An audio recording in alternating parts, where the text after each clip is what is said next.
Procedures are as follows. In-person speakers will be called first in the order in which speaker cards were turned in to our interim city clerk. Speaker cards are located at the back table in the council chambers and must be turned into the city clerk at the dais. Please be sure to indicate the agenda item number which you wish to speak on. Virtual attendees who have joined us by Zoom will be called after the in-person comments have been given.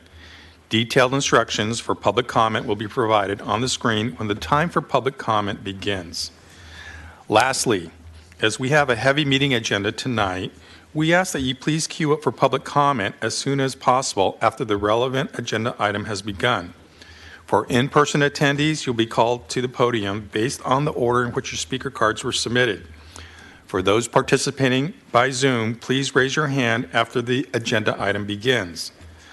Once the public comment period has begun, no additional speakers will be allowed to queue up to speak. This is because of the amount of time allotted to speakers is dependent upon the number of speakers, as determined by the number of speaker cards submitted prior to the start of public comment period. I'd now like to ask our interim city clerk to call the roll. Thank you, Mayor. Councilmember Aguirre? Here. Councilmember Aiken? Here. Councilmember Howard? Here. Councilmember Martinez Ceballos? Here. Councilmember Stricken? Here. Vice Mayor Espinosa Garnica? Here. And Mayor G. Present. Thank you. Thank you. I'd like to now ask our Councilmember Martinez Ceballos to lead us in the Pledge of Allegiance. Thank you. Please rise if you're able. I pledge allegiance to the flag of the United States of America and to the republic for which it stands, one nation, under God, indivisible, with liberty and justice for all.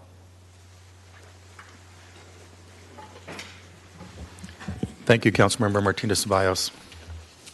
Our next item is to honor any AB 2449 requests. Seeing that all council members are present, we will skip that part of the program here, and that just took me 3 pages out of my agenda notes.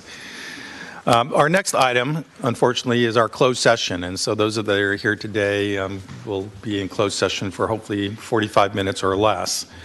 But we will adjourn our public session, go into closed session, and we'll come back out hopefully in about 45 minutes.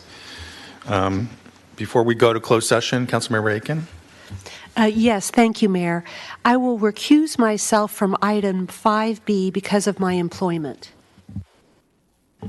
Thank you, Councilmember Aiken. Before we go to closed session, we'll take public comment at this time on our closed session items, and we have 2 of them on the agenda tonight. I'll turn it over to our interim city clerk to facilitate public comment. Thank you, Mayor. Now is the time for public comment on the 2 closed session items, anticipated litigation and existing litigation. Please follow the instructions on the screen to be recognized for public comment. As the Mayor mentioned, we'll be taking public comment first in person and then by Zoom. I currently don't have any speaker cards, and I don't think we have any raised hands on Zoom, so last call for any speakers on the closed session items. And no public comment, Mayor. Thank you, Jessica. With that, we will adjourn from our public session and we'll go into closed session. We hope to be back within 55 minutes. Thank you for your patience.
Everyone can keep talking. We've got a few more minutes before. It's okay, but thank you very much for that. I mean, everyone's getting ready for our next section here, so.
Okay, now we can resume. If everyone could take a seat, please.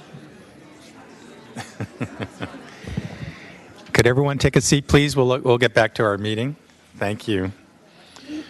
Well, the council just came back out of closed session. Thank you for your patience. We appreciate it.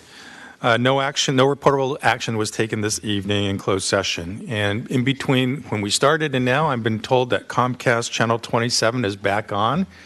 So for those that aren't here in Chambers and watching on one of our media channels, Comcast Channel 27 is another option that you have now. Just a quick note before we get into our next section here about presentations, acknowledgments. If you'd like to make a comment on these next two items, you may do so under item 7, general public comment. So we'll go on with our presentation and acknowledgments. The first item, 6A, is to honor our Assistant City Manager, Alex Kojikian. On behalf of our council, I want to express our appreciation to our Assistant City Manager, Alex Kojikian. This is Alex's last city council meeting, but you can always come back if you want, if you want more excitement and more things to do. But it's his last city council meeting here in Redwood City. He's got plenty more in the city of San Mateo as he becomes the city of San Mateo's city manager. And congratulations, Alex, on that.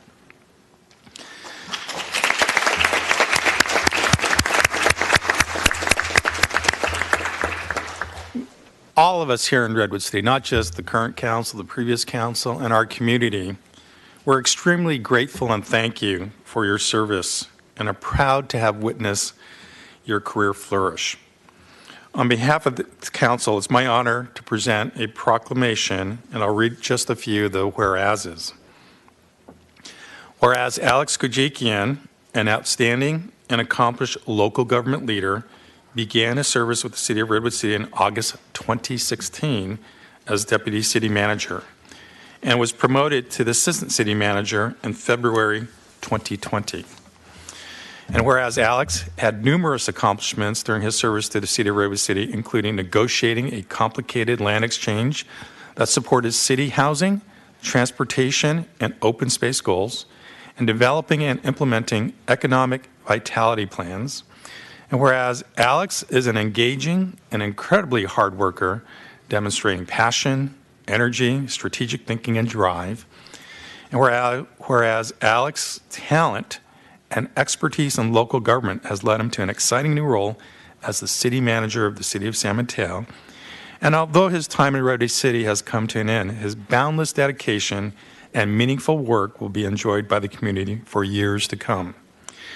Now, therefore, be it resolved that I, as Mayor of Redwood City, on behalf of our City Council and the Redwood City community, hereby congratulate Alex Kujikian on becoming selected as the new City Manager for the City of San Mateo and extend our deepest appreciation for his leadership as Assistant City Manager of Redwood City and his commitment to public service, and wish him all the best as he begins this exciting new chapter in his professional career. Congratulations, Alex.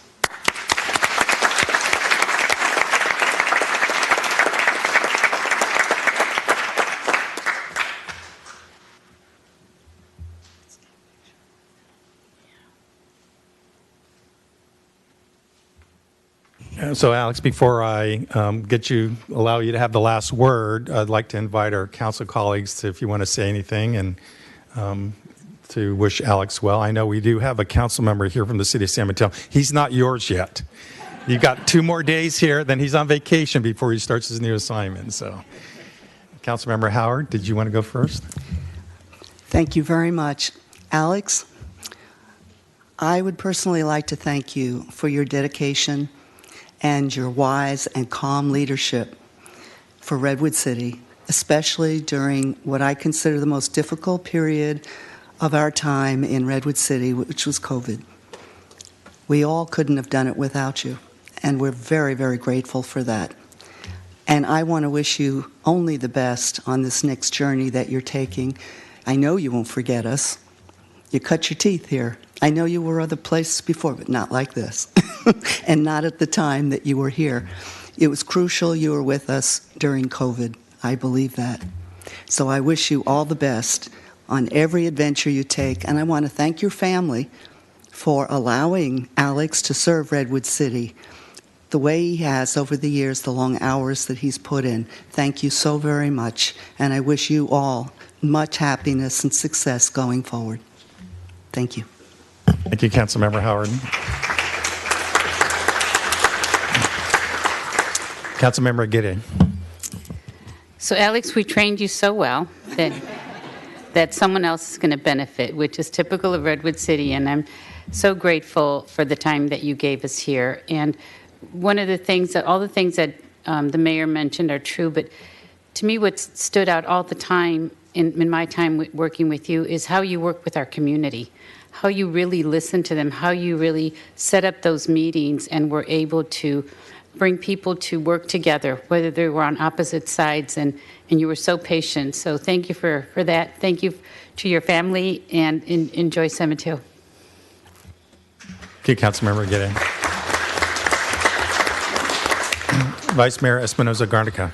Yeah, I'd just like to, build upon what was shared by the other council members. I think those had stuck with the city, especially during this tumultuous time with atmospheric rivers and COVID. I think they have, it's a special thing that you did in such a difficult time. And so I think your work is going to have a lasting impression on the entire community. So I just really appreciate all the work you put into Redwood City. You don't live in Redwood City, but you act like it's yours.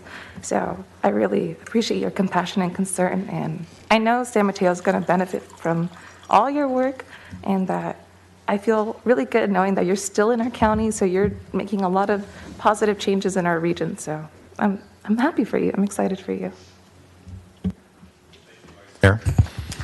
Councilmember Aiken, then Councilmember Sturkin. So, Alex, there were a lot of whereases there, and so I'll just add a few. So you're a Cal Bear. You played on the Cal football team, and you were a winner then, and you're a winner now. And I just read this morning in the newspaper that your uncles used to run a shoe store in San Mateo. Oh, your uncle still? Oh. So that's really, so your roots are local, even though you grew up far away. You've got local roots here. I've learned so much from you, and my colleagues have said it better than I can. They've known you longer. It's my loss, but I'm really excited for your next, it's been a pleasure working with you, and I'm excited for your next chapter. Councilmember Aiken. Councilmember Sturkin. Alex, I'm still so bummed you're leaving. I'm a little in disbelief, but I'm so excited for you. Congratulations. You deserve it. You've earned it. And you've left Redwood City in such good hands. Thank you just so much for your passion for the work and how much of a mediator you are, and your savviness and just knowledge. I'm going to miss you here, and San Mateo is very lucky to have you. So thanks, Alex. Thank you, Councilmember Sturkin. Councilmember Martinez-Ceballos. Thank you, Mr. Mayor, and thank you, Alex, for all of your hard work. I was the last council member to sign that resolution, and I was hoping if I didn't, it'd mean you'd get to stick around a while longer. But, when I think of your service, you exemplify public service and community. When I moved back home and wanted to get involved, it was you who directed me and connected me to the neighborhood association. And all the neighborhood associations have different levels of support and activity, but you always wanted to show that you cared and wanted to develop the neighborhoods that maybe felt like they didn't get that extra help or that extra attention. And you always showed that patience and that care. And now that we've gone to work together, it's been incredible to watch you work on the land swap, something that the entire county gets to celebrate, and even more closely with the minimum wage ordinance in the fall, and working closely with you on that. So I know that that's just the beginning. You have so much great work to do in San Mateo, and our neighbors in the north are going to be well served by your leadership. So thank you, Alex.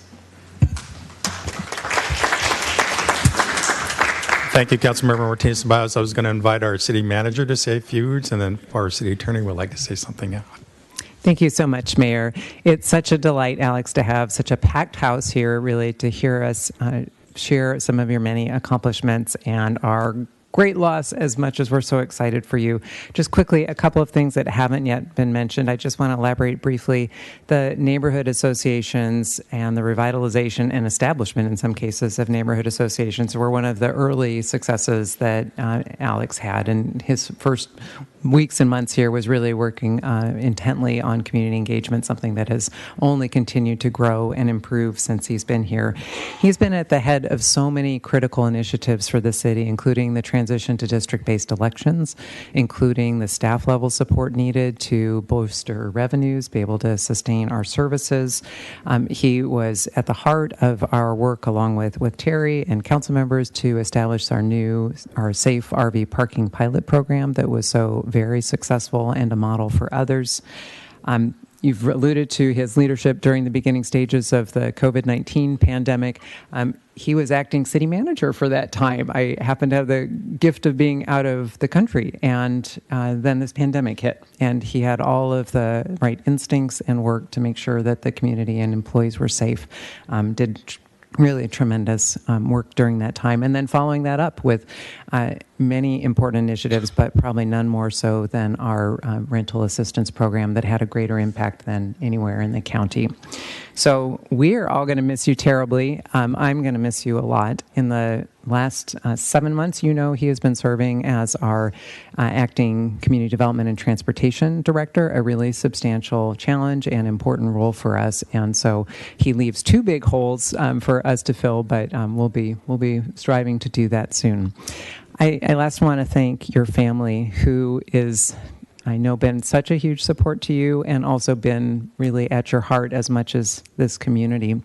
I remember about a month after you started that you needed to leave a meeting abruptly because your daughter was being born, and Alik is here today and has been a regular presence, and we have Serene and Lori's at home. But I'm so glad for you to hear all about how much your dad has done for this community, and we want to send a little gift home to you.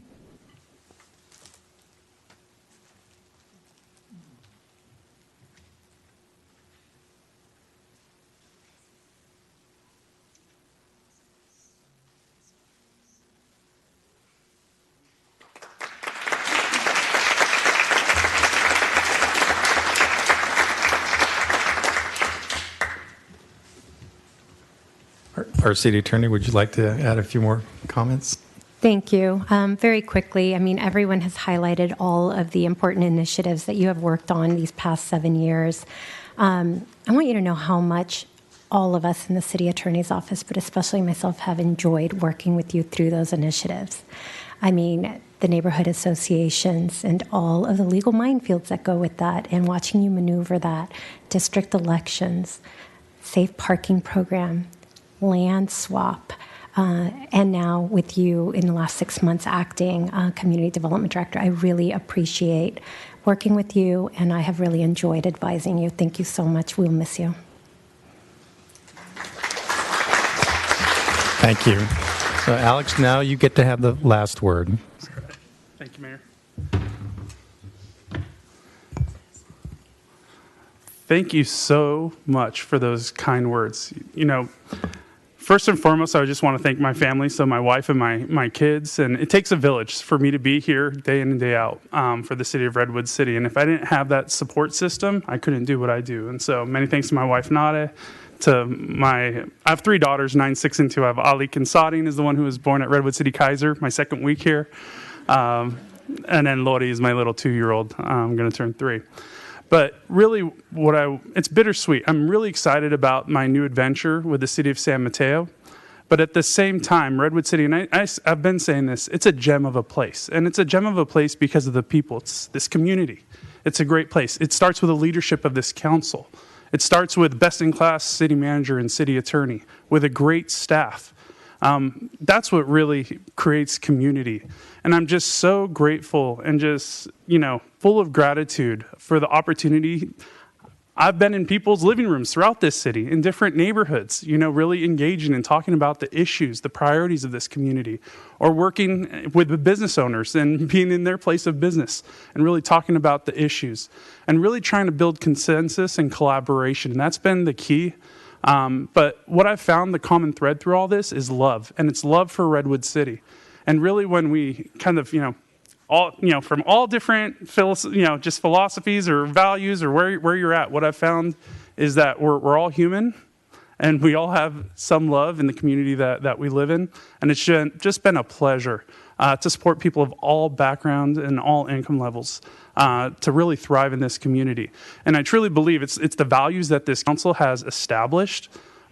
Really, you've created a brand. When we talk about, it's so easy to talk about housing and homelessness, transportation, children and youth, amongst all our other priorities of public safety and everything else. But to be able to engage this community, it's been nothing but an honor. And for that, I'm just beyond thankful for the trust that this council, the city manager, the city attorney, and the community has provided me over the years. And, I'm just excited to see what's next. This community is destined for greatness. And I know that with this leadership, the sky's the limit. So thank you so much for this opportunity. It's been a great 7-year run, and I appreciate that. Congratulations, Alex. Thank you.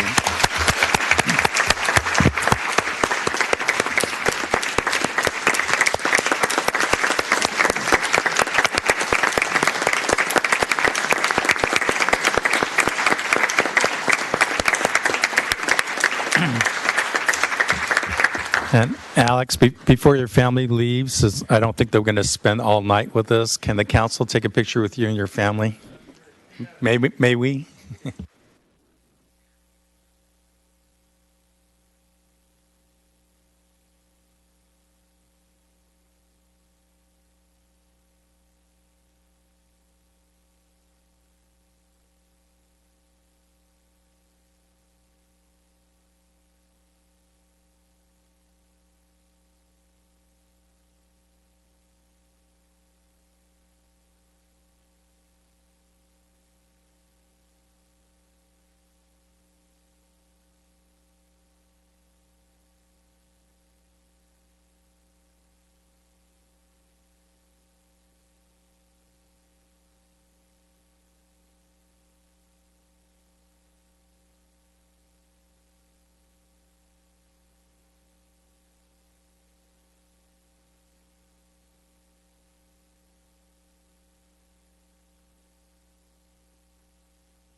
The other thing I just want to add that our city manager and Redwood City should be very proud of who we develop here professionally in our city. We have a lot of Redwood City expats around the region that are city managers, assistant city managers, deputy city managers, public works directors, city engineers.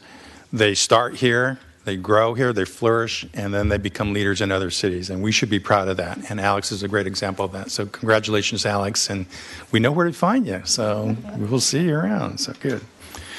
Our next item is a presentation by the CEO of the Boys and Girls Club of the Peninsula, Jenny Obiaya. And she'll give us an update on the programs going on at the Boys and Girls Club right now. So Jenny, welcome.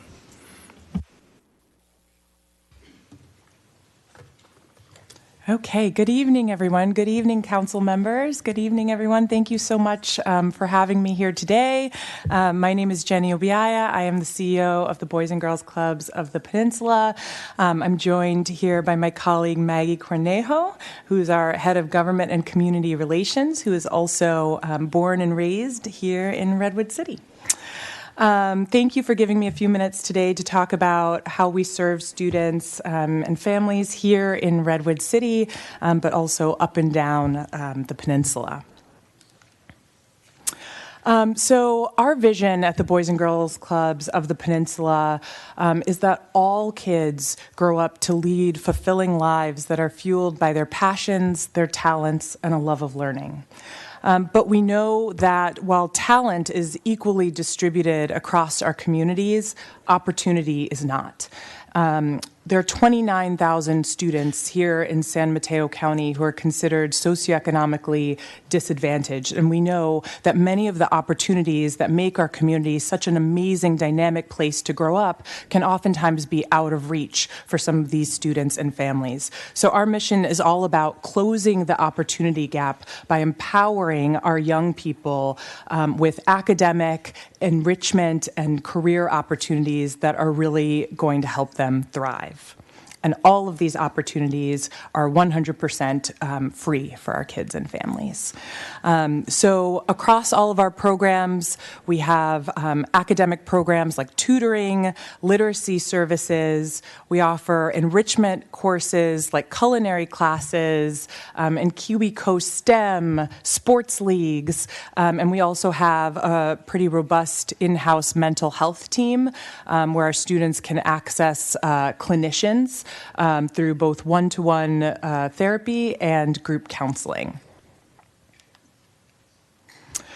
We are the largest expanded learning provider in San Mateo County. We expand the school year in close partnership with the schools through our after-school and summer programs, and students in our programs receive up to 830 additional learning hours over the typical school year alone. And just especially given the impact that the pandemic has had on our community's young people, we know that every single minute of these 830 learning hours really matters, and the stakes are incredibly high. In this upcoming school year, we will be serving close to 5,000 students in the county across 29 sites. So as you can see, we partner incredibly closely with our schools. The Redwood City School District is an incredible partner to us, and we also have 4 clubhouses in addition to our 25 school sites.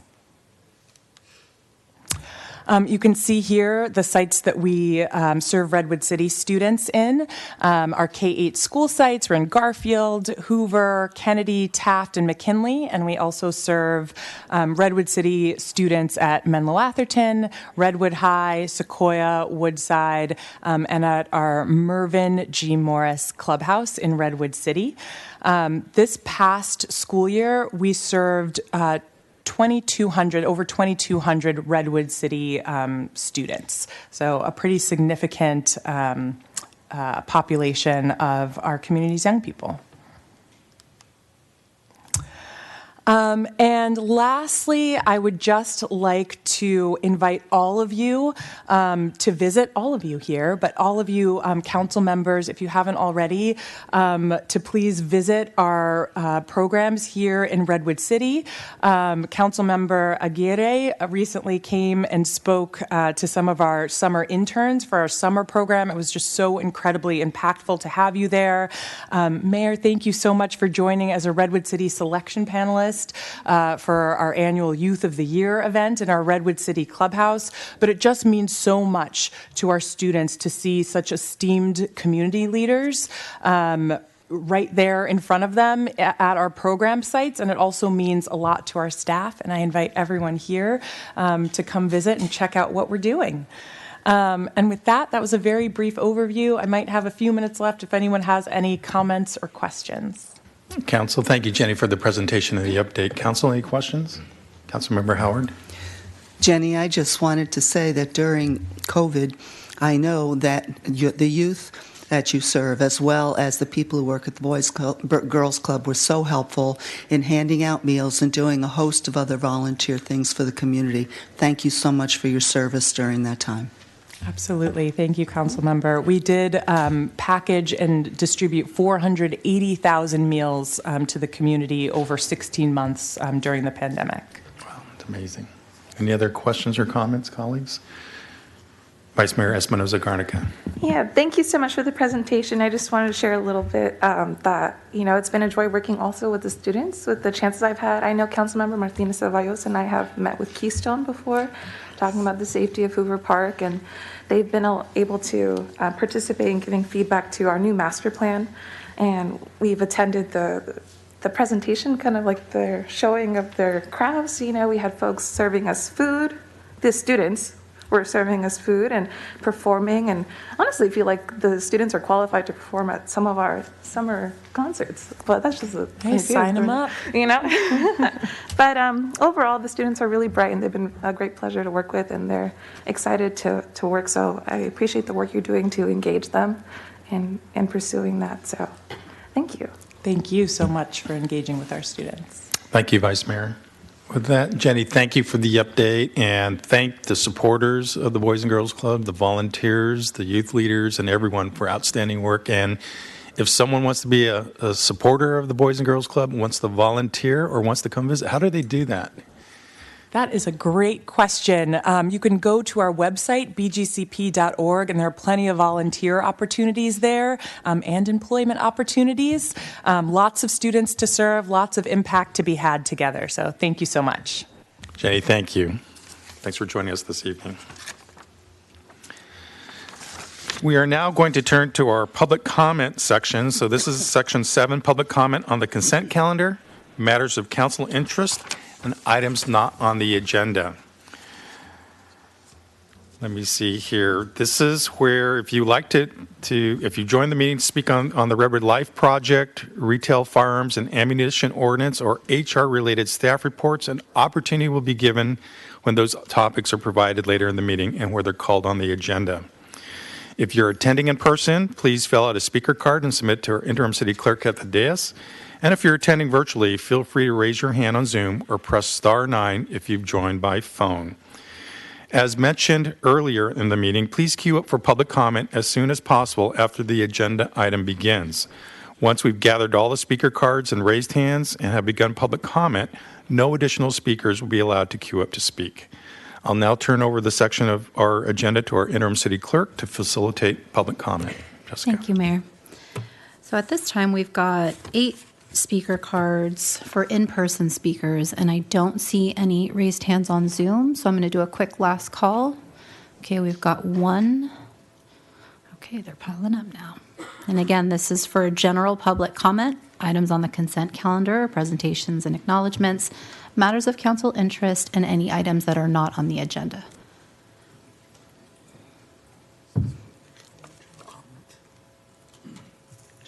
Okay, great. So we've got 9 in-person speakers. And it looks like we've got 3 on Zoom, and the last speaker on Zoom will be Stephen Goodale. And any speakers that queue up after Stephen on Zoom will not be allowed to speak. And our last speaker in person will be Nicholas Ibarra Jr. So I'm going to call these speakers 2 at a time. Again, I will... Excuse me, I'm sorry. We'll call 2 speakers at a time, and you can line them at the podium for the in-person speakers when your name is called. Please make sure you press the speak button on the microphone, and the timer will start when you begin speaking. Your time will be indicated by a series of lights on the top of the podium there, and you'll see a blinking orange light indicating you have 30 seconds left for your comments. You will have 2 minutes to speak. So I'll now begin calling the in-person speakers, and our first speaker is going to be Kimberly Koch. And after Kimberly will be Ted Hannock.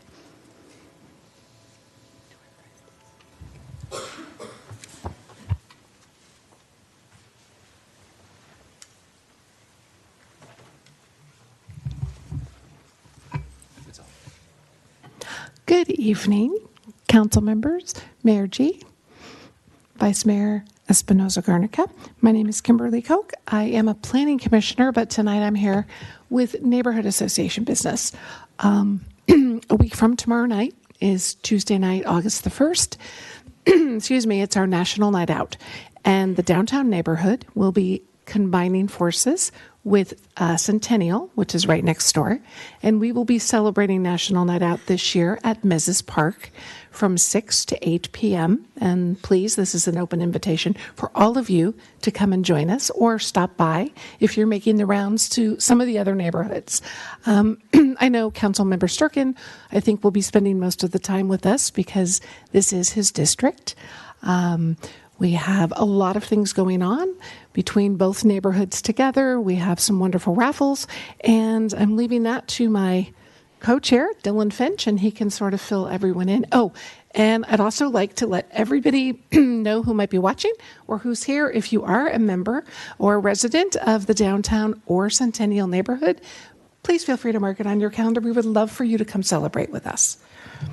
Dylan?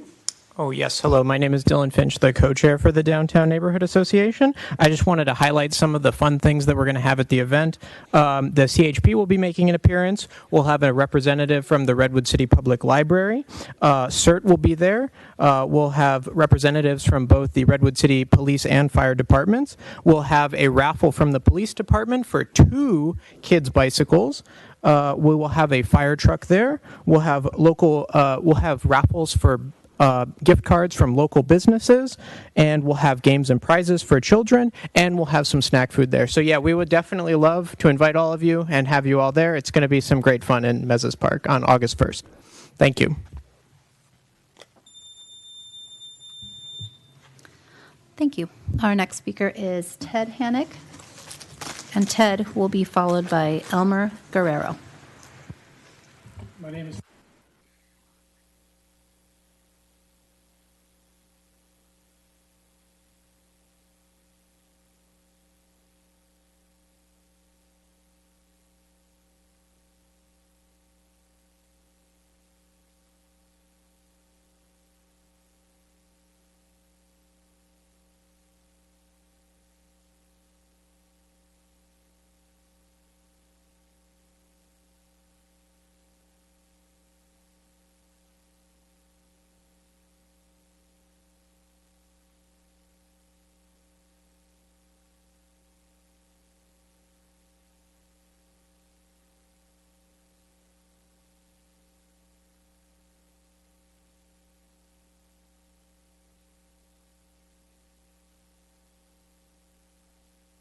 The mayor canceled my meeting where I had paid for a mediator to help resolve the problem, and while you've been banning styrofoam in great hypocrisy, you've been releasing it in massive quantities to our environment. Second, the city has known for 23 years that residential use at Docktown was dangerous and unlawful. The vice mayor and city manager wrote internal memos in 2015. The attorney general's office stated it was unlawful. And I stood here in November of 2015 showing you pictures of how dangerous it was for children. You signed a settlement agreement in 2016 promising me to promptly get rid of unlawful use. Tragically, an 11-year-old girl died apparently in the ropes at Docktown 5 years after my presentation. She should not have been there and died there, if at all. First responders should not have had to be there and go through all of that danger. The city has a statutory duty of full disclosure, yet in the 12 quarterly reports on Docktown following this, not a word. I only recently discovered it. We know the city council knew from GoFundMe pages and from the fire department. Thank you. Thank you. The next speaker is Elmer Guerrero, and Elmer will be followed by Kathy Harris. Hi, my name is Elmer Guerrero, a resident of Redwood City since 2015 and Mr. Hanig's spouse. When I became an American citizen, I learned the importance of our voice to be listened by our community representatives and to speak up the problem in our cities. I helped Ted with his research on Docktown in 2015.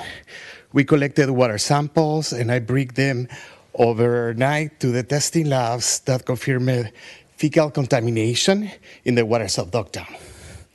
This was not an easy task. Residents of Docktown released dogs on us and threatened us with arrest for being in public space. The nightmare just started. One day, while Ted was unloading groceries in our garage, a high-velocity golf ball was shot at him. At that time, Ted was working on a research on public records and expressed environmental concerns on Docktown. Thanks heavens, the ball passed millimeters away of the back of his head. That velocity ball could have killed him. The police were called. Residents of Docktown know the culprit, yet the city never investigated, never condemned, never follow up. Tonight, I'm here to give voice to a girl who died on Docktown under the Redwood City Council watch. This girl is about the age of my dear nieces. I want to give this girl a voice and ask how many more people need to die in Docktown so the city can clean up such a hazardous environment. Last week, newspaper reported on a local worker who accidentally poisoned 2 seniors in moment of inadvertence. They face potential of 8 years in prison for involuntary manslaughter. Where is the justice of Misha, who should never have died at Docktown, where there was not a moment of inadvertence by the city, but 23 years of no danger of residential use, Your repeated time is warning. up. Thank you so much. Remember, there is a lot of kids swimming right now and playing sports in the waters of Redwood City. Thank you. Thank you And for there is your a lot comments. of electricity cables there, and the docks are even worse than before. Thank Just you. remember that. Thank you, Elmer. Kathy Harris, Thank you. I have something for all the council members. Elmer will give it to you. you can hand it to us here at the. Thank you. Should I press this one? Yeah? Oh, sorry, hit that button one more time. Excuse me, can you just give Okay. to the city clerk, please, and she'll get to us. Thank you. I'm Kathy Harris. I've lived here for 38 years. I raised 2 daughters here. I am the president of Hanig Environmental Research Organization, or HERO, a global initiative to research and protect our marine environment. HERO is named after outstanding citizens Frank and Teresa Hanig.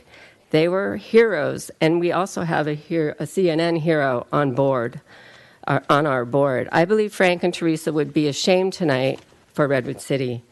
We are serving each council member with a copy of the complaint we have filed in San Mateo Superior Court against the city, and each of you as trustees for the public trust. By law, Public Resources Code Section 6009.1 shows you have 13 specified duties. Our review shows the trustees have violated 12. I have seen the harm the city is doing to the marine environment at Docktown. It is sickening because the harm you are causing will last over 500 years. Besides killing marine life, styrene from styrofoam is a threat to humans. A piece of Docktown styrofoam is in a bag attached to the complaint. And then as a mother, I'm disgusted that you let a child live at Docktown after you were warned time after time it was unlawful, unsafe for anyone to live there. We do not know all the details because they appear hidden, despite your duties of due care and full disclosure. But based on the death certificate, we know Misha Coleman should never have resided and died at Docktown. No one knows about the fact in 2021, Ted Hannig offered to donate millions of dollars of rainforest land to the city so it could not only be climate best, but also carbon neutral. I have been to this property. It is gorgeous primary rainforest property, yet the city rejected his gift and support. Meanwhile, you maintain a sister city relationship in China. Thank you. Thank you, Kathy. Our next speaker is Stacy Talamontes, and Stacy will be followed by Jimmy Hedges. And Jimmy, I just want to let you know that you filled out 2 speaker cards, but you will be given 2 minutes to speak on both of your items. So Jimmy Hedges after Stacy. Thank you. Thank you. My name is Stacy Talamontes. I grew up in Redwood City. And 25 years ago, I went to work for Ted Hannig and still do. During the pandemic, I would have to go to Ted's home for signatures because our offices were closed. It was there that I saw firsthand the retaliation by the city of Redwood City. When Ted suggested to save taxpayer expense, the city to do its required dredging at Docktown when other dredging was being done nearby, the city attorney threatened him with legal expense if he sought to force the city. In the past 25 years serving as his bookkeeper, I have prepared dozens and dozens of checks for his signature, donating millions of dollars to our local charities. But Ted doesn't just give out money. He has made numerous trips overseas, working at clinics and supporting others for Indigenous children who could not get medical or dental care that they needed. Some would have died. During the pandemic, he delivered over 30,000 pounds of emergency food and medical supplies. Last year on his birthday, he raised $100,000 to help the children in Ukraine getting cancer treatment when their hospital was bombed. In September, he will be visiting St. Jude's, who he has made a major commitment to so more children's lives can be saved. I know how upsetting it was for Ted to learn about Misha's death, just hundreds of feet from his home. After he warned you it was unsafe for children, he had your word to stop the unlawful residences. Yet 5 years after, an 11-year-old resident at Docktown, slip number 107, died. And it was kept a secret. As a mother and grandmother, I am heartbroken for Misha and her family. I personally know the pain of losing a child. We are not meant to bury our children. Redwood City will try to claim it could not get things done because of litigation. Ted faced 17 cases and hearings when he closed down Pete's Harbor and had those wrapped up in a year. He removed the outer harbor slips, much bigger than Docktown, in a month after it began to shed debris. So don't say it could not have been done. Thank you. Thank you, Stacy. Our next speaker is Jimmy Hedges, and Jimmy will be followed by Philip Kernogurek. Let's see, I got to remember how to use this. Can you hear me? Okay, originally I was wanting to thank Alex personally for the work he's done, and particularly with the neighborhood communities. With him gone, I hope to see the city council members pick up where he was with the neighborhood groups. We need a lot of help, and the council seems to be focused on recreating Redwood City for the 15th time since I've been here. But please step up and take up what a lot of Alex did with the neighborhoods. That's it for that one. And I had one other card, right? Okay. The other card regards the ferry service.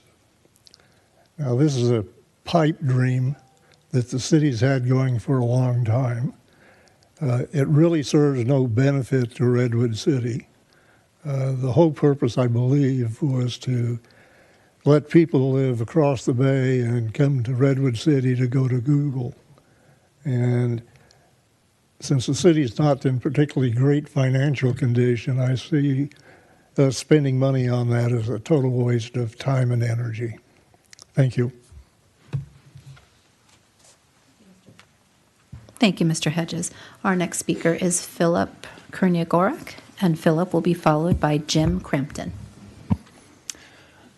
Good evening, City Council. Good evening, Redwood City community. My name is Filip Sonogorets. I'm coming here as to present as a president of City Trees. City Trees is an all-volunteer nonprofit serving our community for over 23 years. As many of you know, we plant and prune trees in all along our city streets, parks, and schools. In our 23 years, we planted over 4,000 trees in our community. I came here to present our annual impact report that our staff will be sharing with you.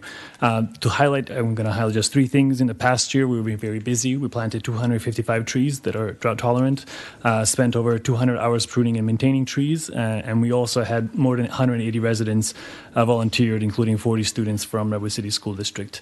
I want to highlight that we had a wet winter, but summers are still dry and long. So the newly planted trees need support for the first 2 years to survive and serve the community for another 100 years after that. Our small nonprofit spends over $34,000 of our citizen donations to hire watering trucks and water those trees for those first 2 summers. And we just wanted to highlight this as something that we hoped our city would extend some support through Department of Public Works to really invest in the green future of our city. And also, we also invite you, please, to come join our events. I know Councilmember Martina Ceballos has joined us last fall for one of the events, and if you have a chance to, our calendar is online, and also from our community as well. If you can join, we're more than happy to have you. Thank you so much. Thank you, Philip. Our next speaker is Jim Crampton. Good evening, council members and audience. I'm Jim Crampton. I'm co-chair of the Redwood City neighborhood, and part of the reason I'm co-chair of that is a gentleman named Alex contacted me several years ago and asked if I would take on the responsibility, which I'm glad I did. I also came here because I wanted to congratulate Alex. He is there. Okay. I know we lost him when he took his family away, but thank you, Alex, and we're going to miss you. And thanks for all you've done to support us, particularly in the Bear Island neighborhood. I also want to thank members of the city, specifically Councilman Sturkin and Policewoman Layla Velez and Darren Aston, who came out specifically to join me and a fellow neighborhood chairman. And we toured our area to kind of point out some of the unique things that we think sometimes are ignored because we kind of feel in Bear Island like we're outsiders. We're on the other side of 101. And so I hope we got some attention directed, and hopefully we'll get some work going on solving some of the issues, some of which are related to Docktown, which you've heard enough about already tonight. One other kind of final point I want to point out is we're becoming increasingly concerned with the proliferation of bird scooters. They're being abandoned all over our neighborhood. People pick them up somewhere and then drop them somewhere, some places right in front of the sidewalk in front of somebody's house. And they seem to be being used more as toys than as conventional logical transportation modes. There are good reasons for scooters and a lot of benefits from them, but these things are just being left out there and sometimes abandoned for 2 or 3 days before they're picked up. Thank you. Thank you, Jim. Our next and final speaker is Nicholas Ibarro Jr.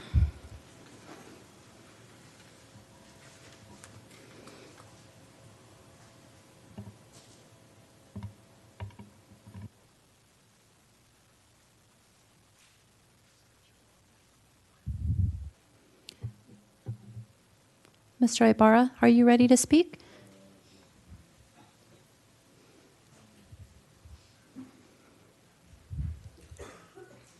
And after Mr. Ibarra, we'll call on Zoom speakers. Yeah, this is Nicholas Ibarra Jr., and I have to discuss of the actual annual budgets within specific category classifications of, like, in particular of when it's actually the deadline for each budget, in particular within the timeline, pretty much of, for instance, if there's $5,000 left over from the educational system, that could also be shifted from, I could say, for instance, the usage for first responders. So pretty much because I know for each year there's a budget for each different specific category classifications of, for instance, first responders, education, health, et cetera, and for instance, the with each budget, if there's leftover money after a certain deadline, that could be shifted for one budget to another. And at the same time, too, we'll also like to discuss the actual issue of finding other resources for these specific category classifications of finding all these different establishments within the great state of California, and as well of the county of San Mateo and this great city of Redwood City, of finding overstocked merchandise products, and at the same time to donation merchandise products, whatever it could also use it to fulfill the gaps with these different specific category classifications of, like, for instance, homelessness, poverty, hunger, and at the same time, too, when it comes to first responders, health system, and at the same time, too, the educational system. And the other matter is the establishment of the Sequoia Station, Safeway in particular, of the restroom that is utilized by these street youths that goes up in there. That do a certain specific category classification of California penal code crimes. And the last thing is, I just recently got served a eviction notice, and I need to find a way to actually fill out the application Mr. to Ibarra, appeal it. your time is up. Thank you. Thank you so much. Okay, so moving on to our Zoom speakers, our 4 speakers had whittled down to 2. So I will call both speakers, now down to 1. So our first and last speaker on Zoom is going to be Bob Highsmith. And again, after Bob gives his public comment, we will not take any more speakers on Zoom. Welcome, Bob.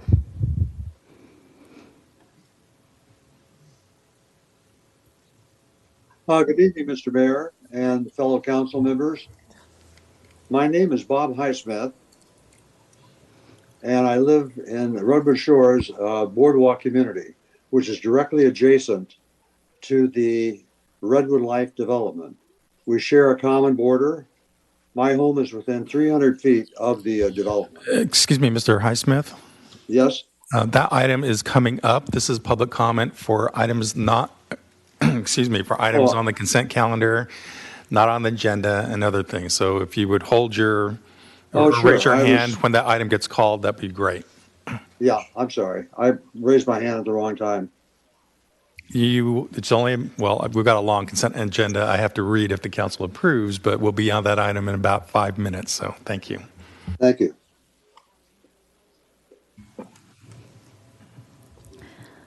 Okay. And that concludes our public comment, Mayor.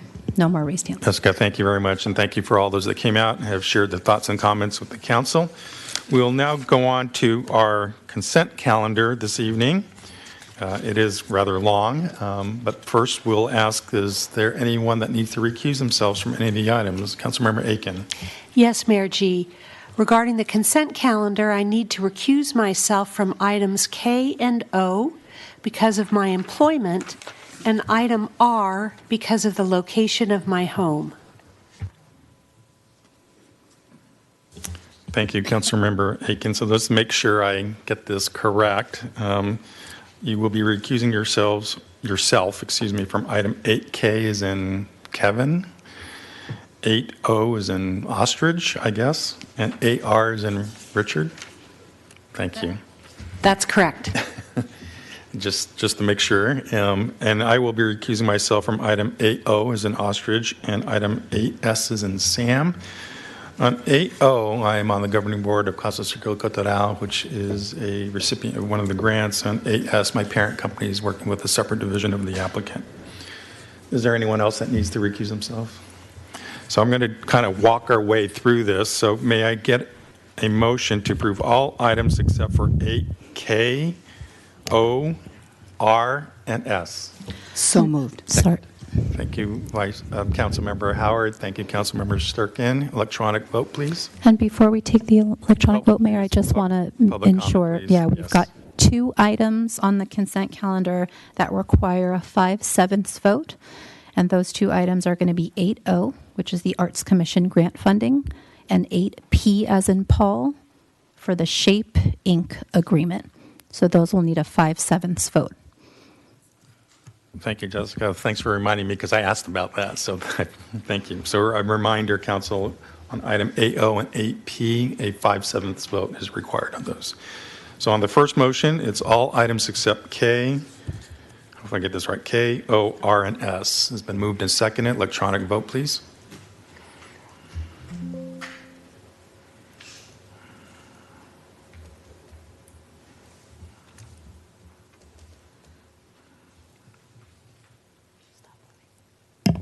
Thank you. The motion passes unanimously. Thank you. I'd like to ask the council for a second motion to approve items, let me see if I can do this right, 8K and 8R. So moved. Second. Motion by Councilmember Martinez Ceballos, seconded by Councilmember Sturkin. Electronic vote, please.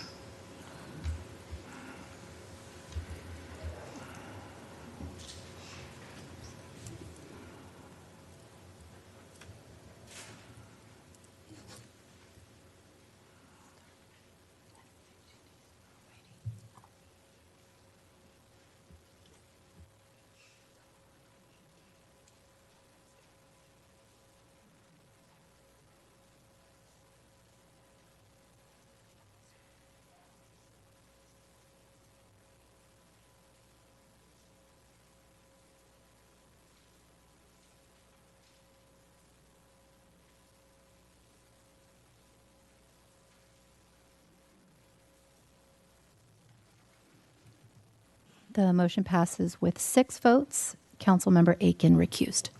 Thank you. I'm going to ask Vice Mayor Espinoza Garnica then to handle the vote on item 8O as in ostrich and 8S as in Sam.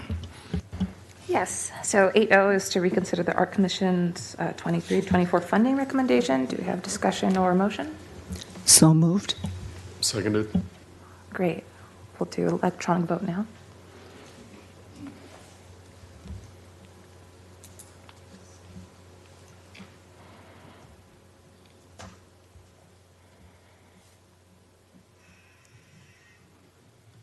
Thank you. The motion passes with 5 votes. Councilmember Aiken and Mayor G recused.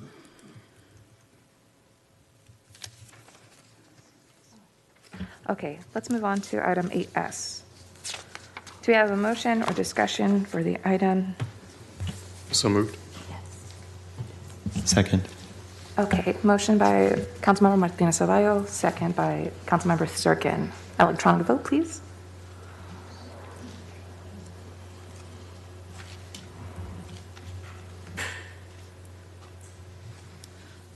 The motion passes with 6 votes. Mayor G recused. Thank you. Thank you, Council. Thank you, Vice Mayor, for handling those votes.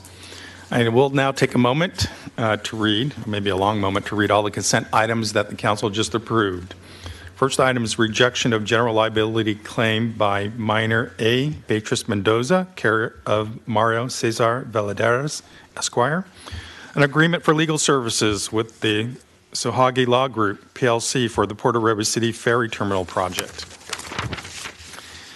Agreements for services with True North Compliance Services, Inc., TRB and Associates, Inc., and Shuma Coda Associates, Inc. for on-call professional building services. Award of contract for the Roosevelt Avenue Quick Build Traffic Calming Project. Authorized grant application for the multimodal project discretionary grant program and the highway program seeking an estimated $184 million in grant funding for the US 101 Woodside Road Interchange Improvement Project. Parcel map and associated agreements for the 690 Veterans Boulevard development by 690 Veterans LLC.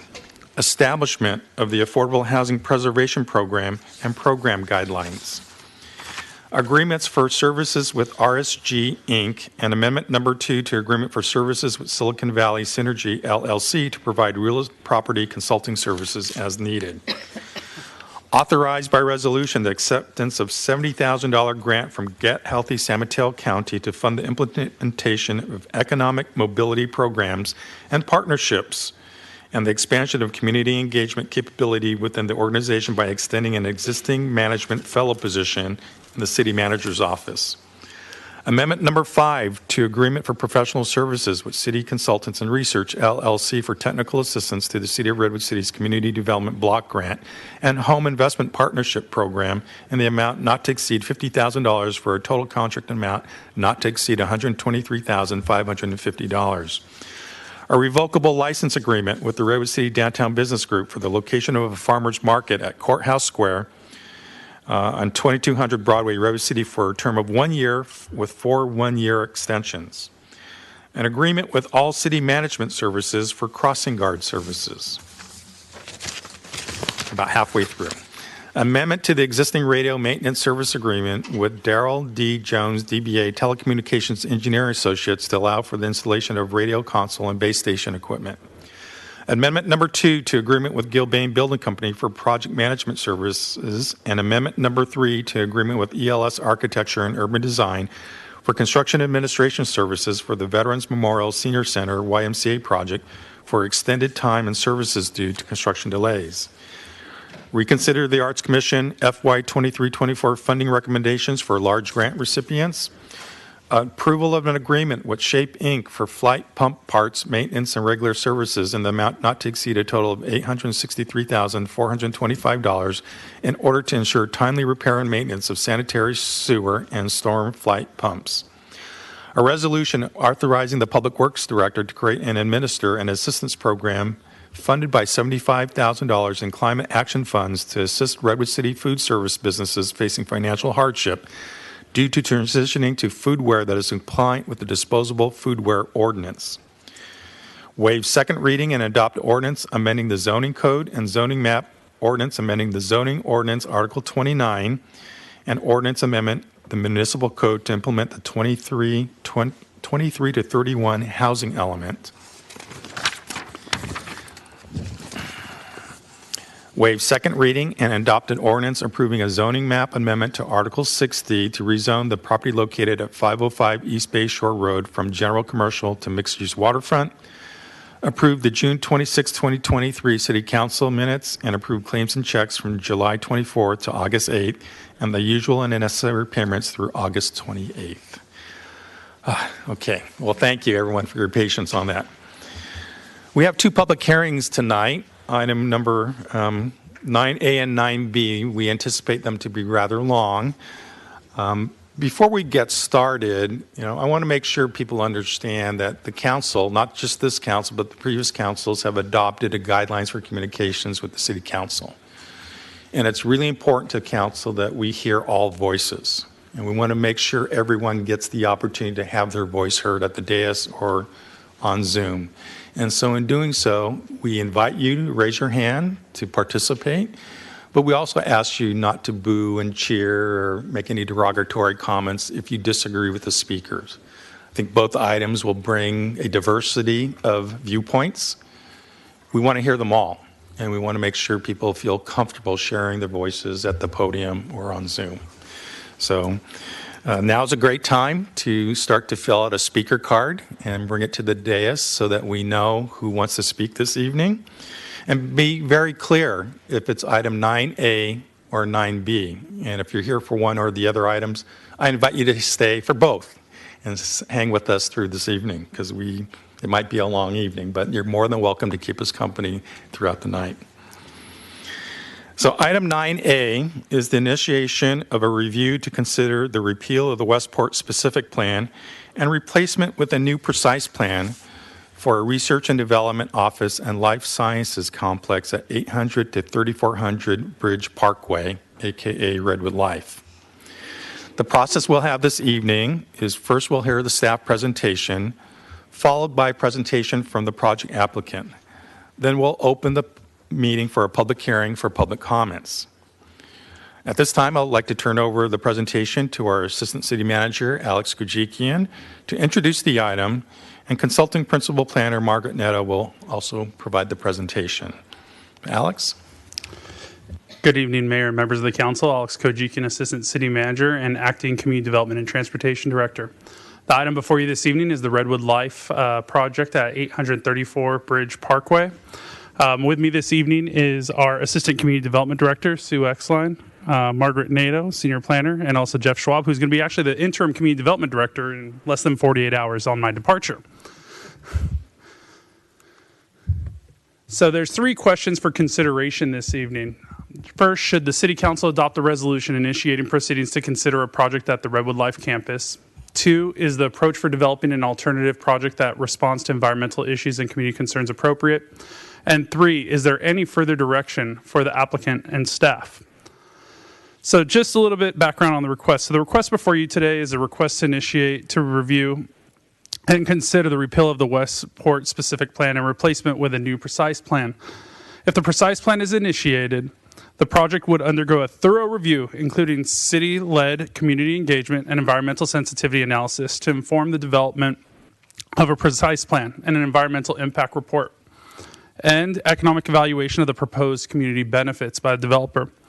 The recommendation for initiation does not constitute approval of the amendments or assure any particular action on the amendments by the Planning Commission or the City Council. Once staff concludes its presentation, there's going to be an opportunity for the applicant to also present this evening. So now I'd like to ask Margaret Nato to come up and go ahead and take us on this journey in this short staff presentation. Thank you.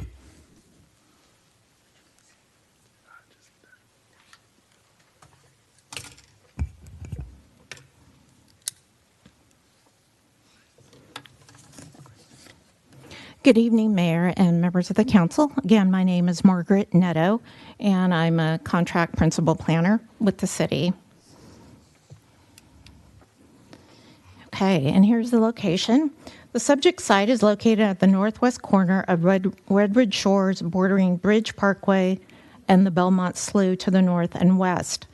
To the south and east lies Marine Parkway and multifamily residential uses and townhomes. Island Drive runs through the middle of the project site. The Westport Specific Plan.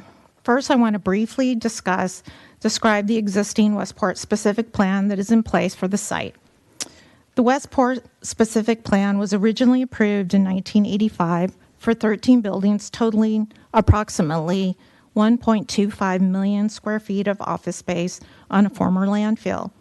However, an amended plan was adopted in 1995 to align with the existing project that was ultimately constructed in 1996 and consists of 20 buildings with a reduced square footage of up to approximately 980,000 square feet.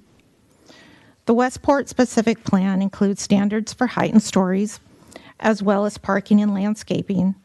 The plan area is split up to 3 zones, which includes height, regulations of up to 3 stories with varying setbacks for taller buildings. The plan also includes general guidelines for the architectural design and landscaping.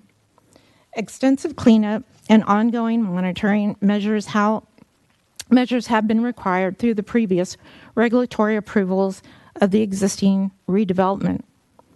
As part of the proposal, further environmental study would need to be performed to assess current conditions and implement any additional containment and construction measures. I also want to note that state regulations preclude childcare uses from locating on a former landfill site. In addition, on-site housing may not be desirable due to existing environmental constraints associated with the landfill, and regulatory approvals. In the land use and zoning, in 2010, the general plan was amended citywide, and the current land use designation is now described as commercial office, professional technology. This designation provides for small and large-scale professional offices, including office complexes and campuses that can facilitate emerging and evolving technologies. The zoning has remained commercial park. However, in 2013, the CP was intensified citywide to allow for increased floor area ratio and height, consistent with the 2010 general plan land use designation. The CP allows for FAR of 0.80 or a 1.0 FAR with the provision of community benefits, and a height of 5 stories or a maximum up to 8 stories with the coordinated master plan. The Westport Specific Plan, however, remains in place. The project proposal includes the phased demolition of approximately 967,000 square feet, 20 building R&D life science campus, and the phased development of 3.31 million square foot R&D life science campus with totaling 15 buildings, 13 of which are free office uses across 5 reconfigured parcels. The project includes a 104-room hotel and approximately 46,000 square feet of amenities building. Approximately 29 acres of publicly accessible open space is provided. The requested entitlements. The project is requesting the following entitlements. These are not to be considered tonight, but are listed here. A repeal of the Westport Specific Plan, adopt a new precise plan,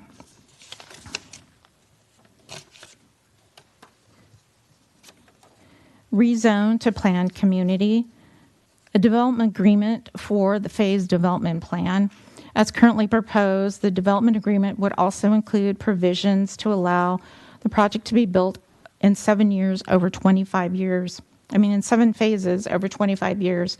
The phasing plan would maintain certain existing buildings while new buildings are constructed. Also, an environmental impact report, a vesting tentative map to reconfigure the parcels, a planned community permits for each phase. I'll briefly go over the community benefits. The project proposes approximately 42.1 acres of open space, including 29 acres of public amenity space in the form of sports courts, gardens, amphitheater, multipurpose lawn, as well as 2 public restroom facilities. An 8-acre greenway is also positioned along the eastern edge of the plan adjacent to the neighboring community. The proposal includes 3 separate parks facing the water that will be dedicated for public use and additional open space areas throughout the site that will be privately owned but publicly accessible. Enhancements to the trail with improved bicycle and pedestrian facilities intended to improve safety, as well as native landscaping and new planties. Seating, public picnic areas, and dedicated public parking would also be added. Additionally, 46,000 square foot amenity center would be available for public use, including 8,000 square foot fitness center. The amenity building would include programming for public classes and activities in coordination with the city's Park and Rec department. A 3,000 square foot community meeting room within the building would also be dedicated solely for public use. The project will also raise over a mile of Redwood Shores levees, approximately 15% of the Redwood Shores shoreline. The project also proposes $2 million in investment with Build Up San Mateo to support their grant program for child care. The project proposes $30 million over the $55 million required pursuant to the city's affordable housing ordinance. Here's a little bit of the background. On April 24, 2023, City Council held a study session for the Redwood Life campus redevelopment proposal where 55 members of the public spoke. And then on June 20, 2023, the Planning Commission held a public hearing on initiation requests where 28 members of the public spoke. Those who supported the project noted the number of jobs, union labor, financial support for affordable housing and childcare, investment into the sea level rise mitigation, and public recreational open space that would be provided as part of this project. Comments in opposition to the project included concerns with traffic, overall scale, size and height, biosafety, construction duration, adequacy of the housing, contribution, impacts to wetland, habitats, wildlife and ecological preserve concerns relating to new construction upon a landfill, jobs, housing imbalance, viability of a hotel, suggestions to repurpose existing buildings, and that the benefits do not focus on the Redwood Shores community. In order for staff to evaluate the project, including environmental issues, community engagement, development of a precise plan, proposed community benefits, staff is recommending that the council adopt a resolution of intention to initiate proceedings to consider the repeal of the Westport Specific Plan and adoption of a precise plan for the Redwood Life Research and Development Office and Life Science Campus proposal. And the next steps. If council adopts a resolution of intention, several elements of the new project review would inform consideration of the current project and development of the alternative. To address the community concerns and help inform development of the project alternative, staff proposes the following process. Environmental sensitivity analysis informs the project alternative. The city-led engagement, community engagement, informs the alternative. The alternatives are brought forward to the Planning Commission and City Council for review and direction. And then we would draft an EIR that fully analyzes the project and the preferred alternative. And then an entitlement review, and then the public hearings would begin. The remaining steps would be consistent with the city's regular entitlement review process. While initiation of proceedings to study the project will not by itself align planning and zoning for the property, there is a benefit in reviewing and ultimately considering new project entitlements that include the repeal of the Westport Specific Plan and replacement with a new precise plan, which would bring the city's planning and zoning into alignment.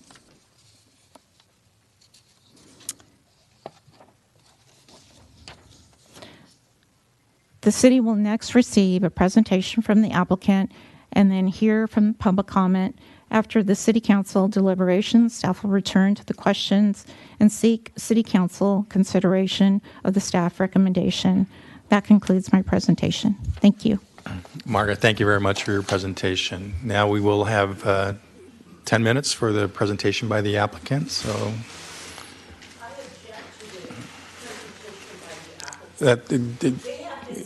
excuse me. This is.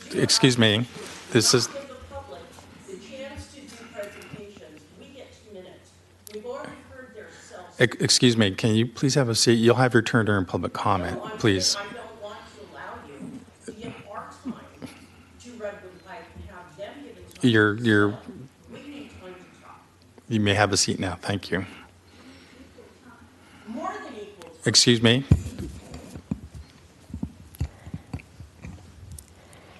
And if I may, Mayor. Yes, please. I do want to remind the council and members of the public that the City Council does have a guide to City Council communications.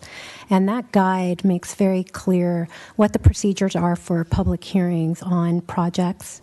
And that does provide for a staff presentation followed by a developer presentation. Once the developer presentation is concluded, the public hearing is open. Thank you. Thank you, City Attorney. And these are not guidelines just for this presentation. They're for all presentations and for all public hearings. Is that correct? That is correct. Thank you. 10 minutes.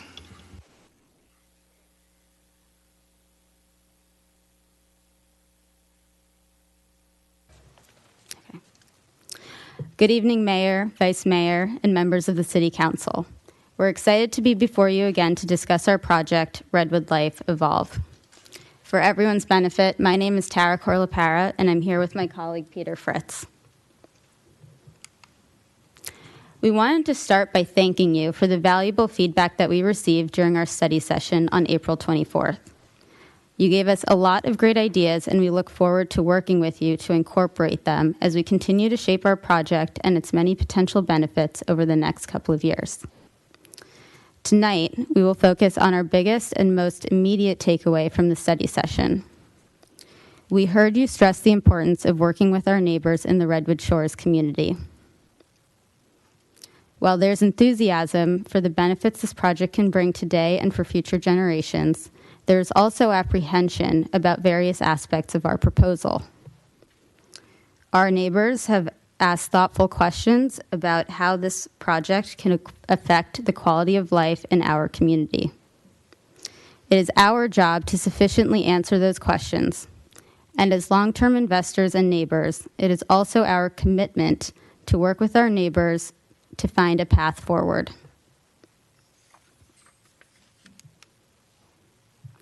So we took your feedback to heart. While we've been engaging proactively over the last 2 years, over the last 2 months, we've really ramped up our efforts and focused in particular on Redwood Shores and on those who spoke in opposition to our project just a few months ago. Through 8 on-site events, a well-attended open house, and over 50 one-on-one and small group meetings, just since April, we've engaged in a more robust dialogue. One thing that we wanted to communicate clearly to our neighbors and that we want to make clear to you today is that we are committed to compromise. So the question is, how do we get there? We know that for many of our neighbors, it feels like we've been talking about this for over 2 years now, and we totally get it. It feels that way for us too. And while we've incorporated some of the feedback we've heard already, there are still concerns that are left unaddressed. But the challenge is that we're missing critical information required to start addressing them. As an example, we've heard concerns about increased traffic in Redwood Shores. But what we don't know is the impact that our project would have on current traffic levels and how changes to our project would help alleviate those impacts. The only way to answer that question and many others is through the data collected in technical studies produced during CEQA. Our request this evening is that City Council initiate CEQA so that we can begin to gather that data. And our proposal is that we will use both that data along with community input obtained through a robust and transparent community engagement process to shape a project alternative. That alternative could include changes such as increased setbacks, lower heights, smaller buildings, and other mitigations.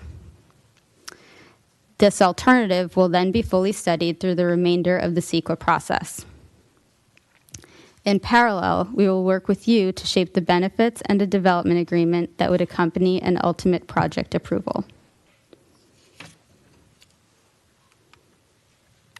In our conversations with our neighbors over the last couple of months, our commitment to compromise and the process that staff and we have just outlined were well received.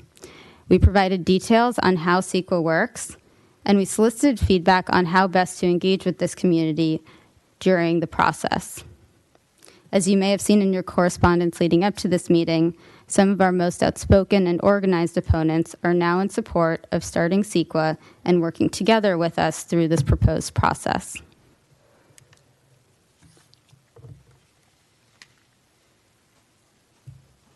So what does it mean to study the project?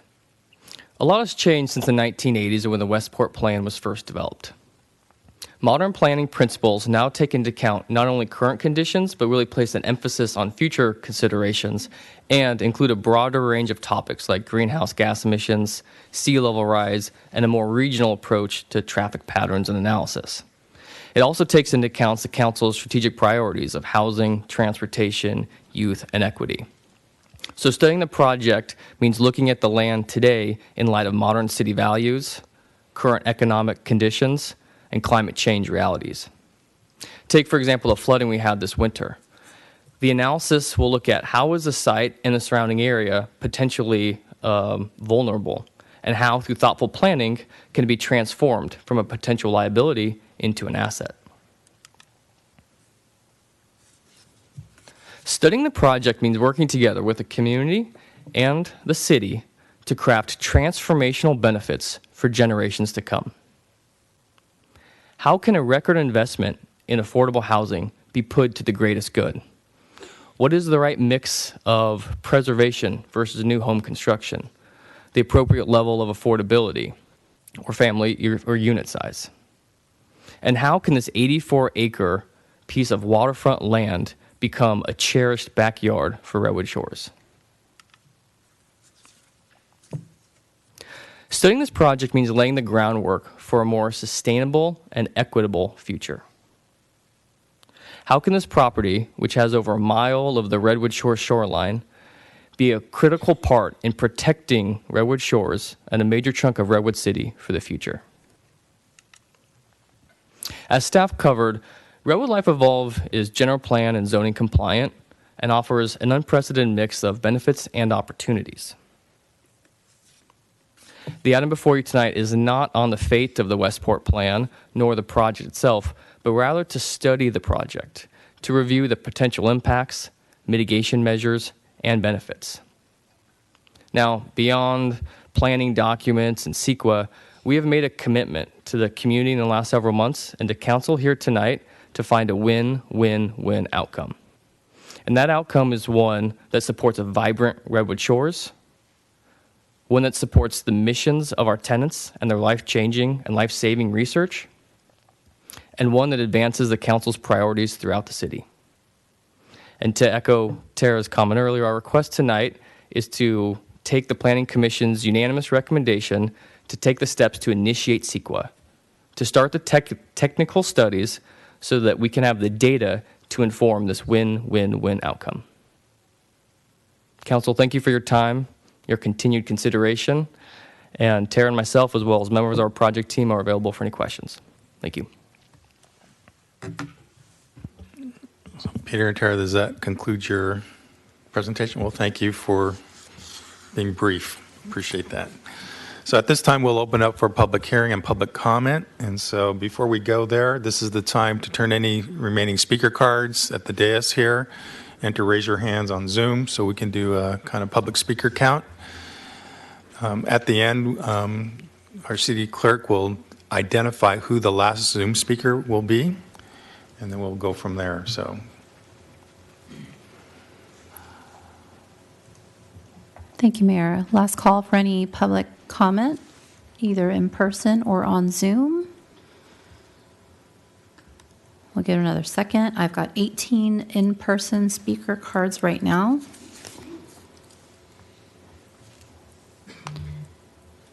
And we've got 33 on Zoom with a total of 51, Mayor.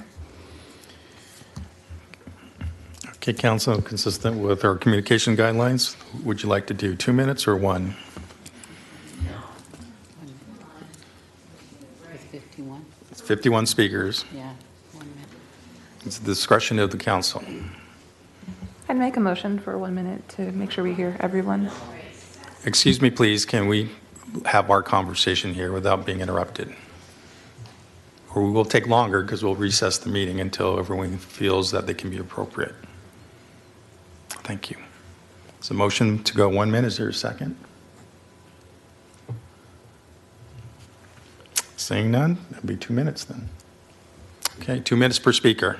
And again, please observe communication council decorum. We want to hear from all 51 speakers in a open and in a way that people don't feel intimidated and they can speak freely. So please hold your applause, your boos, your whistles, whatever it may be, so council can hear all speakers. City Clerk, can you begin? Thank you, Mayor. So again, we've got in-person speakers being called first. Our last in-person speaker is going to be Vienna Gali. And our last Zoom speaker is going to be Paula Meyer. Anyone who queues up after that will not be allowed to speak, and you will be given 2 minutes. Yeah, and anyone after Paula can email the council at Group Council with any comments. Thank you. Thank you, Mayor. Okay, so our first in-person speaker is going to be Michael Ochoa, and then Michael will be followed by Ronald Beeman. Excuse me. Good evening, City Council. My name is Michael Ochoa, and I'm a field representative with Carpenters Local 217 here in San Mateo County. I'm also here with the NorCal Carpenters. Thank you for giving me the opportunity to speak. I support the city studying the Redwood Life Evolve proposal. As carpenters, we want to build, whether big or small. I was given this chance to build 23 years ago right here in San Mateo County. I was given the opportunity to enter into an apprenticeship, provided with an on-the-job training, healthcare, and a retirement. Longfellow is a long-term owner committed to being a good community partner. This project will provide good jobs and tax revenue in the uncertain economy. It will also provide flexible investment in childcare to support families, children, and caregivers. Longfellow has shown their dedication to our community by proactively seeking community input. This is a project we feel invested in and something we are proud of. We ask this council to consider the repeal of the Westport Specific Plan and replacement with a new, precise plan for a research and development office and life science campus. Thank you for your time. Thank you. And our next speaker is Ronald Beeman, and Ronald will be followed by Rigo Gallardo.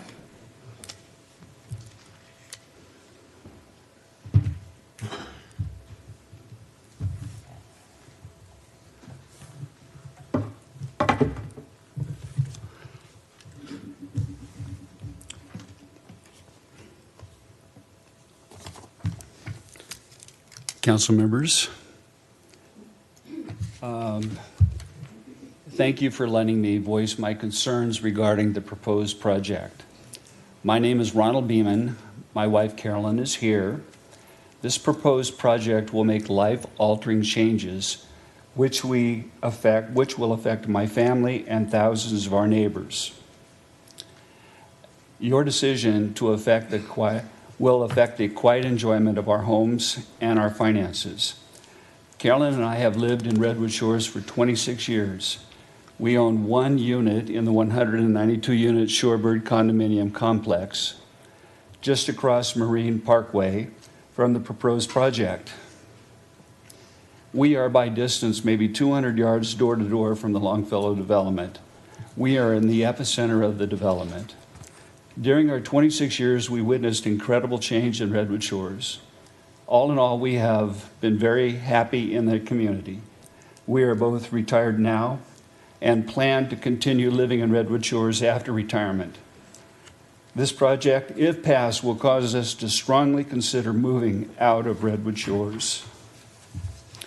In the past, we experienced the construction of the existing office park, now situated on the proposed site, a perfectly fine low-rise building complex,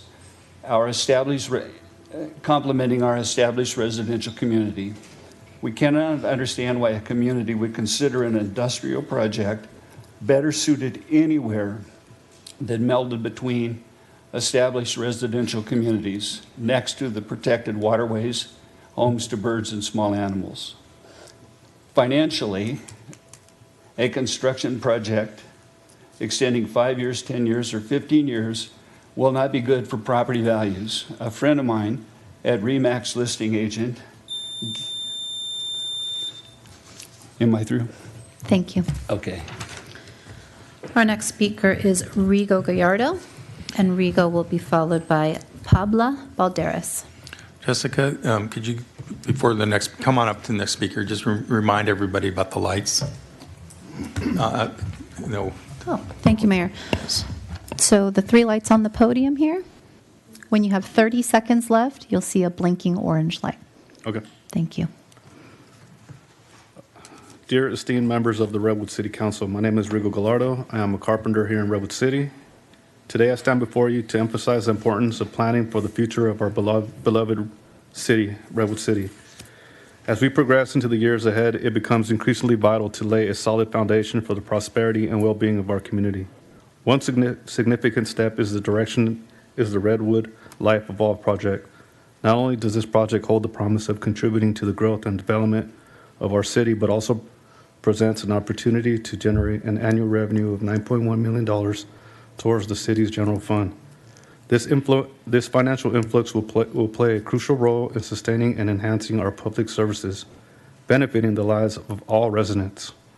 Moreover, I would like to highlight the commendable efforts put forth by the Longfellow Development Team.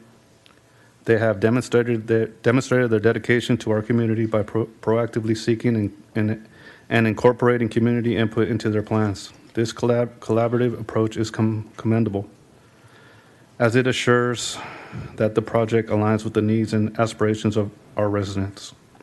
Please, Redwood Life Evolve is not merely a development proposal. It represents an investment that resonates deeply with the people of our city.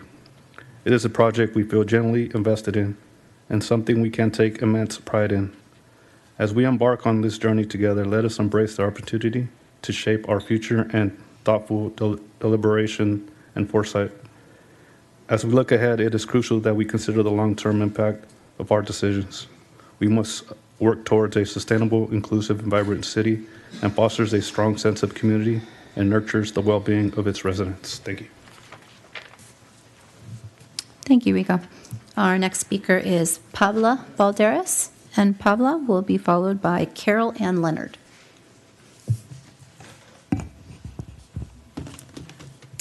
Good evening, City Council members. Good evening, everyone. My name is Pabla Valderas. I'm a journey woman carpenter. I've been in the trade for 20 years. I am a mother of 5. I started as a single mother of 5 when I started my career. I was able to raise my 5 children on my own because of projects like this. I was the only support for them. They are all grown. My baby is 25. She's a teacher. My second oldest has her own business at home. My third one joined the Marines. My fourth one she's all over the place. She does 1,000 different things. Notary, public notary, a teacher, in real estate. She's everywhere.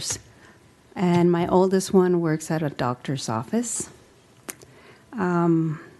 Without projects like this and being a union member, that help me provide for my girls, I wouldn't have done it. Before that, I had 3 jobs just to make ends meet. So I do support the Redwood Life project. Developments like this allow me to continue my career as a union carpenter. Thank you very much. Thank you. The next speaker is Carol Ann Leonard, and Carol will be followed by Francis Slepka. Hi, my name's Carol Leonard. I live in Redwood Shores. I've been there 30 years as a homeowner. I worked very hard to get there, as a lot of people. And there's really only 2 perspectives that I see that are the issues. One is that there's the Redwood City community, and there's the Longfellow real estate business plan or partners. There's a couple of things. Redwood Shores has always had a development plan, not only for businesses, but also for the community. We have Redwood Shores Association that has CNRs for the development of our community. We've always abided by them. Not only does it have specifics as color of paint, where you build, what you do, and we've had many things developed through the 30 years that I've just been there. We've had schools, we've had, fire department, we've had even the latest, which is the Silicon Valley Clean Water Treatment Plant. We've had a library. We've had many, many things done there. Just like there's a development plan that when you bought into Redwood Shores, there was the Westport plant. Now, this plan had specifics. Any developer coming in knows of what's going on. The problem that I have is that they bought knowingly what they bought, and now we're in a situation where there's an issue, But why did you buy if you knew you were a vertical market developer? There's many developments they've developed. It's all the same MO. It's not a community project for small. We're not a big community. It's a small community. The traffic situation has many times gone on in the area. Just look at what happened when the Bay Area Meadows closed and Thank what you, it did Carol. for that community. And Thank you so Foster much. City.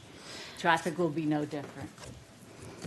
Next speaker is Francis Slapka, and Francis will be followed by Mike Morris. Hi, I am first generation American. My parents came from 2 different countries in the early 1950s, not speaking any English. With the equivalent of a 4th grade education, job choices were limited. My father worked his way up from dishwasher to waiter, which he worked at till he passed away at the age of 80. My mom washed hair and then did housekeeping at a hotel. I am the first one in my family to graduate with a high school diploma. I got my bachelor's and master's degree. Now, because we were so poor, I paid off my college education, working 3 jobs for 10 years. I, too, am a union worker for over 40 years. Like my parents, I saved till I could afford to buy a home in Redwood Shores in 1993. So I'm confused as to why the union is here. Longfellow should be hiring you no matter where they build. Redwood Shores, Redwood City, San Carlos, San Mateo, etc. Your union should ensure that Longfellow is providing you a safe environment for you to work in. Longfellow, you invested in Redwood Shores knowing there was a Westport plan in place. Therefore, I believe you really don't care about the community of Redwood Shores. For an example, how many are really using the public transportation now? Redwood Shores wants the area and community to remain as is. It's why we bought here. To the City Council, please support Redwood Shores. Please instruct Longfellow to work within the Westport plan. Obviously, it's possible as there's a 1 and 2 level companies there now. And assist Longfellow in acquiring other locations in Redwood City where they can build a level 3, 6-story building and parking structure. I can think of 3 locations that have been vacant for over 10 years. All this would make the Redwood Shores remain as it is, Longfellow get their buildings, and Redwood City get its revenue. Please support Redwood Shores community. Thank you, Francis. Our next speaker is Mike Morris, and Mike will be followed by Ray Fowler.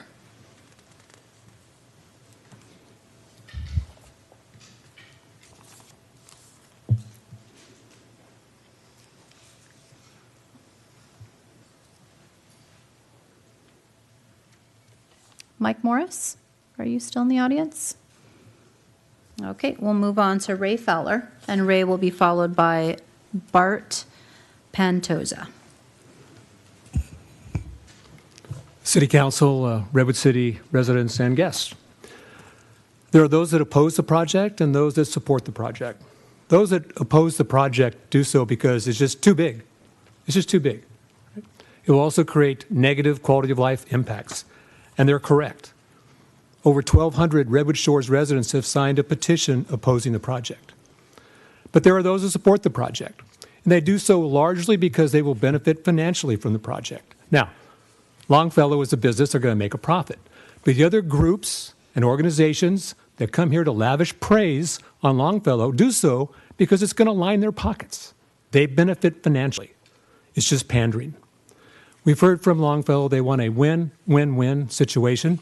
Well, if they can create more labs and get more tenants, that's a win for them. The city, if it can get some revenue and move forward with its housing situation, that's a win for the city. But in Redwood Shores, the too big project will not allow a win. If the residents there can accrue some community benefit, that might be a win for them. But it will not offset the negative impact. Longfellow wants to give us a win-win-win, but the only way they can do that is to present to the council the smaller alternatives that have already been mentioned in these meetings. And we haven't seen that, but we hope to see that in the future. But the council is really the only group that can give us that win-win-win. The building's just too big. The proposal last year would allow structures 4 times higher than the Great Wall of China and about a city block wide a football field's distance away from homes. That's just too big. Thank you. Thank you, Ray. Our next speaker is Bart Pantoja, and Bart will be followed by Carl Pearl.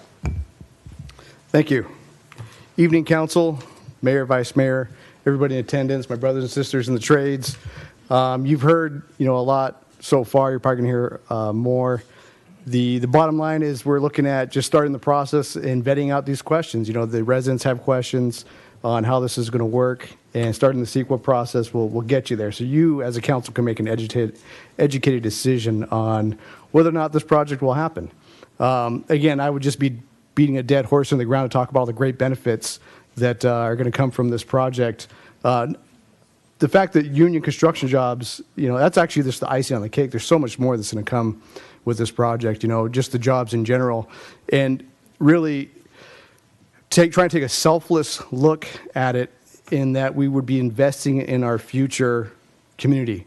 There's kids in high school right now, people in college who are looking to get either into the biosciences or supporting jobs for buildings like this. That's the future of our city. I think the council knows that. I think many of you know that.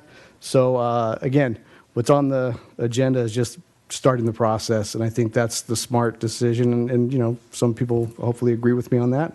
And that's all the time I'm going to take. So thank you. Thank you, Bart. The next speaker is Carl Pearl, and following Carl will be Adelaide Nye.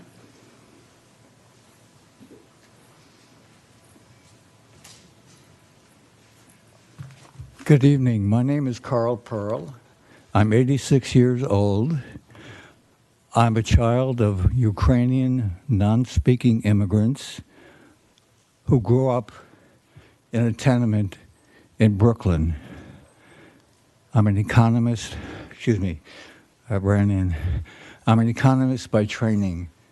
Most of you know what an economist, definition of an economist, I'm sure. It's a man who marries a Playboy centerfold for her money. I'm also a 55-year member of the Sierra Club, a resident of this community for a long time, and I'm a product of public schools.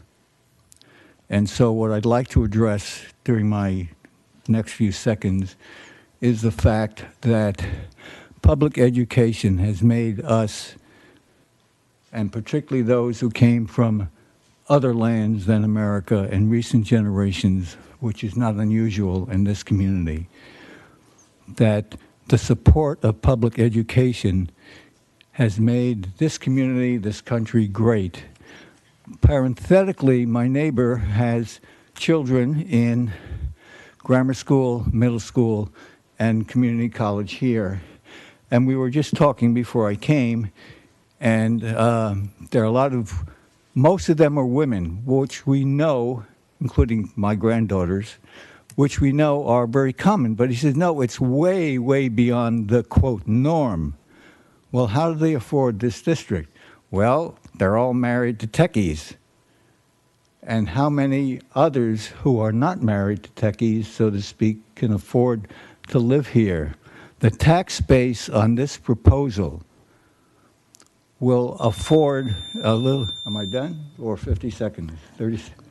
Time's up, Mr. Pearl. Thank you. Time is up, sir. Oh, thank you. Our next speaker is Adelaide Nye, and Adelaide will be followed by Amy Buckmaster. Good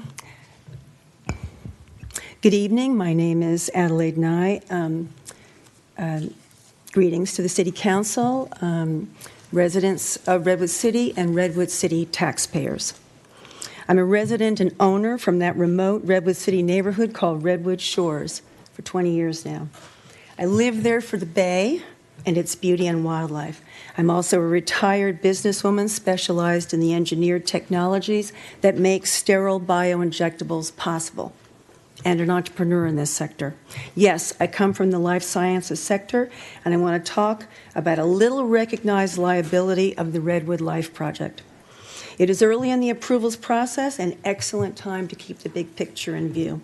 For the past 18 months, I have been studying what lies beneath the Redwood Life project. I'm talking about the 42-acre unlined old landfill located at the northern edge of the property. I can later share a map of its borders. It has received little detailed attention thus far. This unlined landfill regularly releases methane gas and lower concentrations of toxic chemicals. You could say this landfill has a pulse. Test results are reported out monthly for about 20 years now. I'll share how to access this information afterwards. These documents are not easy to find. Redwood City taxpayers may think that the only folks who will endure downsides from the Redwood Life project are Redwood Shores residents, and only for some years at that. The issues have been enumerated here. However, Redwood Life has said little about the landfill. They would prefer that we believe that this 42-acre sleeping cesspool of fermenting chemicals can cause no liability risk to Redwood City in the future. It would be a mistake for us to think this.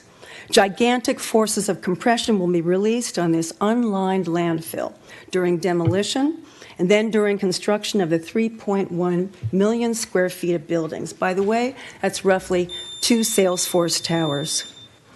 Thank you, Adelaide. Keep to the Westport plan. Thank you very much.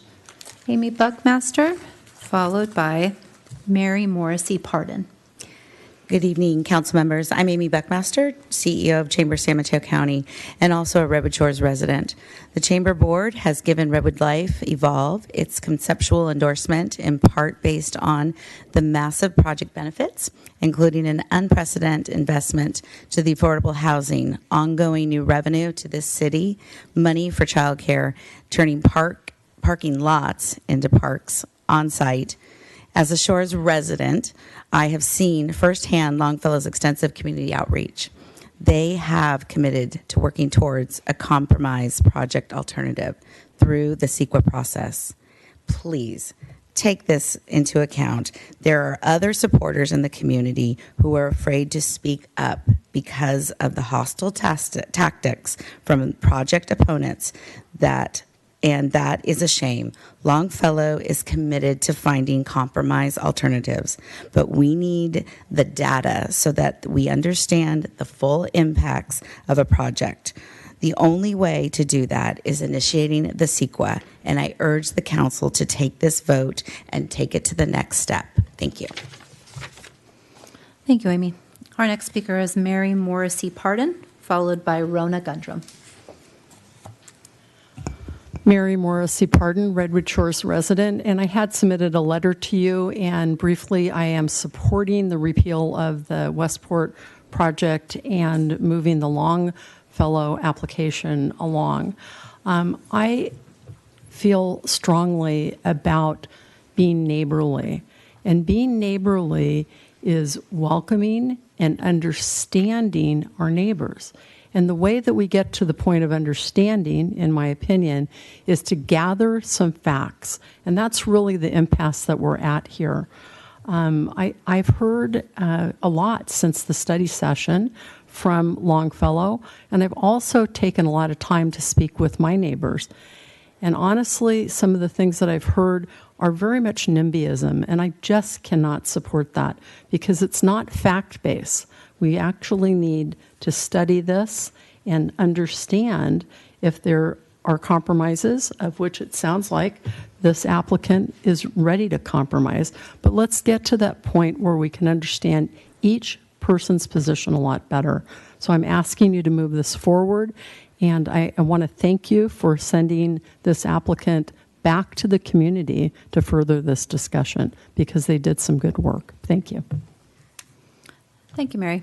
Our next speaker is Rona Gundrum, and Rona will be followed by Leanne Redford.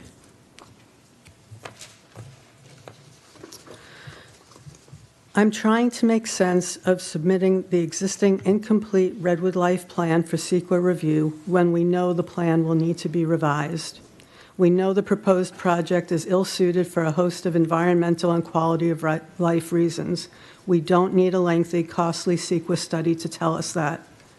At the study session, referencing overwhelming messages of concern from the community, Council suggested to Longfellow that they look at scaling back the project and further engage with the community in the endeavor. The community interpreted that to mean scale back now before moving on to CEQA. There is strong community support for Longfellow to continue to renovate within the existing site-specific plan to fit their tenants and the community's needs. The current Westport plan, which includes design options for growth, could be amended with new development standards. It is feasible to increase density while maintaining the character of the shores. Of major concern is that CEQA does not address market demand. A recent study is already raising doubts about the long-term viability of the lab space sector in current development. With the 25-year phase plan, the likelihood of the need for a 3.3 million square foot campus that will forever change the visual character of the property and peaceful Redwood Shores Bayfront community is very low.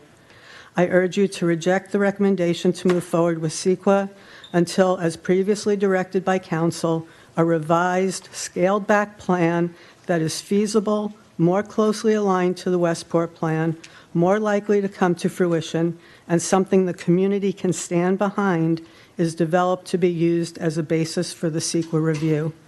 Thank you for your consideration of community stakeholder concerns. Thank you, Rona. Our next speaker is Leanne Redford, and Leanne will be followed by Rich Hedges.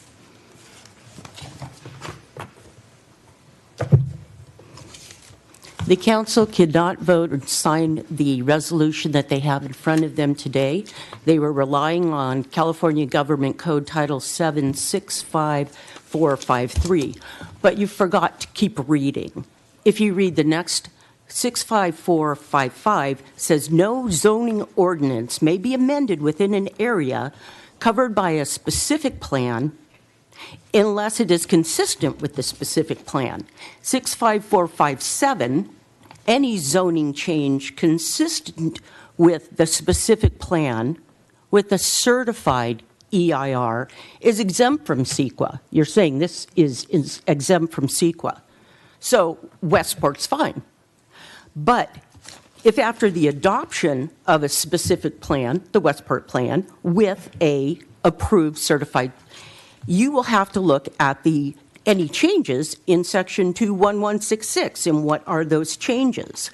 Substantive changes proposed which require major revisions to the EIR.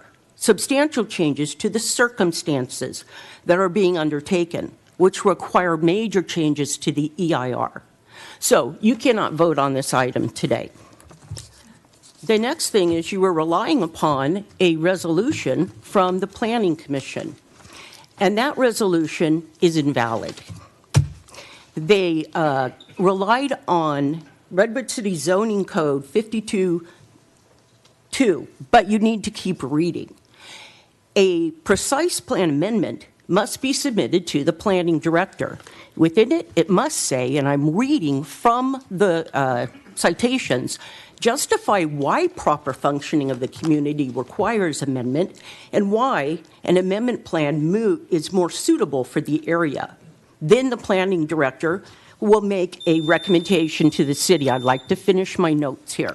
But under section Leanne. C, the environmental review document Leanne, I'm sorry, is your time is required up. under CEQA, and it must have a environmental Thank you, Leanne. completed. I need to complete this from the Ms. planning Redford. commission. Leanne, your time is up. There I'm sorry. is no such, therefore, this resolution is invalid. Thank you, Leanne. Our next speaker is Rich Hedges, and Rich will be followed by Connie Chaltis.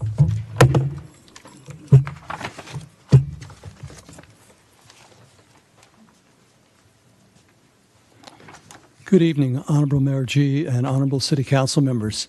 I'm here tonight to tell you about my relationship that grew out of bargaining with Longfellow over development 300 feet from my front door.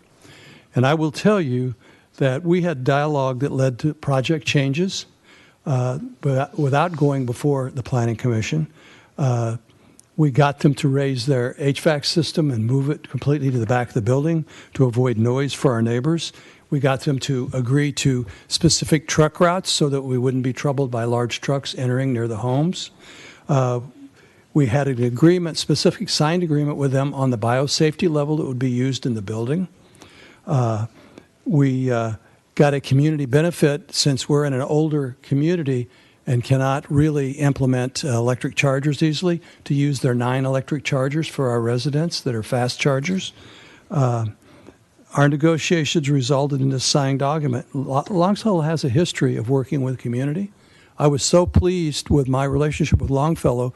We had a committee of about 6 people that I chaired that I came here to tell you about it. And looking from some of the benefits from this project, $85 million in affordable housing funds, my God, that will help you with your RENA requirements. I mean, this is a no-brainer. A creation of thousands of good-paying union jobs and other jobs. And sea level rise protection, we're struggling in San Mateo with flooding. We're going to have to spend a lot of money to do flooding, and yet they're giving you money to deal with that here in Redwood City. And $2 million for something we need so badly, which is child care facilities. So I urge you to move forward with this, approve the changes tonight, and let's work with the community, let them talk directly with Longfellow, and get some agreements that they can live with. Thank you. Thank you, Rich. Our next speaker is Connie Chaltis. Yes. And Connie will be followed by our next and final speaker, Vienna Gali. Good evening, Council. My name is Connie Chaltis. I've lived in Redwood Shores for 30 years. I feel Redwood Life will bring environmental studies, tax dollars, and jobs to our city. All good things. Oracle moved away, so we need more community life now. I have 2 neighbors who commute at least 15 miles to biotech jobs. They live in Redwood Shores. And this would help reduce the traffic if they work nearby at Redwood Life biotech buildings. I think Redwood Life is a good thing and support any surveys that you want to do. Thank you. Thank you, Connie. Our final in-person speaker is Vienna Gali. I was wondering if the council would allow me to give my 2 minutes to one of the other speakers. Is that a possibility? In accordance with our communication guidelines, we do not cede time to other speakers, so you have your 2 minutes. Well, no, I was not prepared to speak. I was going to give it to one of the ladies in my neighborhood. Thank you. Thank you. Just as a reminder, we do have communication guidelines for council. They are posted on the city's website, and they are available on the back counter. So please, if you want to come back, and this will come back, and just refresh yourself with that. And hopefully the city clerk, the mayor, and the council will remind you of that in the future. So we will now go to our virtual public commenters.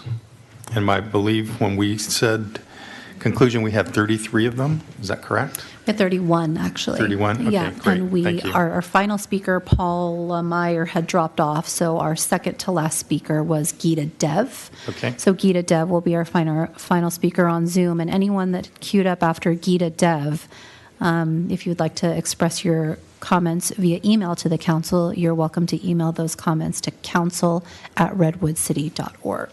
Thank you. We'll begin our virtual public comment. Okay, our first Zoom speaker will be Bob Highsmith, and Bob will be followed by Ali Sapperman. The timer is on the screen and will begin when you start speaking. Welcome, Bob.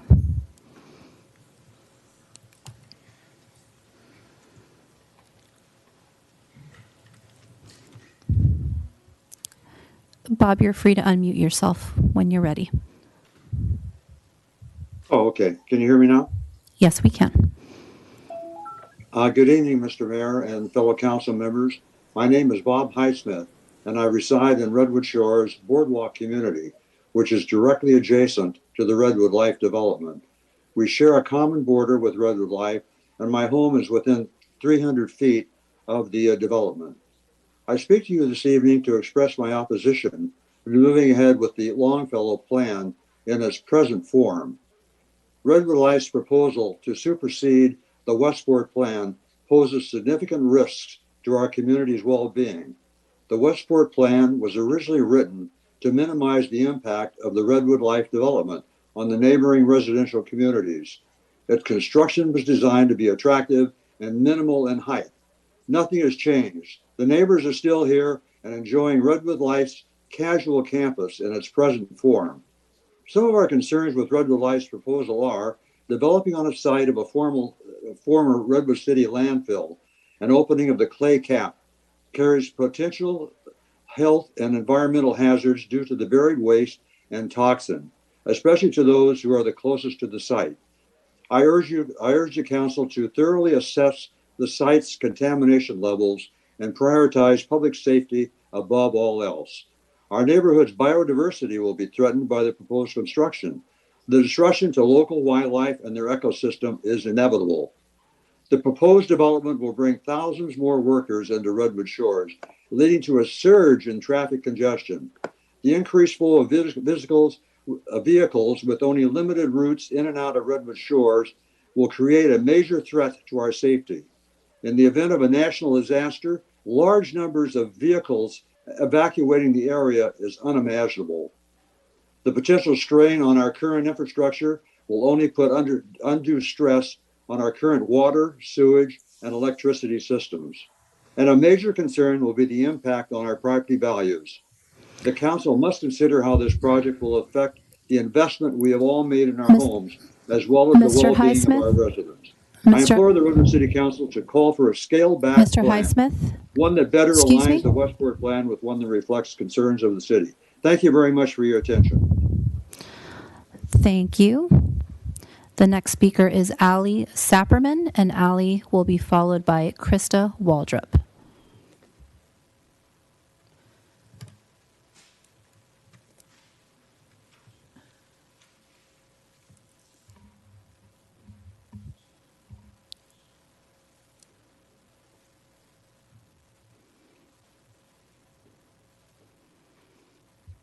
Good evening. My name is Ali Saperman, and I'm calling in on behalf of the Housing Action Coalition in strong support of the Redwood Life Evolve project, which we proudly endorsed.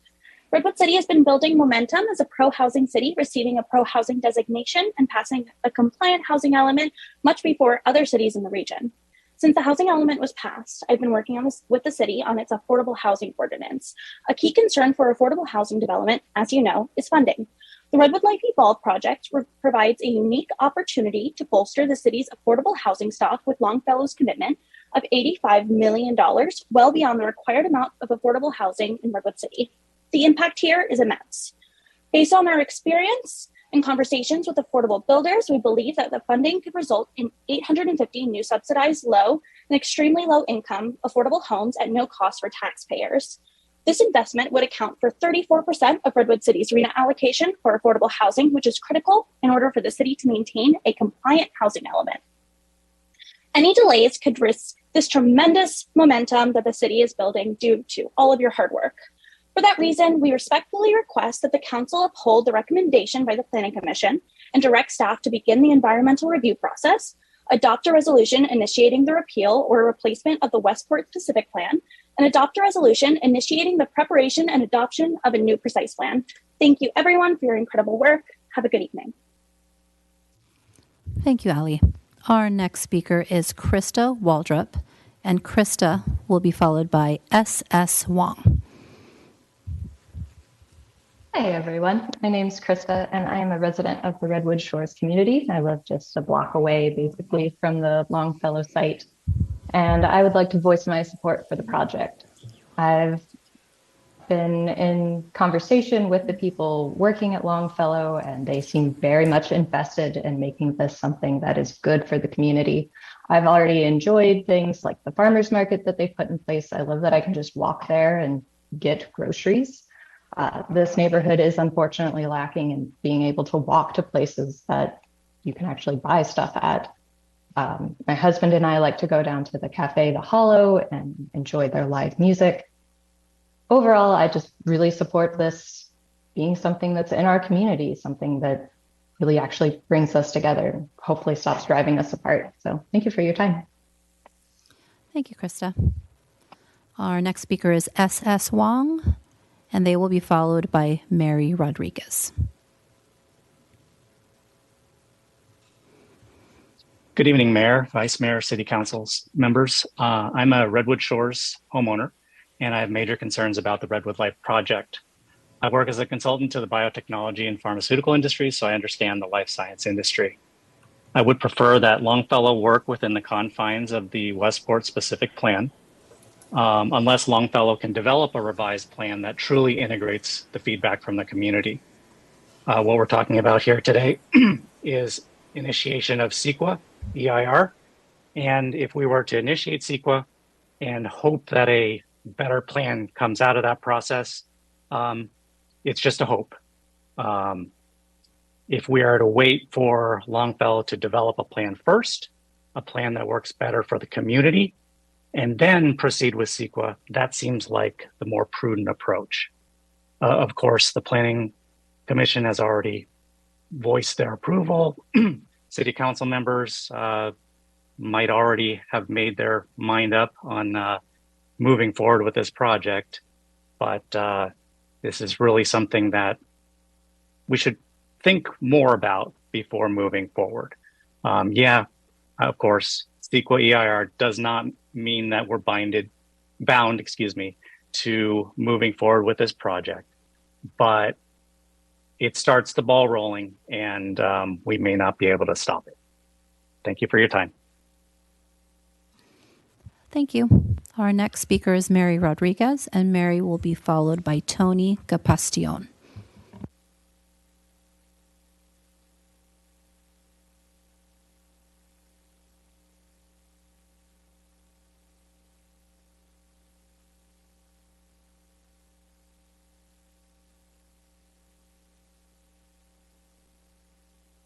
Okay, I figured out how to unmute. Thank you. Thank you for having this meeting. You know, I am just really appalled that we're even discussing this dangerous suggestion that we create this horrible thing in a very dangerous area. Why in the world are we forcing this on a small area called Redwood Shores that's landfill with all kinds of chemicals just beneath the surface? Carpenters, you can get jobs anywhere. It doesn't have to be here. I think that all of the things offered by Longfellow, the goodies, are simply that, goodies.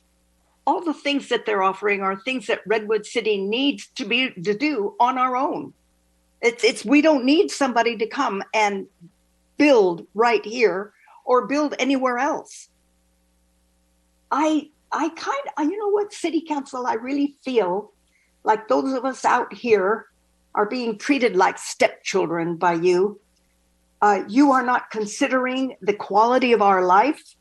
I don't really think that you're listening to us and how we know that it's dangerous to live here. I don't think one person lives here.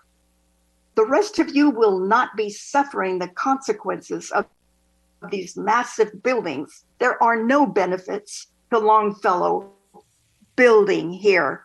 There are so many other areas that they can succeed in doing what they want to do.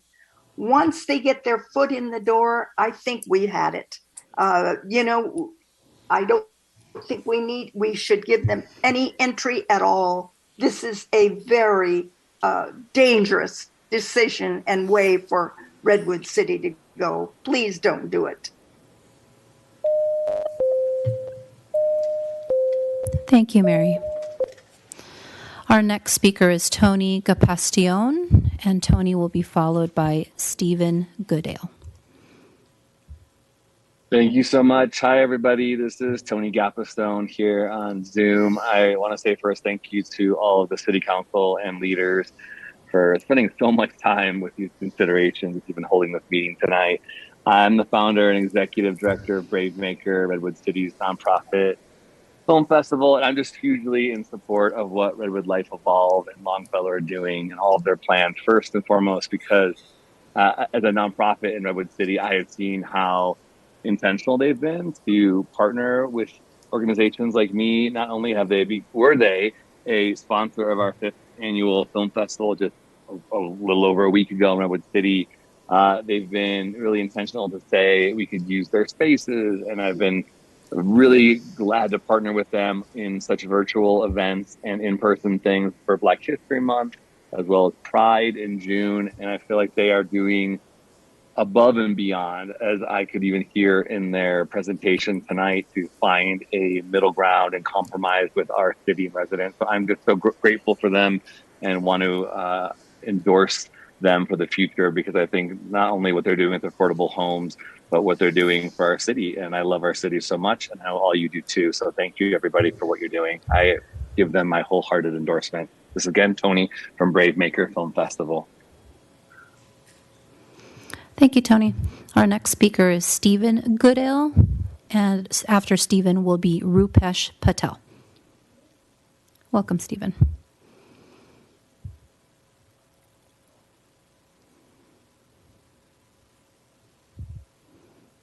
Sorry about that. Can you hear me now?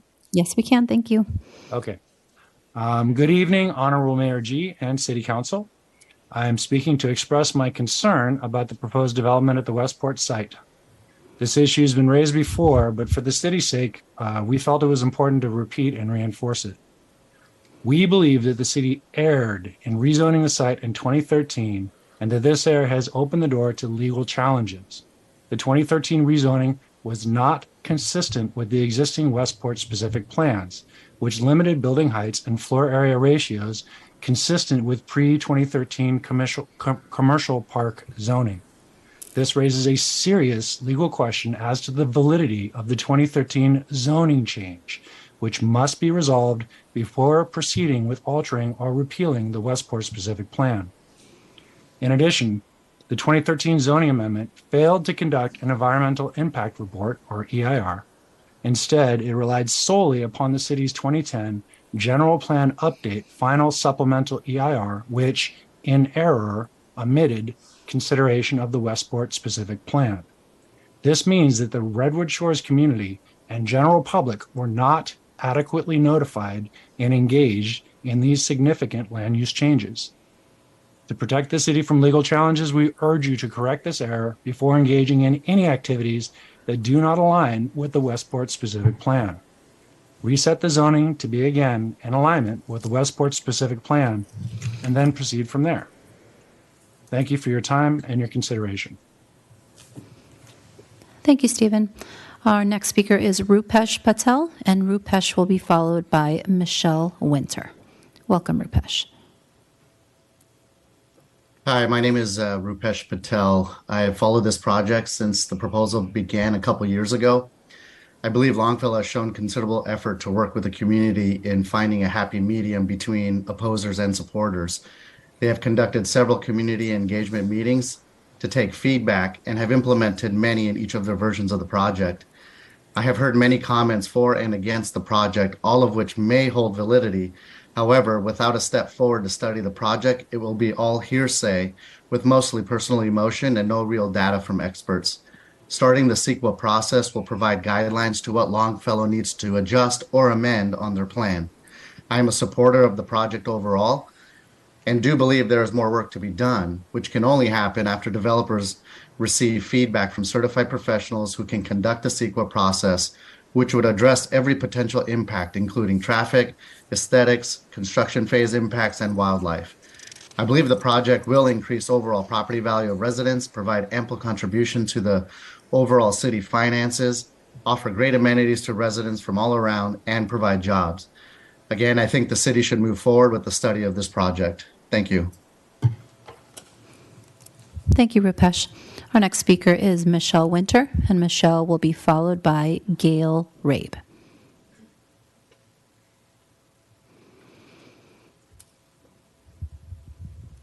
Hello. Hello. Hello, council members. My name is Michelle Winter, and I'm an interior designer and a face painter. I'm not a resident, but I visit friends in Redwood Shores and often work in Redwood City. And I was recently hired by Longfellow to face paint at their booth at their outreach space over at the farmers market. I really enjoyed working alongside Tara and her coworkers. They're a group of warm, happy people, and they obviously feel as much a part of the community as those who live there. And it was easy to get excited about the project. I witnessed others who were very excited too. Many families commented on how great it would be to have community perks. The possibility of a community swimming pool was especially appealing. Several people talked about being able to walk their dogs in some of the beautiful green spaces. And one woman was thrilled at the possibility of working close to home because she does work in biotech. So I can only imagine who else would be excited to work there. But as people came by, the message was clear. Anyone who was unsure of the project was invited to take a closer look at the proposal and invited to start a conversation on how to improve it and be a part of it. And all I heard was sincerity from Tara and her team to make it work for the people who live there. And it occurred to me that everyone in a community has a responsibility to give a little, even if it means giving some inconvenience, so that the greater community can benefit. And I encourage the project review to move forward so that the residents can get involved and learn more. I know if I live there, I definitely want to get involved in this beautiful, beautiful project. I was very excited about it. Thank you for letting me speak. Thank you. Our next speaker is Gail Rabe, and Gail will be followed by Chris McIntosh. Can you hear me? Yes, we can. Okay, thank you. Good evening, Mayor G and council members. I'm Gail Robbie, a Redwood City resident representing Citizens Committee to Complete the Refuge, a regional environmental advocacy group. I urge council to adopt alternative 1 in the staff report, directing staff and/or the applicant to provide additional information prior to initiating proceedings. I support alternative 1 for 2 reasons. First, it would allow for the comprehensive and robust community outreach that has not yet taken place. This is critical for ensuring a clear project description for any future CEQA analysis. Longfellow's public affairs consultant, Berg Davis, contacted Citizens Committee earlier this year requesting a meeting. And although we responded, expressed an interest in having a discussion, and provided available dates, we've heard nothing back since March and have yet to meet with the developer. Also, the project stakeholder list must include environmental groups and capture input citywide. There are residents in all districts of Redwood City that are concerned about protecting bay habitats and wildlife and about the safety of biolabs in our community. Second, the close proximity of the site's former landfill to the Redwood Shores Ecological Preserve is a significant and legitimate issue. The city should refrain from moving forward until Longfellow has submitted their mandatory long-term flood protection plan for the landfill to the Regional Water Board in September. The Water Board's review and assessment of this plan will be invaluable for informing any risks associated with contaminants moving within the property and off-site from projected surface flooding and groundwater rise. Thank you. Thank you, Gail. Our next speaker is Chris McIntosh, and Chris will be followed by Julie Hagelshaw. Good evening, City Council and staff. My name is Chris McIntosh. Despite the picture, I represent Sequoia Audubon Society of San Mateo County. Tonight, I request you to accept Alternative A. You and the City Council, city staff, and the community need to have a full and complete overview of Longfellow's plan before you make important decisions on whether to initiate a repeal of the Westport Specific Plan.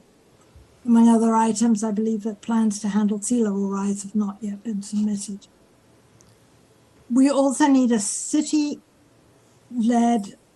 process to find out the concerns of the community. Longfellow says it's conducted much outreach, but more still needs to be done. We were contacted in March, but that invitation was retracted and hasn't. Not only residents of Redwood Shores, but also Foster City and Belmont across Belmont Slough.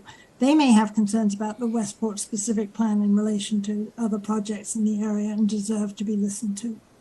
So tonight I request you to choose Alternative A. Thank you. Thank you, Chris. Our next speaker is Julie Hagelshaw, who will be followed by Christine Padilla.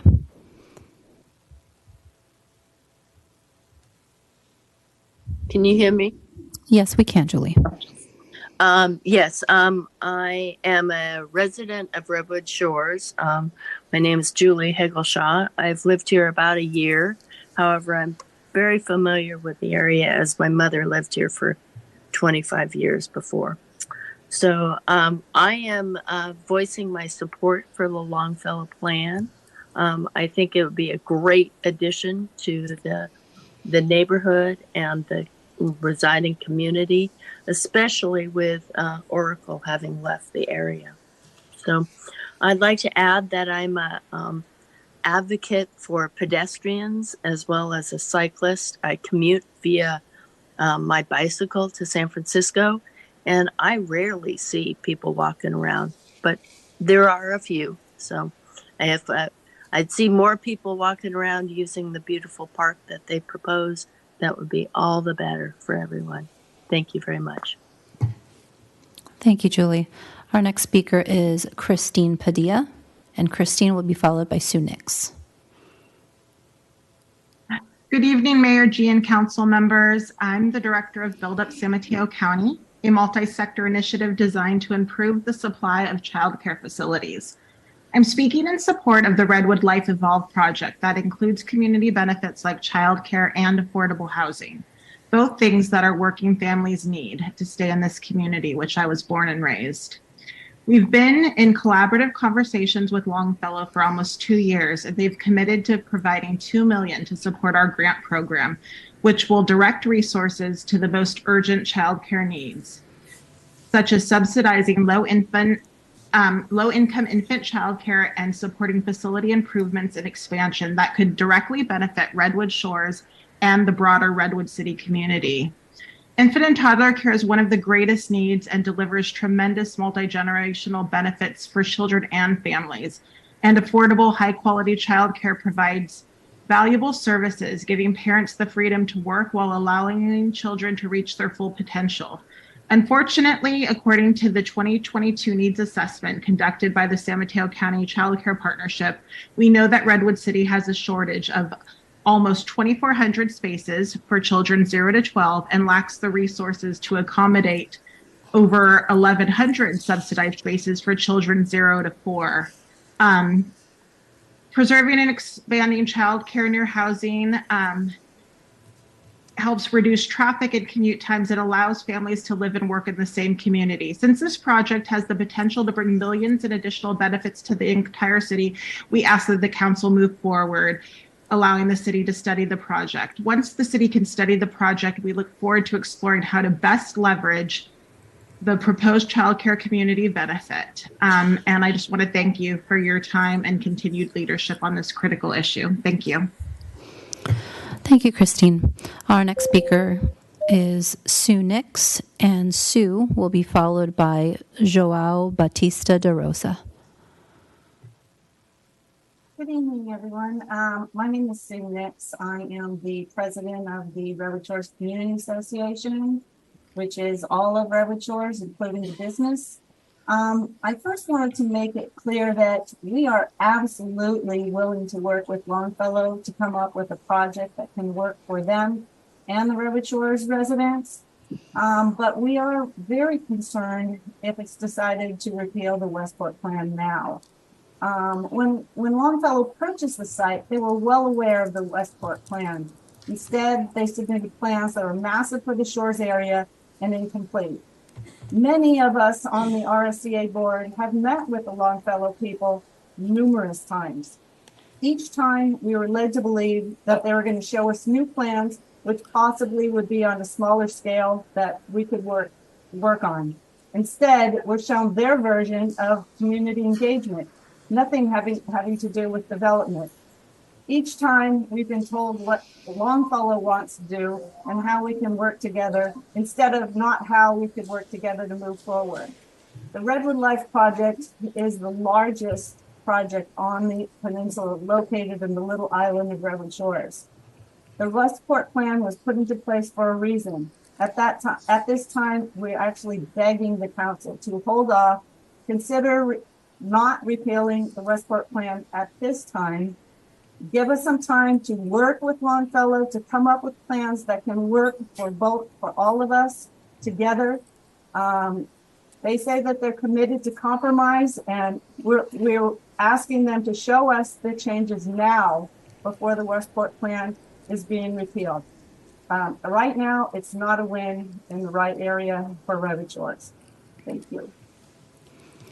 Thank you, Sue. Our next speaker is Joao Bastiza de Rosa, and after Joao will be Andrea Osgood. Good evening, Mr. Mayor and City Council members. My name is Johnny De Rosa. I'm the Executive Director of Peninsula Chinese Business Association, PCBA, and we are speaking in support of the Redwood Life Evolves proposal. Our nonprofit organization is committed to enhancing education, promoting economic development, and strengthening the community by assisting those in need. This proposal fits with our goals, and we believe the city shares these goals as well. We are proud to support the many companies that will grow with this campus, which will be developing life-saving medical technologies. Rather than listing the public benefits you have heard in staff and applicant presentation, I'd like to focus on two things. First, what is at stake? This proposal helps solve two major problems facing Redwood City and its Redwood Shores community. First, sea level rise, and second, a significant city budget deficit. The project alone does not solve this problem, but it certainly helps lead the way towards solutions. Second, regardless of the proposal ecological and financial benefit for the city, Redwood Life Evolve is exactly the kind of development Redwood City would be proud to have. It will help to support the long-term economic vitality of Redwood City and San Mateo County by attracting and retaining top life science companies that will provide new local jobs for people of diverse educational and skills levels. In addition, this business and employees will support the local economy by spending directly on local companies and vendors, including business owned or managed by Chinese Americans. This is an opportunity the city cannot afford to pass up without study and data. The city should initiate CEQA study on this proposal now. I strongly urge you to begin studying the proposal as we work together a brighter, safer, healthier, and more vibrant future. Thank you very much. Thank you.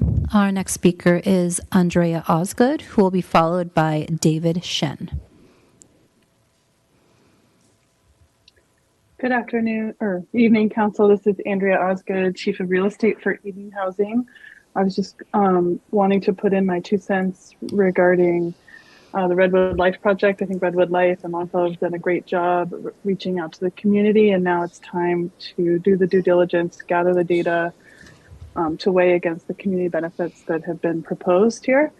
So I urge you to move forward with the CEQA analysis to gather that data, to have that important conversation with the community. Thank you.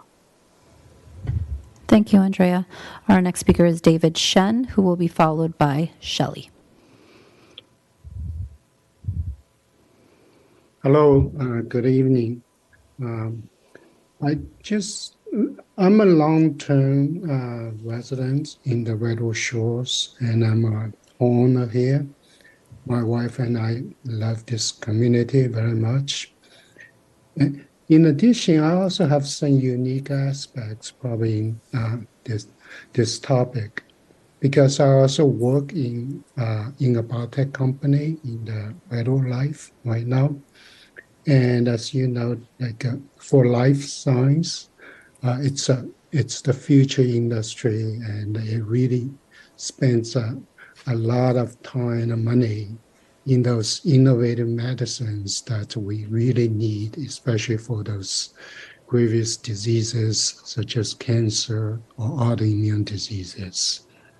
And the employees within those communities are working extremely hard to come up with innovative medicines for those very deadly diseases. In addition, as you probably know, that the employees in the life science are highly educated, and they have postgraduate degrees, and also they really want to live closer to the work. So actually, demand for housing in the Redwood Life also increase because of this industries here. So that's why I think it's a good idea.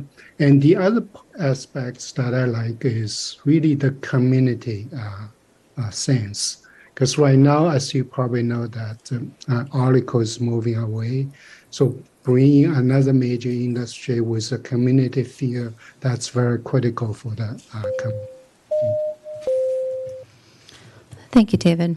Our next speaker is Shelley, and Shelley will be followed by Andrew Young.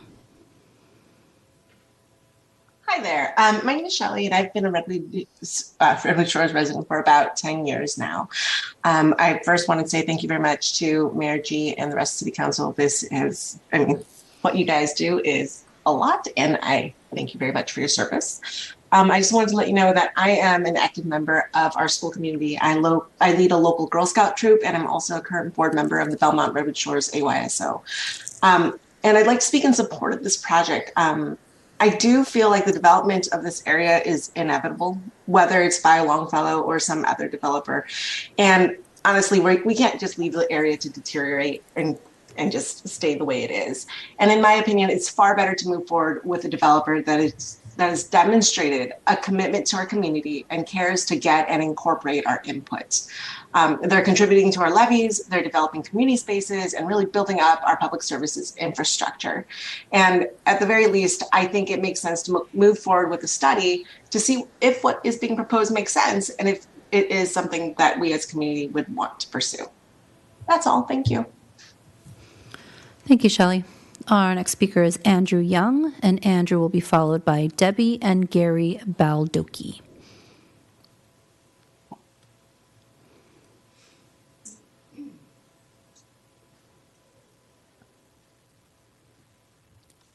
Andrew, feel free to unmute when you're ready.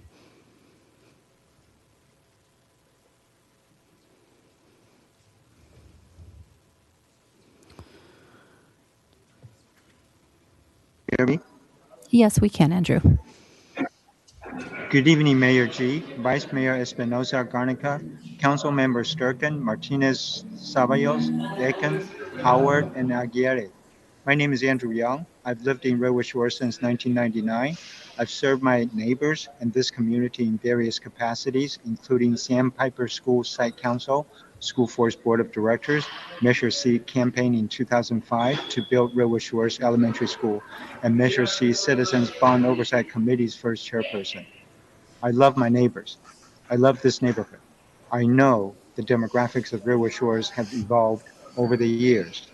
Today, I urge you to please consider the viewpoint of those who have become the silent majority in 94065. Most are immigrant parents of American kids who benefited from major construction projects like Redwood Shores Elementary School in Area H and Design Tech on Oracle campus. Mayor G, Council Members Howard and Aguirre, you may recall how opponents of both projects raised issues like pollution, noise and traffic, and destruction of natural habitat. Those were valid concerns. All were addressed to most residents' satisfaction. None is a problem today. Not pollution, not noise, not traffic, and not habitat destruction. Members of the City Council, you will receive personal correspondence from members of this silent majority expressing each one's support for Redwood Life in the near future. Please take into consideration how they perceive Redwood Life will benefit themselves, their families, and their parts of the neighborhood when you evaluate the merits of this project. Thank you for your service to residents of Redwood City and Redwood Shores. Thank you, Andrew. Our next speakers are Debbie and Gary Baldoki. And Debbie and Gary will be followed by Angelisa Rodriguez. This is Gary. All right, this is Gary. I'll go first. Debbie goes second. But good evening, Mayor Gibb and members of the council. Thank you for considering public comments. We submitted written public comments with links to supporting documentation and videos. We respectfully request the following. Please adopt Alternative 2 and do not initiate proceedings to consider repeal of the Westport Specific Plan. In the alternative, please adopt alternative 1 and direct staff or the applicant to provide additional information prior to initiating proceedings, including requiring the developer to complete their application as directed. Would you be willing to consider updating and revising the Westport Specific Plan rather than replacing it with a precise plan? It provides an excellent framework that will allow you as policymakers to make zoning decisions that will accommodate some changes without effectively relinquishing zoning to a lone developer who is proposing drastic increases in height, floor area ratio, density, inclusion into protected setbacks. Please require the developer to submit a description of his, quote, smaller alternative plans they are contemplating. Their community engagement commitment document indicates that it is vital that this process take place concurrently with CEQA to incorporate changes based on data, yet they give no hint as to what the changes will consider. Lastly, CEQA review is not intended to address zoning issues such as building height and density. In our experience, developers obtain almost every concession they request. See the detailed discussion regarding limitations of CEQA review in our letter. In order to challenge CEQA findings, a member of the public has to hire an expert to refute them. Thank you for your consideration.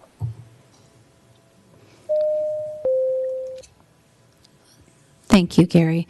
We'll move on to Angelisa Rodriguez, and Angelisa will be followed. No, this is Debbie. This is Debbie. Yeah, we have 2 minutes each.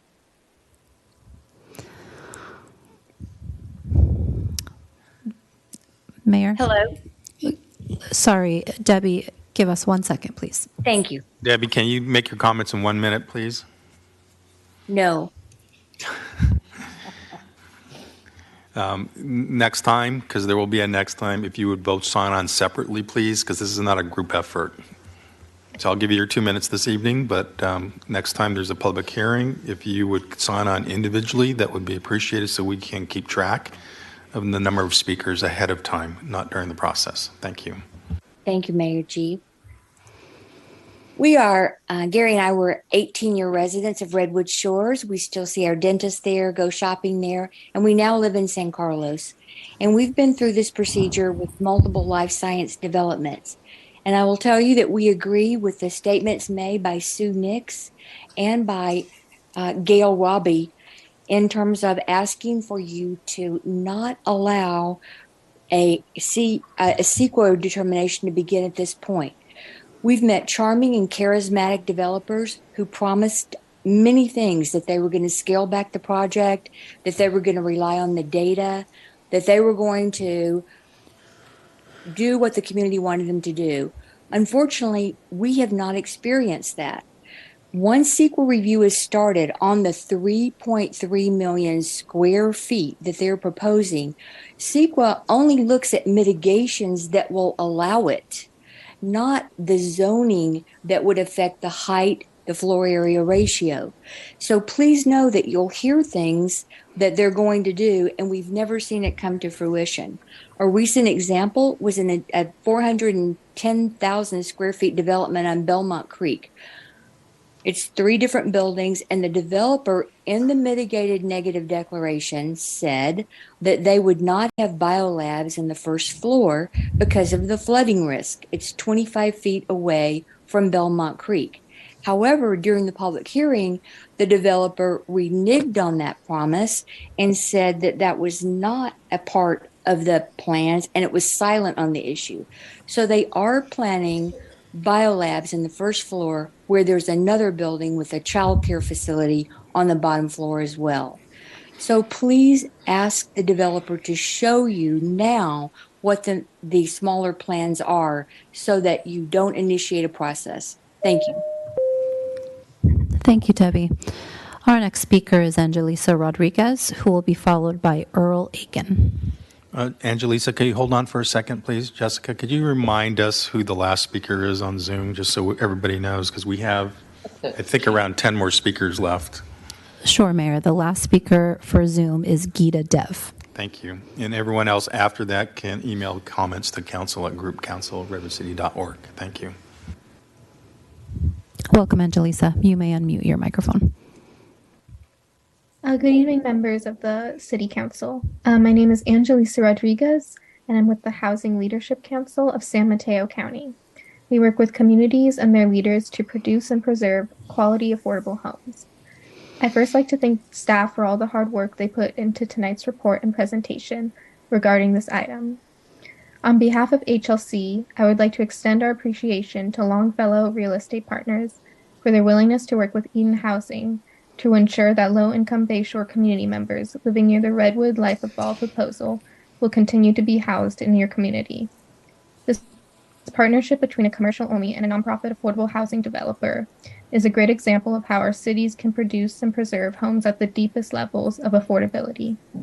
It is a proactive plan that is designed to protect your most vulnerable residents and safeguards them against displacement and/or homelessness.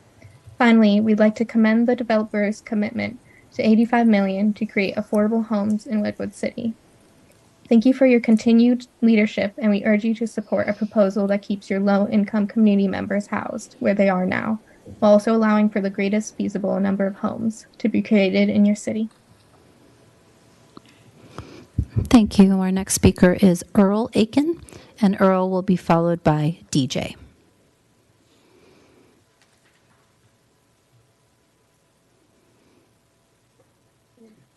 Good evening. I'm Earl Aiken with Stop Redwood Life. Since October 2021, the Stop Redwood Life movement has opposed the massive 3.3 million square foot redevelopment of Redwood Life. We continue to oppose this plan and to collect signatures on our petition. While we as Redwood Shores residents are concerned about the quality of life issues in Redwood Shores and Redwood City, we also acknowledge that Redwood City has a strong interest in seeing a development of some size. During the April 24 study session, several council members suggested a smaller alternative plan and more community input.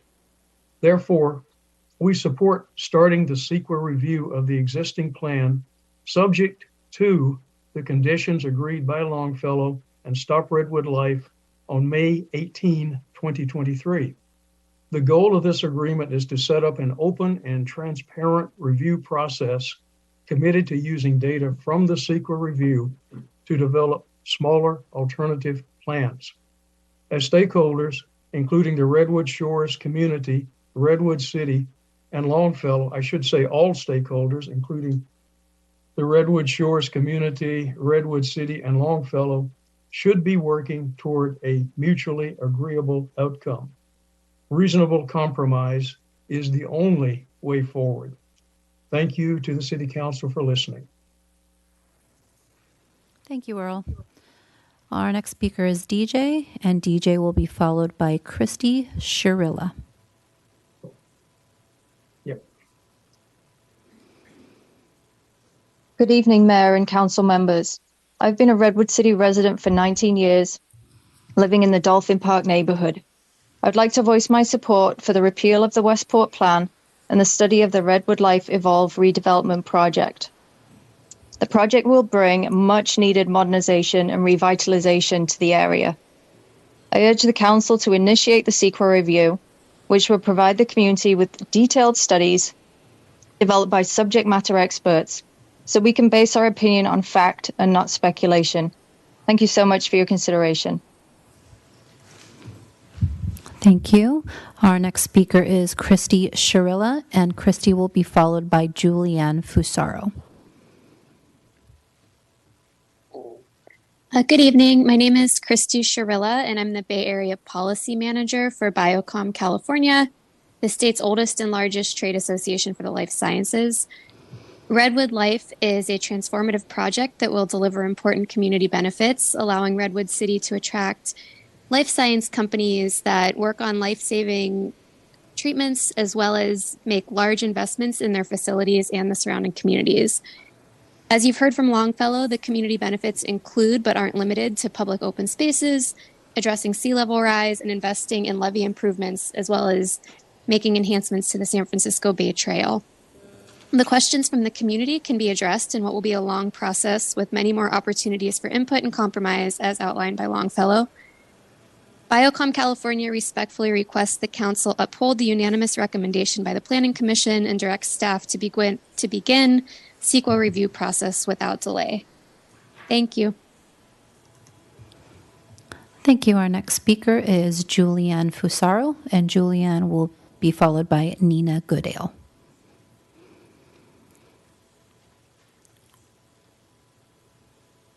Hi, good evening. Can you hear me? Yes, we can, Julianne. Okay, wonderful. Hi, good evening. My name is Julianne Fusaro. I've been both a resident and a homeowner in Redwood Shores for the past 11 years. I also have two small children. I also live just a few blocks away from this project, so this is something I've been extremely motivated to learn everything about. What I've sadly noticed about some of the speakers in opposition tonight is that there doesn't seem to be any willingness to hear any measurable or data-driven information. With a project that's this large, any and all residents with either excitement or concern behind their stance should have taken the extra step to reach out to Longfellow directly. And if anyone did in fact do that, they would have been met with these kind of overwhelming feelings of a team approach, a team that's proud to not only engage in community outreach, but to make adjustments to better serve us, which they've done. I think some people tonight have brought up, improvements to our levy and things that they're willing to do to the community that aren't necessary nor required on their project front. And anyone that's worked with developers should know this is not a constant. It's not something they need to do in order to push an agenda. It's their choice. And I really appreciate the time they took to not only meet with me, but meet with anyone that I came across that wanted to speak with them. So I just wanted to call in and say that I'm in full support of taking the next step to move this proposal forward and study the project. I also ask the council to recognize that many in opposition tonight are solely speaking from a highly emotional state, which is understandably so, but their descriptive word choices of either stupid or dangerous only demonstrate a true lack of education surrounding this project. This is a really exciting opportunity to weigh in and help create a dual purpose space that's tailored specifically to our community. Thank you so much. Thank you. Our next speaker is Nina Goodale, and Nina will be followed by our final speaker for the evening on this item, Geeta Dev. Hello, can you hear me? Yes, we can. Okay, thank you. Good evening, Mayor G and Honorable Council. I've enjoyed being a long-term Redwood Shores homeowner, and the Redwood Life campus is literally my adjacent backyard neighbor. Based on the Westport Specific Plan, the existing Redwood Life campus is less than 200 feet from my home. Since first learning of the project from neighbors in 2021, we initiated contact with Longfellow twice. Due to the pandemic, we couldn't attend Longfellow's in-house only sessions, though we sought any updates and remote engagement opportunities we could find.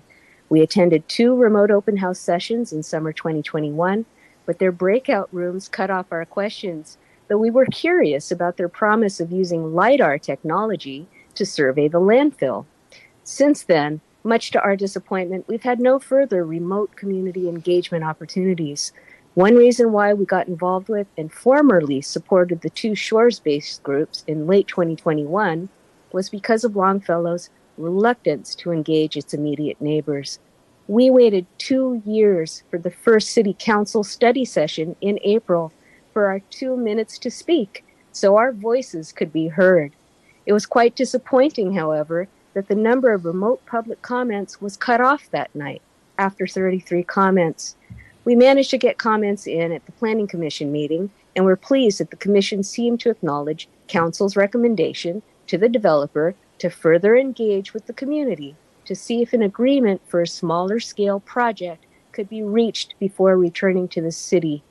We now return to you, urging you to vote for Alternative 1 to direct staff and the applicant to provide additional information prior to consideration of initiation proceedings. This is our plea for further community engagement and essential information for a stable project description and complete application prior to initiation. Please don't rush this incomplete application to bypass community voices. Thank you, Nina. Thank you. Thank you. Our next and final speaker is Geeta Dev.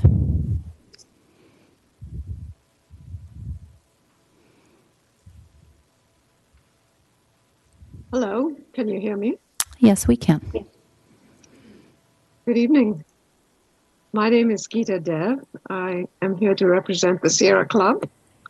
We have always been strong supporters of Redwood City's downtown precise planning, which is transit oriented. The current proposal for over 3.3 million square feet of office space dwarfs the downtown precise plan area. I remind Council it is also distant from transit. It's surrounded by mature residences. It's on a landfill of concern to the Water Quality Board. It has biosafety concerns, and it's adjacent to sensitive wetlands of an ecological reserve. We support staying with the Westport Specific Plan till Longfellow submits a smaller plan for consideration. However, if Council is looking to update the plan as an alternative to a proposed project, we do recommend three things. First, staff's alternative one, which is to direct staff and the applicant to provide additional information prior to consideration of initiation proceedings. We do need a stable project for quantifiable data. Two, we support very strongly a city-led public engagement process. And we also believe that the alternative project maybe should be done by the city as the developer has demonstrated that they can be remarkably tone deaf. Third, the landfill. The Regional Water Quality Control Board has given Longfellow an extension to submit a mandatory proposal for dealing with sea level rise. This is very important for this site, and we suggest that you wait for this important information too. Thank you. Thank you, Geeta. And that wraps up our public comment. Mayor, back to you. Thank you, City Clerk. And I know there are other speakers that are lined up, but to manage the meeting, we asked for a number of speakers in the beginning of the public hearing, and then after the public hearing began to call the list. And so those that are still waiting to speak can email their comments to City Council at groupcouncil@redwoodcity.org. This won't be the last time this subject will be before Council. I suspect they'll be back here a few times, depending on what Council's decision may be. So thank you all for being here this evening, for sharing your public comments. I think we had something like over 50 speakers this evening on the subject, and we're not even halfway done through our agenda. So we will bring this discussion back to Council. Who would like to begin the conversation? Any questions or comments or thoughts from the Council?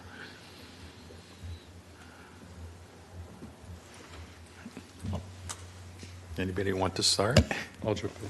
Thank you, Councilor Martinez-Ceballos. Thank you for starting. Thank you, Mr. Mayor, and thank you to the community for providing such robust comments, and to city staff and our commissioners for working on this. I just wanted to kick things off with asking a clarifying question about the community engagement.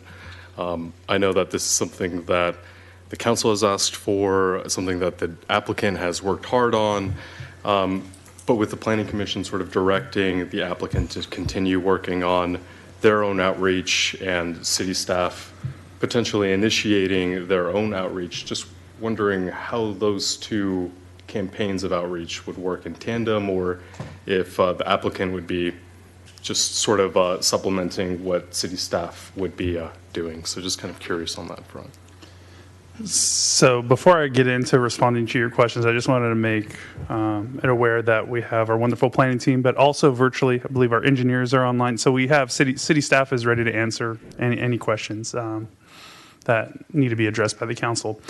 Specifically for community engagement, should the council want to move forward with reviewing and looking at considering potentially repealing the plan, then there'd be a staff-led, or we'd be hiring a consultant firm to support staff in leading community engagement as part of this process.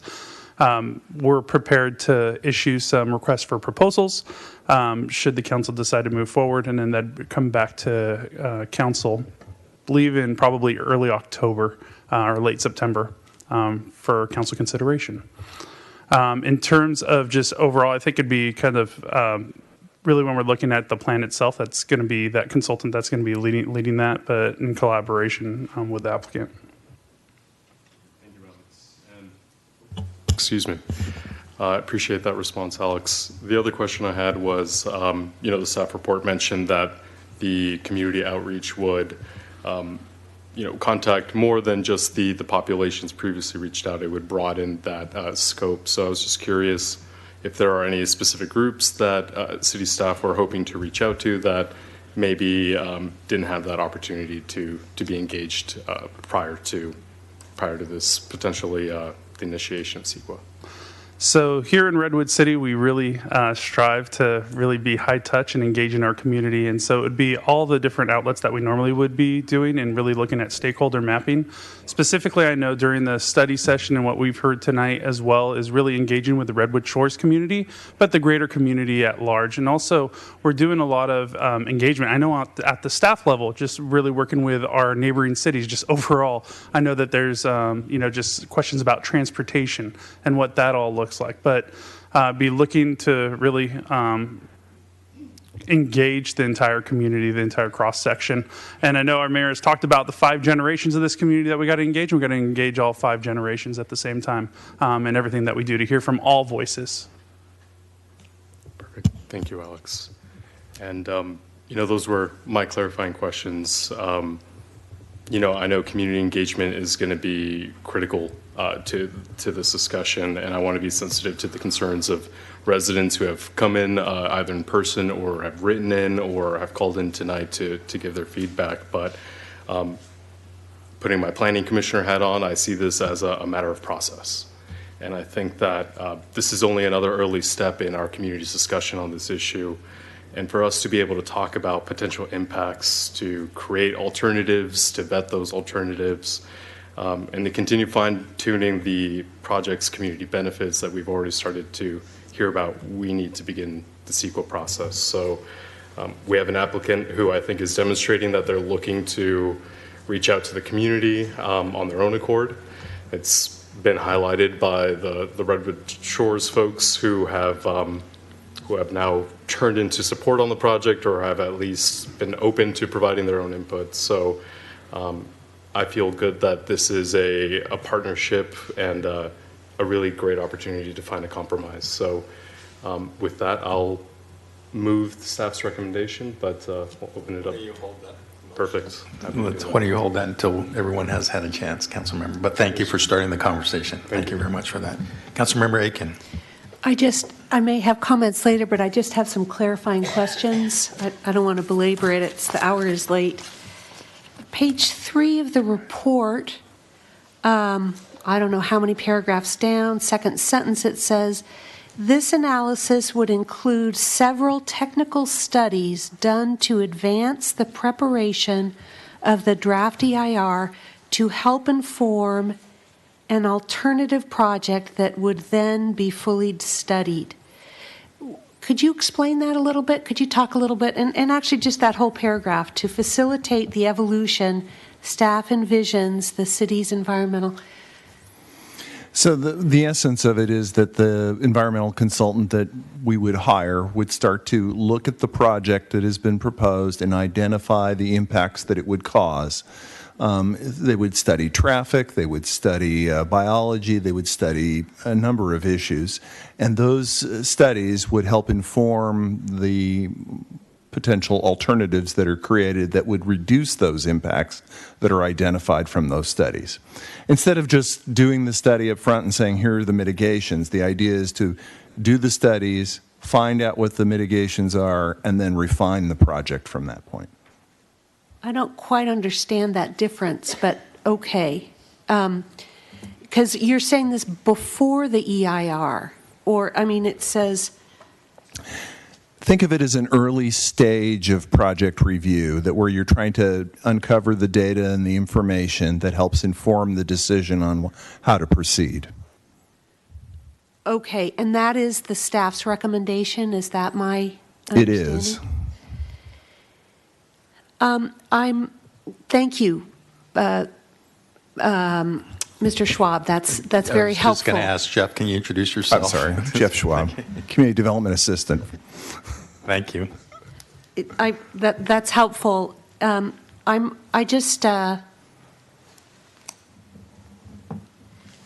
next paragraph in parallel, city-led community engagement would begin. So that's a separate thing, the city-led community engagement?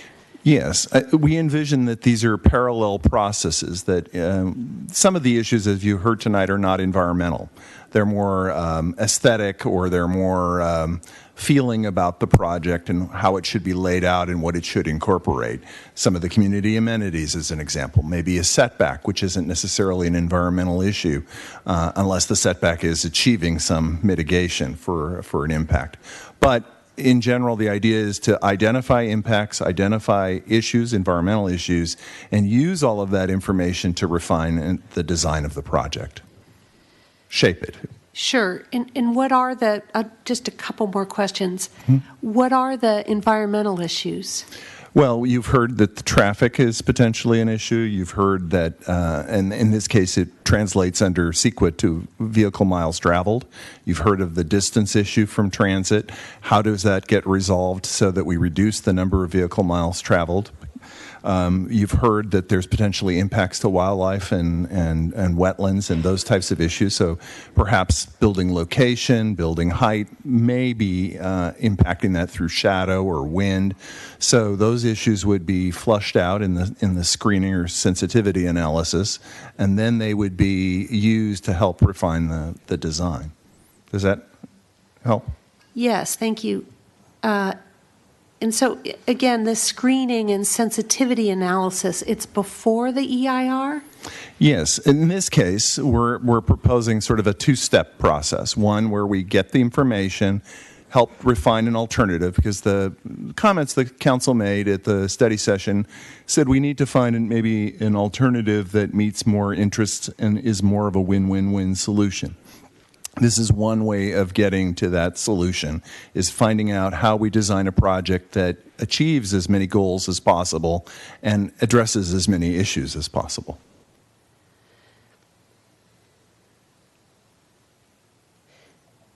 If I may just add to that a little bit. When we talk about an EIR, it's a pretty long process. The very first step is to kick off the review and get public comment on what exactly should be studied. Then kind of staff goes out and works with technical consultants to study those pieces. What staff is proposing doing is having those technical studies taken care of, doing community engagement, understanding both aspects, on, like Mr. Schwab said, on a parallel path, and before publication of the draft EIR, trying to understand what the alternative project will be and make sure to have that studied as well, so that the draft EIR will really have a robust analysis of the project and its impacts and the alternatives. And so when we're talking about before the EIR, we're talking about before publication of that draft EIR. Thank you. And then just two other questions. I don't want to belabor things. It's late. What is the water board report that's due in September? Is that?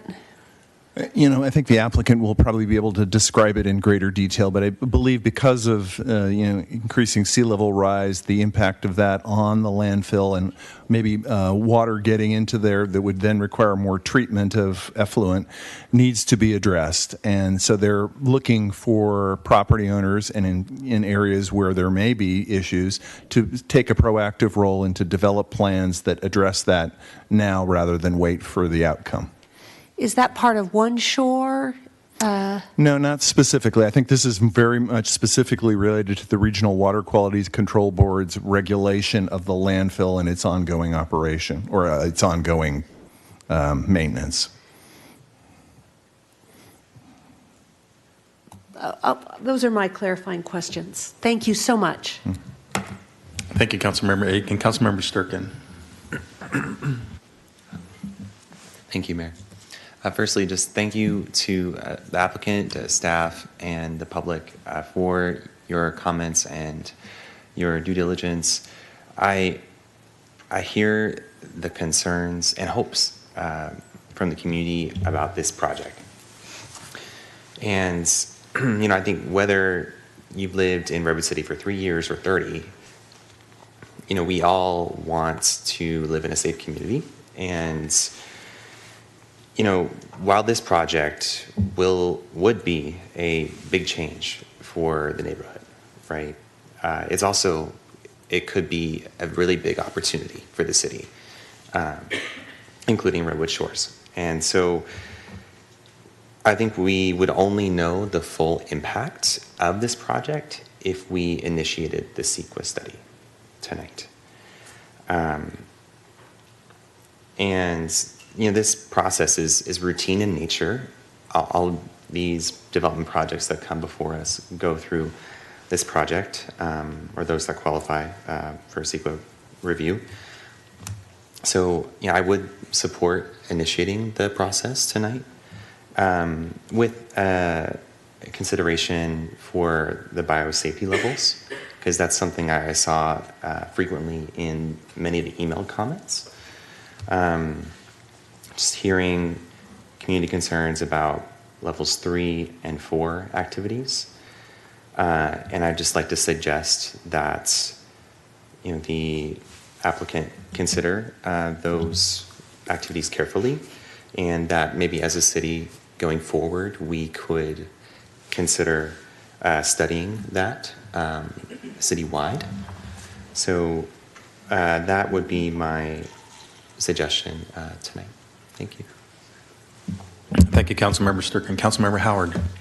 Thank you. And thank you, Councilmember Sturkin. You reminded me about that. We had that discussion during our study session, and I think we were pretty clear that we had grave concerns about level 3 and 4, and that was going to be thoroughly studied, and that it would probably be something that 4 wouldn't happen and 3 remains to be studied. But I just wanted to remind us we had a real lengthy discussion. Thank you for reminding me about that. Several of the speakers have mentioned they want us to work within the confines of the Westport Specific Plan and not do a new process. And so I wanted to ask who would be able to remind us. This question I asked at the study session, and I got very clear answers that help me understand the reasoning why you can't use the current Westport plan. And so I wanted to ask it once again for those who brought it up. Working within the confines of the existing Westport Specific Plan and zoning, what are the cons? Are there pros, but what are the cons of doing such an exercise? I think first I would start by saying the Westport Specific Plan is largely built out. I think we said there's about 13,000 square feet that hasn't been built under that plan. So at minimum, there would need to be some changes to the plan to allow build-out. Obviously, you could renovate, as Longfellow is doing currently to many of the buildings. They're making some changes in uses that are within the parameters of the existing zoning. But really, there's very limited development potential. So that's the con. It doesn't fully achieve what the general plan would allow or the underlying zoning would allow. I think there was more. I remember someone giving me more information that unless we did a major overhaul, we would lose control over certain aspects of a proposal. We wouldn't have. I think that's what was said, that distance from houses and all that, because of the fact this is an old plan and the zoning doesn't match up at this point.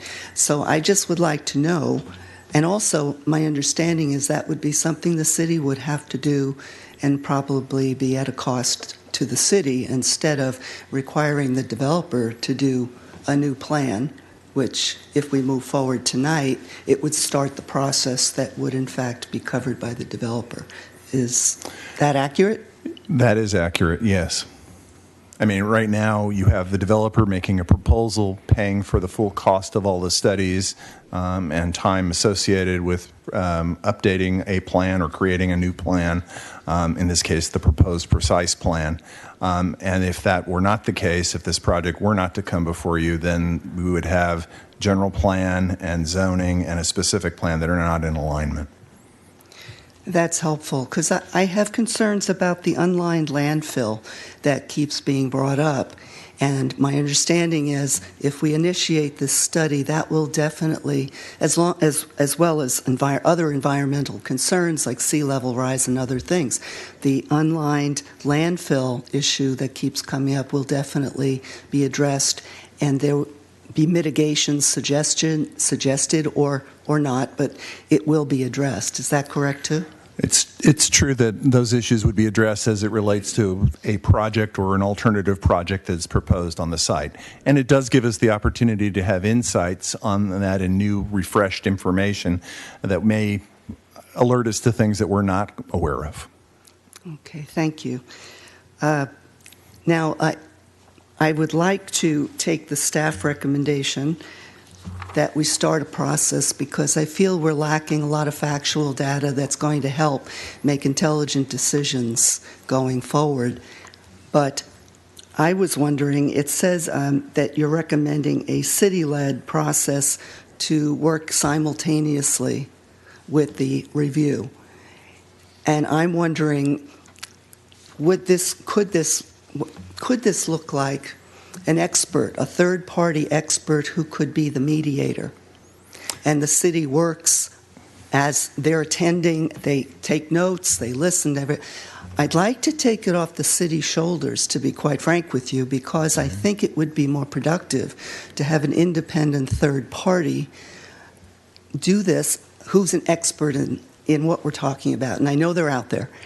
And the developer, I'd like to ask them to pay for it, but this way, we could feel a little bit more reassured that the community may feel more trusting of a process such as that, of having another voice sitting at the table, and their job is to take all the different aspects and craft an alternative that can come back to the City Council for everyone to weigh in on, but it already has input all along the way.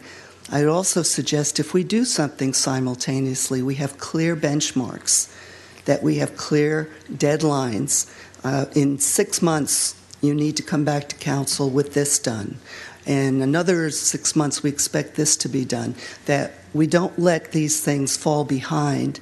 I don't want the process to get ahead of the communication and the networking with the community. So I've given this so much thought, we all have.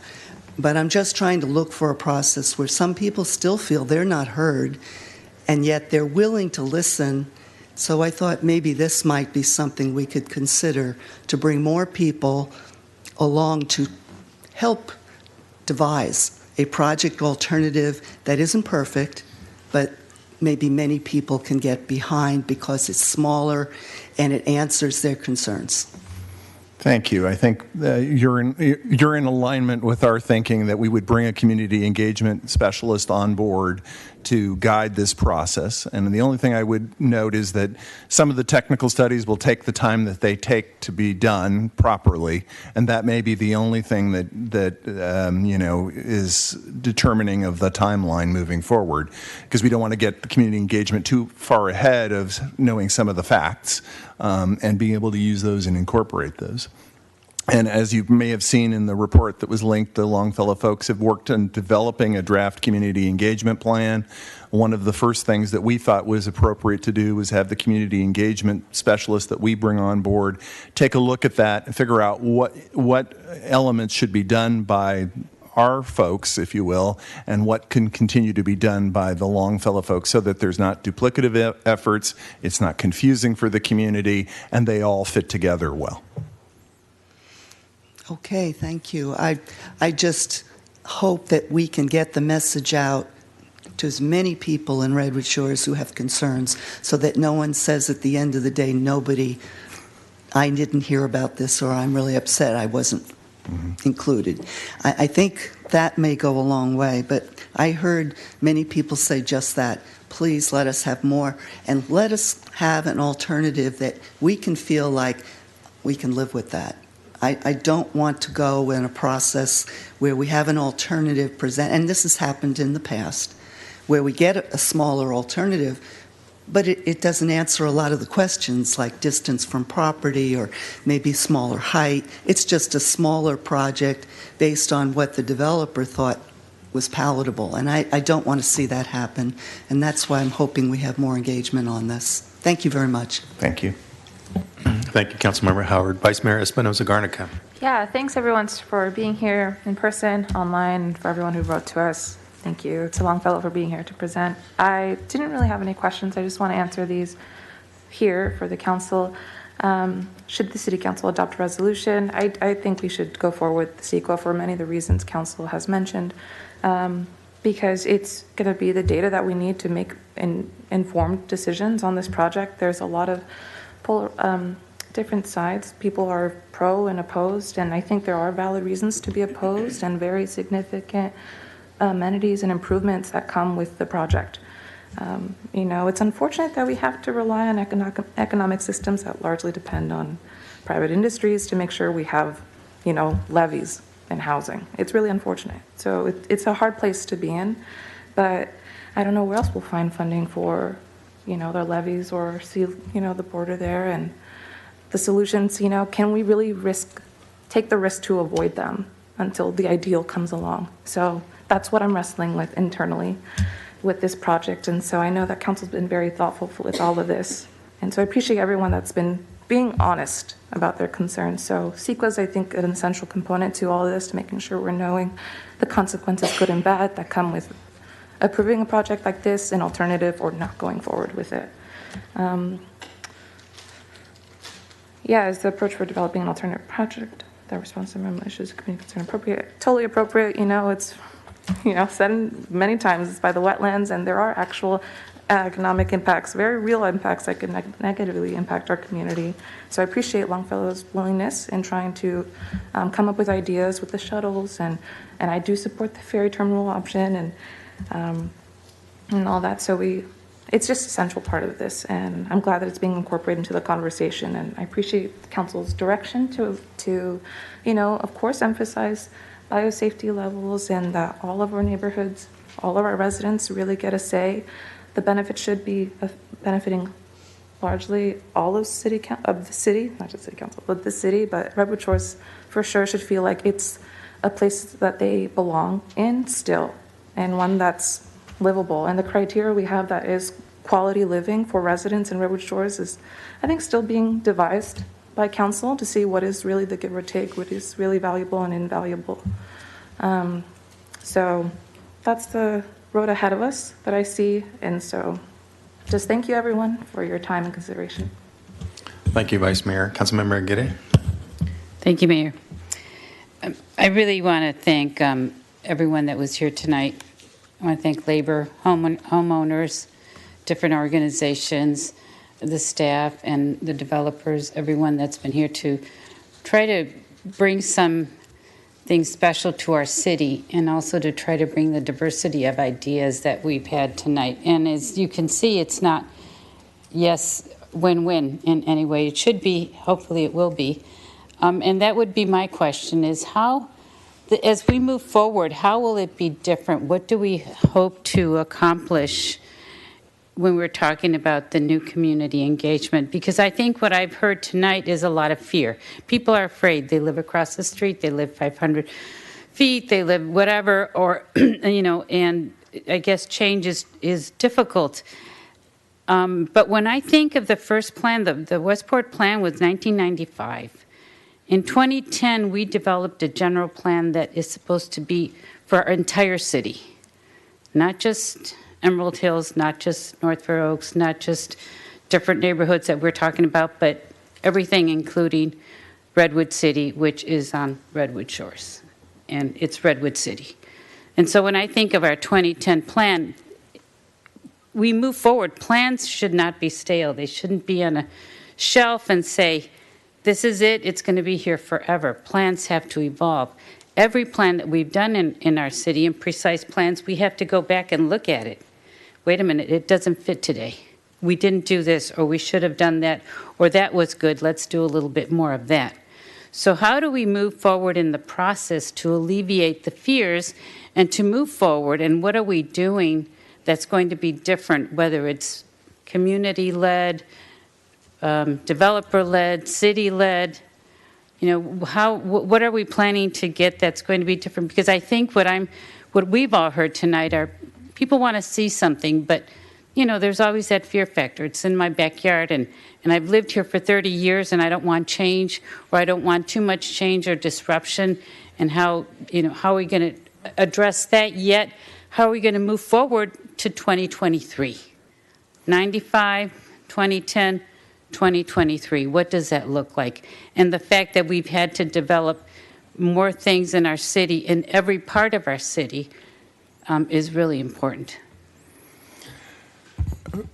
So, in general, I think that what's going to happen as part of this process is we're going to get information that's going to help answer some of the questions and concerns that the neighbors have. It may identify some additional things that need to be addressed as well. Somebody that lives close to it may be more concerned about the proximity of buildings, the heights, the views.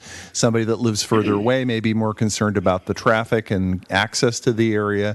So there's going to be different concerns at different levels about different issues. And so the idea is to get all the information out there and to see how we can best address as many of those factors as we can in the process, and try to respond to as many of those concerns to get us something that moves forward and still addresses the concerns of the community as best we can.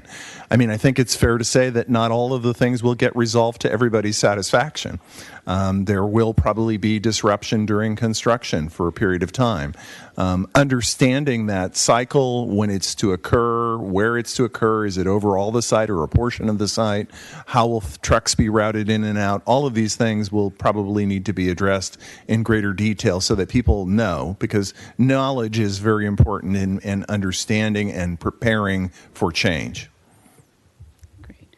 Well, that's really helpful. I think what I've heard is people haven't been heard, or people have been heard, or folks that are kind of on the edge want more. They want more answers. They want more information, more data. So that I think it's an opportunity for us to really find that more. What does that look like? And as you mentioned, I don't think it'll be that everybody's going to be happy with the plan, but that people will maybe able to say, okay, I can take this for this long because this is what's going to happen, and I'm going to be able to go to the farmer's market, or my grandkids will be able to come and play in this area, or other things that we hadn't thought through. So thank you for the update. Again, thank you for everyone for being here and for all of your input. I think it's really important that we hear from every aspect of our community on a plan like this one. Thank you, Councilmember Gede. Any other clarifying questions before Councilmember Aiken, go ahead. I'm done with my clarifying. Do you want to make any comments before? I do, but you go ahead. All right. Okay, thank you. Alex, could you come up to the podium for a second? There was a comment made by a speaker tonight that the item before council is to repeal the Westport Specific Plan tonight. Could you please say and clarify what the item is? So the item tonight is actually just to study and review whether or not in the future to consider repealing the Westport Specific Plan. Okay, thank you. And then, since you're there, can you talk a little bit about the community engagement that has occurred to date and the city's role? So the community engagement that has occurred to date has been, actually, it's just been the developer-led community engagement to date, because staff was not taking any type of lead or even getting involved until we get direction from the council whether or not you even want to consider reviewing repealing the Westport Specific Plan. So should the council decide to move forward this evening in that direction to study and review further, that's when the city actually will get involved and start engaging the community through, of course, Jeff mentioned it'll be a contractor or consultant who will be joining, but still it'll be, dictated and we got to administer and work with a consultant and manage a consultant through this process. Very good. So I want to just spend a little bit more time on community engagement, and I think Councilmember Howard sort of peaked that a little bit, and Councilmember Martinez-Ceballos started it. You know, in controversial projects, I think we have a process problem. You know, we typically, because either application has been suggested or is emerging, we tell an applicant, it doesn't matter what it is, go out and engage the community. Some do it better than others, likely some do it worse than others. And it reminded me, and some of the speakers know I was here for that, when there was a, you know, let me back up. So cell service in the shores is pretty crummy the further out you get. And so there was a proposal to add another cell tower out there, and staff said, before you apply, go out and engage the community. I was vice mayor at that time. It was 2013, and a neighbor asked me to attend with her because she had used that cell service and worked from home before COVID and was complaining about the lack of consistent and quality cell service. The applicant went out there with a team to try to inform the community, and they couldn't even finish introducing themselves before they were screamed and yelled at by residents. That's not community engagement. Not everybody was there to protest. Some people were there to learn, but it was not a city-led process. I can name 3 other projects, some in Redwood Shores, some in others, where we've said, applicant, go do it. And unfortunately, when that happens sometimes, sides are already drawn and communication and engagement breaks down. And so in the staff report, there was a lot of reference to city-led engagement. And I support that because it needs to be not the applicant, not the opponent, but a third party, the city, engaging a consultant, full cost recovery by the applicant, to go out and engage all voices in the community, not just the loudest, not the brashest, but all voices, and make it safe for them to speak up. Because there's concerns, and we've seen it in emails, I've gotten phone calls, people want to meet with me, who want to share their opinion, but maybe are not comfortable coming to a council meeting, Zooming in, or even writing an email because of the, I'll just use the word uncomfortableness of having a different view. And so we need to have that, not just only on this project, but to give other applicants that off-ramp that maybe the city could do it better than I can as an applicant. And so that's something for further discussion as the process improvement. If the Westport Specific Plan were to remain in place, could the applicant just start tearing down buildings and building new buildings within that and not have to do an EIR or do anything as long as they complied with the specific plan? I would think so, based off of what the specific plan is, as long as they keep within those parameters. But I'll defer to my planning expert. All projects require some CEQA review, so it may depend on what is proposed. So let's say they want to knock down a building and build the same size building, and but it's in a slightly different place. So we would evaluate whether those impacts, maybe the construction impacts with the landfill as an example, would have to be addressed just to make sure that it wouldn't cause an impact.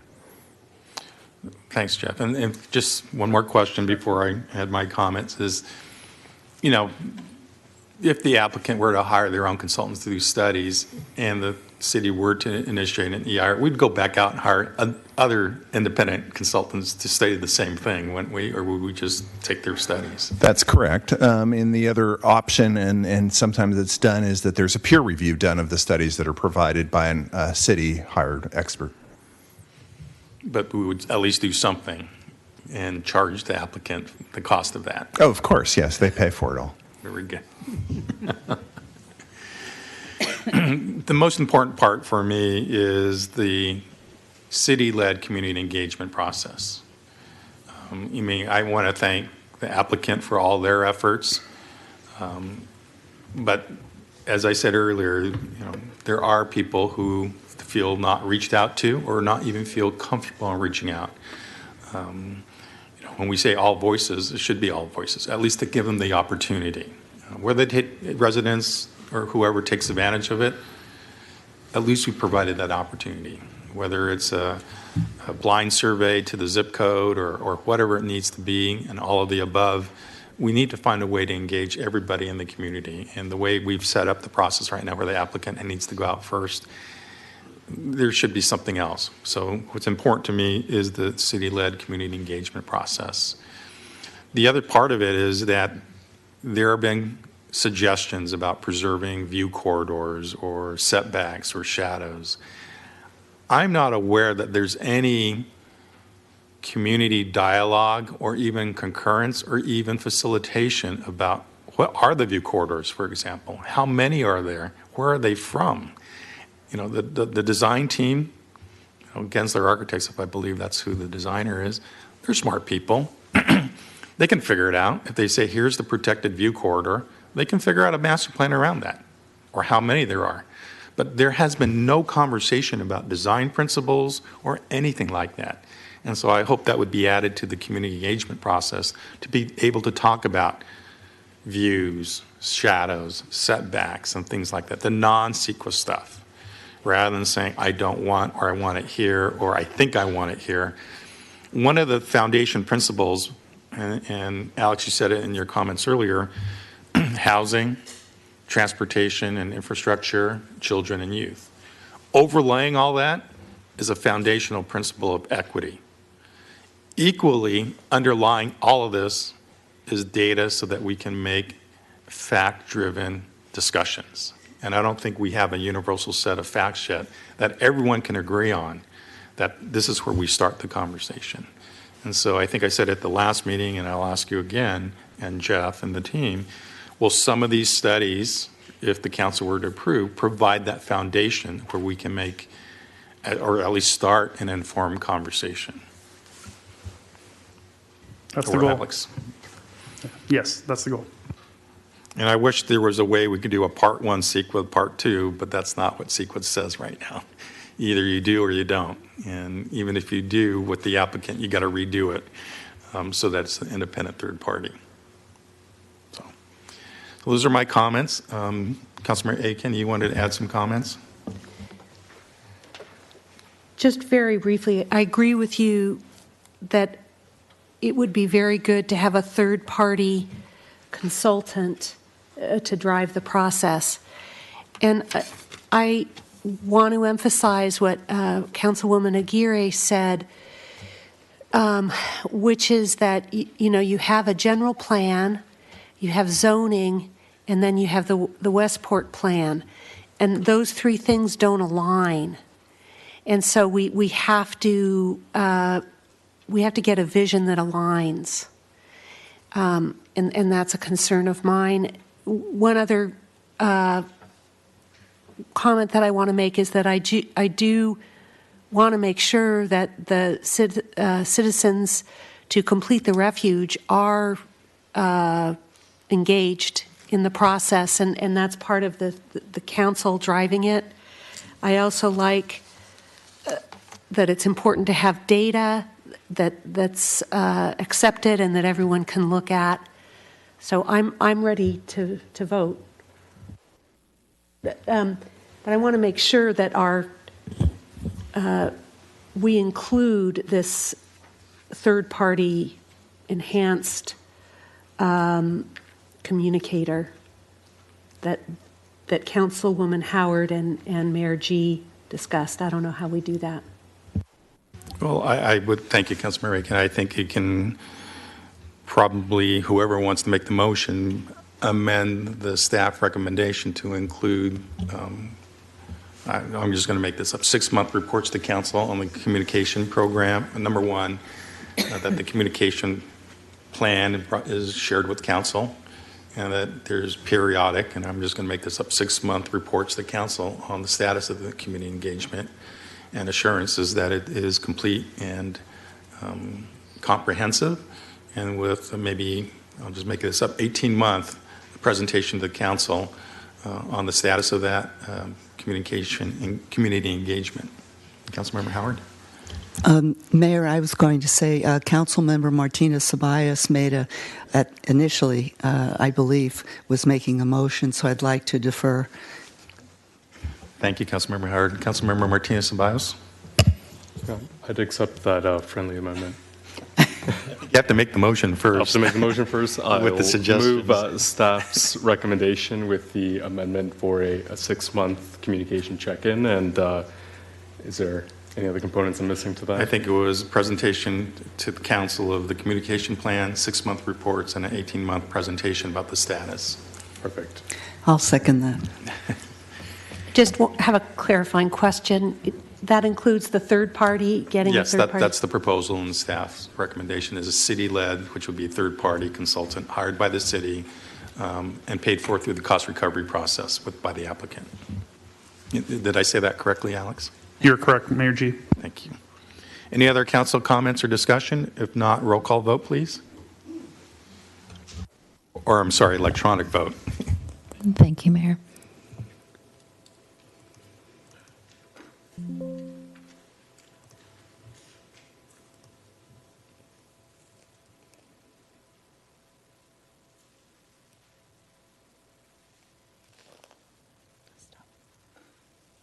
Thank you, and that motion passes unanimously. Thank you, Jessica. And thank you, everyone, for your time here this evening. We're only partway through our agenda. You're invited to stay for item 9B, which is just as impactful to the city as a whole. But we'll give everybody a moment if you want to leave before we begin that item.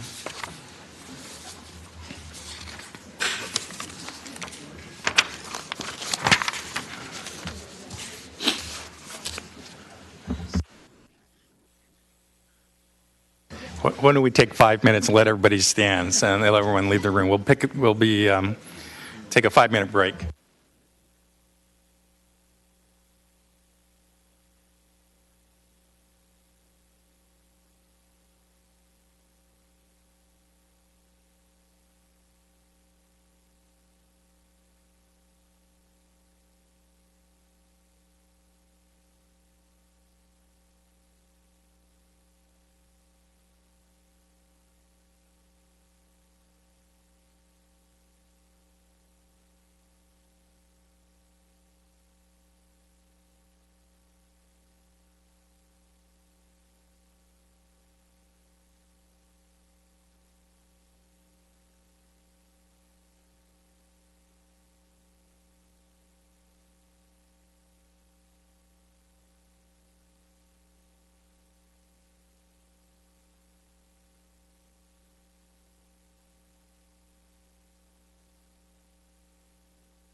Okay, 2-minute warning.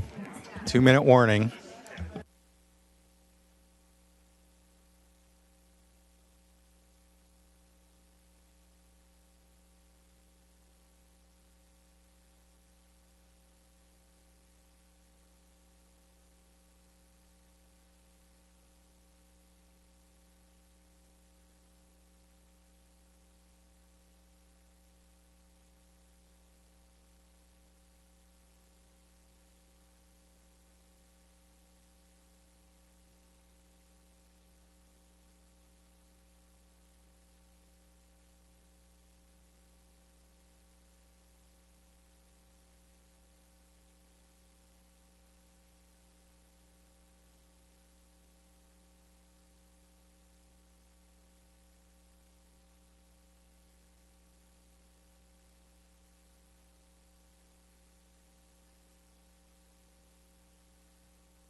All right, everyone, thank you for your patience. We gave everybody a break to stand up and stretch a little bit. We will continue our meeting. This is item number 9B, an ordinance amendments to the municipal code and zoning ordinance to establish regulations for retail sale of firearms and ammunition. But before we take up that item, I want to make sure we have enough time to give this proper attention.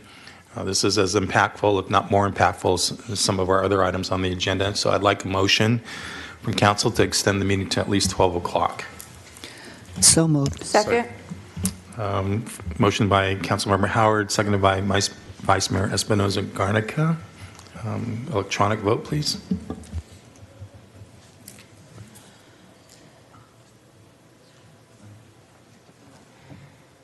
And this is a reminder to the council as you're voting that we do need 5/7 vote to extend the meetings. Thank you. The motion passes with 6 votes. Councilmember Aguirre opposed. Thank you. Now, item 9B is, as I mentioned, the ordinance amendments regarding retail sale of firearms and ammunition. We'll have a presentation from staff and a public hearing, so I'd like to introduce our Assistant City Manager and Administrative Services Director, Michelle Pouchet-Flaherty, who will introduce the item, and RCPD Lieutenant Ed Conover and Principal Planner John Francis will give the formal staff presentation. Thank you. We provided a comprehensive update on this topic at the May 22nd council meeting, and therefore we will be focusing our presentation tonight on the staff recommendation presented in the staff report. Governments at all levels have a substantial interest in protecting individuals from those who use firearms, whether acquired lawfully or illegally, to commit crimes resulting in injury or death.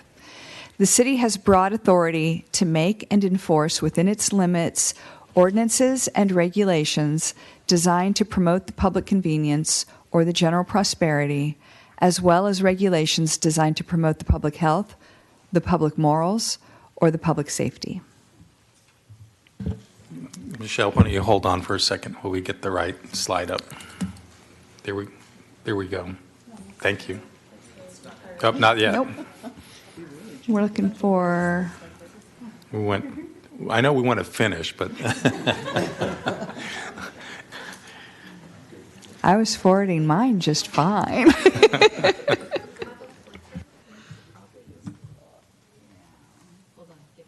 Okay.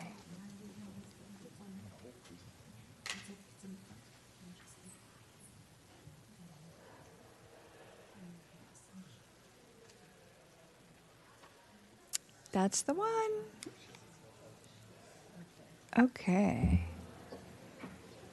I think we're at the right place with the right, whoops.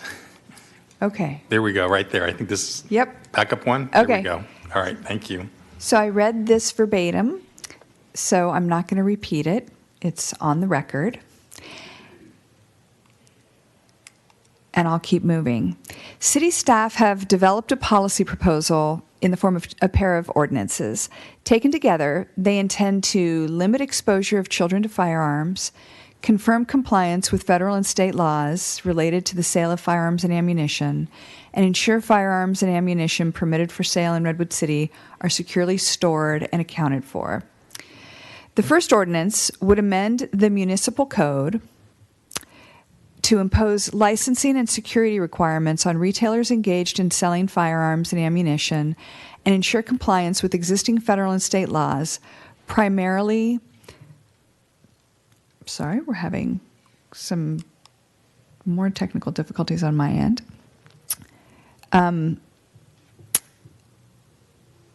Primarily through requirements related to a law enforcement permit. The second ordinance would amend the zoning ordinance to establish land use regulations for retailers engaged in selling firearms and ammunition, including requiring a discretionary conditional use permit and imposing locational restrictions. Staff will describe both of these in more detail in just a moment, but before they do so, I'd like to provide a very brief background. In fall of 2022, city residents expressed concern that a new retail establishment to sell firearms and ammunition may open in the city without appropriate consideration of planning and zoning issues. The City Council adopted a temporary moratorium on new gun and ammunition stores and directed staff to study planning and zoning regulations governing such retailers. Staff developed a draft proposal and presented it to Planning Commission on May 2nd, 2023, and then provided City Council with a status report on May 22nd, 2023. I should underscore here that the scope of this policy work has been on the regulation of firearm retailers.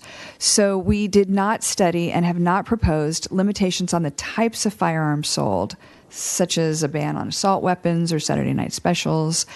And we are not seeking to regulate the buyers of firearms or ammunition, such as who can own guns or where or how they might be carried, etc. Our work, and it has consumed a considerable amount of staff resources, has been specific to the regulation of gun and ammunition retailers in Redwood City. Staff's recommendations were informed by a considerable amount of policy research as well as community engagement, including an online survey and 3 community meetings attended by a total of about 100 residents. 1 in-person community meeting was presented in English and 1 was presented in Spanish, and a 3rd community meeting was presented online in English with Spanish translation. As we present staff's recommendations, council may want to keep these policy considerations in mind. And as mentioned earlier, the staff recommendations consist of a law enforcement permit and land use regulations. Lieutenant Conover of the Redwood City Police Department will now review the key components of the proposed law enforcement permit. Thank you, council members. Good evening. So we can broadly break this down into the requirements that the ordinance would place on the retailers and the employees of the retail establishment, and then the requirements for the physical building itself. In regards to the retailer, they're going to have a valid federal firearms license that's issued by the Bureau of Alcohol, Tobacco, and Firearms. They have to have a certificate of eligibility that's issued by the California Department of Justice. The license cannot have been revoked within the last 5 years. They cannot have been convicted of any disqualifying offenses. They'll have to maintain liability insurance. And then the permit will have to be renewed annually by the business. An annual inventory report by the business to the police department will have to include any lost, stolen firearms or ammunition. In regards to the facility itself, no minors will be admitted without a parent or guardian. The operating hours will be limited between 8 a.m. and 8 p.m. And as far as the standards for the facility itself, it'll have to have video surveillance and an alarm system for or surveillance with intrusion notification. And it'll have to have bollards in front of any ground level retail establishment to try to mitigate any intrusion with sort of a vehicle assault.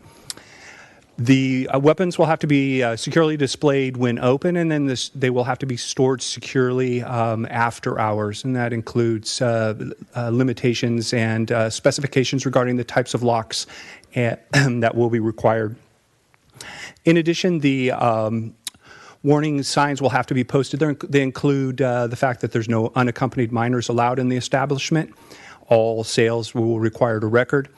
And then also notification that firearms in the home can increase risk of suicide, domestic violence, deaths, accidental deaths, and others. And then a help phone number for distress, depression, suicidal ideations.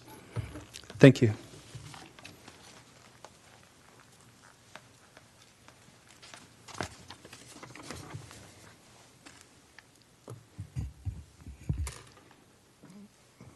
Good evening, council members. John Francis from the Planning Division. So the land use approach that staff is recommending for firearms retail starts from 2 premises. First is that the sale of guns is considered a retail use for the purposes of zoning regulations. And so firearms retail would only be allowed in zoning districts where retail uses are already allowed as a principally permitted or accessory use. So this means that they would not be permitted in any residential zoned R districts. The second premise is that following common practice both locally here in San Mateo County and in jurisdictions throughout California and elsewhere, staff recommends that firearms retail be located, be prohibited in close proximity to certain sensitive facilities, which we have defined as schools, which would include Cañada College, childcare centers, family childcare homes, youth centers, community centers, public parks, courthouse square, libraries, and places of worship. These types of facilities are frequented by children and their families and are community gathering locations that attract many residents and visitors to Redwood City. So under the proposed regulations, gun and ammunition sales would be prohibited within 600 feet of these sensitive facilities. Additionally, the proposed regulations would prohibit gun retailers from locating within 1,000 feet of any existing gun shop. So in analyzing the proposed land use regulations, staff analyzed the location of known sensitive facilities in Redwood City today and compared them to where retail is a principally permitted use in various zoning districts. The map on the slide here shows in orange where retail is currently allowed as a principally permitted use. And these areas primarily encompass our mixed use and commercial zoning districts. I will note that on all the maps you see this evening, we have overlaid a data layer from the California Healthy Places Index, which you'll see in the light green on this map and the following maps. And the California Healthy Places Index, or HPI, is a tool that city staff uses to help us analyze how city policies and actions impact social equity. It measures 25 community characteristics such as access to healthcare, housing, education, and employment. And in the areas in green on the maps represent the census tracts in Redwood City that have a score on the HPI index of less than 50%, which means that they have relatively less healthy community conditions as compared to other census tracts. The illustrative map on the screen now shows the location of known sensitive facilities in Redwood City, color-coded by the type of facility. And this illustrative map is the result of overlaying the recommended 600-foot sensitive facilities restriction around sensitive facilities onto the permitted retail map that you saw 2 slides ago. So it's kind of a combination. The retail areas represent parcels where retail is a principally permitted use beyond the 600-foot perimeter of any known sensitive facility today. So based on existing conditions, these orange areas are where a gun shop or a gun retailer is most likely to locate under the staff proposed regulations. And I've said this in, I think, every presentation, but I do want to emphasize that this and all the maps shown here tonight are intended as illustrative references based on the location of sensitive facilities and retail regulations as they exist today. The sensitive facilities in Redwood City can and will change. They will change locations and close and open over time. And similarly, future zoning changes may shift where retail uses are allowed in Redwood City. So because of these factors, we should really think of this map more as a snapshot in time rather than a static representation of exactly where a gun retailer could locate in the future. Every conditional use permit application that the city receives for a firearms retailer would have to be individually evaluated based on the existing conditions at the time the application is received. So my last slide is related to the use permits that we are proposing. So the proposed regulations will require a proprietor who wants to open a gun store be approved for a conditional use permit from the planning division. And a use permit is required for a use deemed to need an additional layer of consideration and discretion that is consistent with the purposes of the underlying zoning district. So under the zoning ordinance, conditional uses in Redwood City require discretionary action from the zoning administrator to ensure that all conditions of the permit have been satisfied. So for the proposed firearms regulations, issuance of the use permit would be conditional upon the applicant meeting the locational requirements for sensitive facilities, obtaining the law enforcement permit from the Redwood City Police Department, and the ability of the zoning administrator to make specific findings included in the zoning ordinance that demonstrate consistency with the purposes of the underlying zoning district. And lastly, the use permit process does require a public hearing before the zoning administrator, which includes public noticing of surrounding properties. And the public hearing provides community members for an opportunity to weigh in prior to issuance of any firearms retail establishment and their permit. The standard distance for noticing of surrounding properties is generally for 300 feet for most use permits, but for firearms retail, staff is recommending a noticing requirement or noticing distance of 600 feet. So I will turn the mic back to Michelle to wrap up the presentation.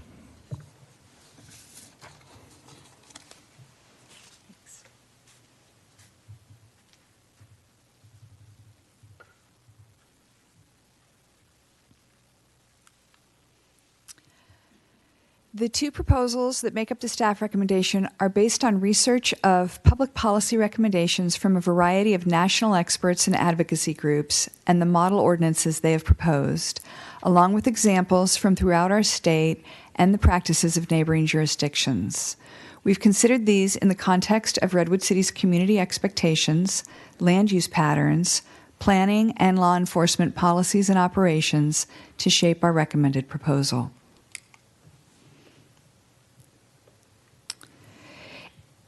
Our proposal includes quite a few amendments that we've added along the way in response to feedback we received at community meetings and from the Planning Commission.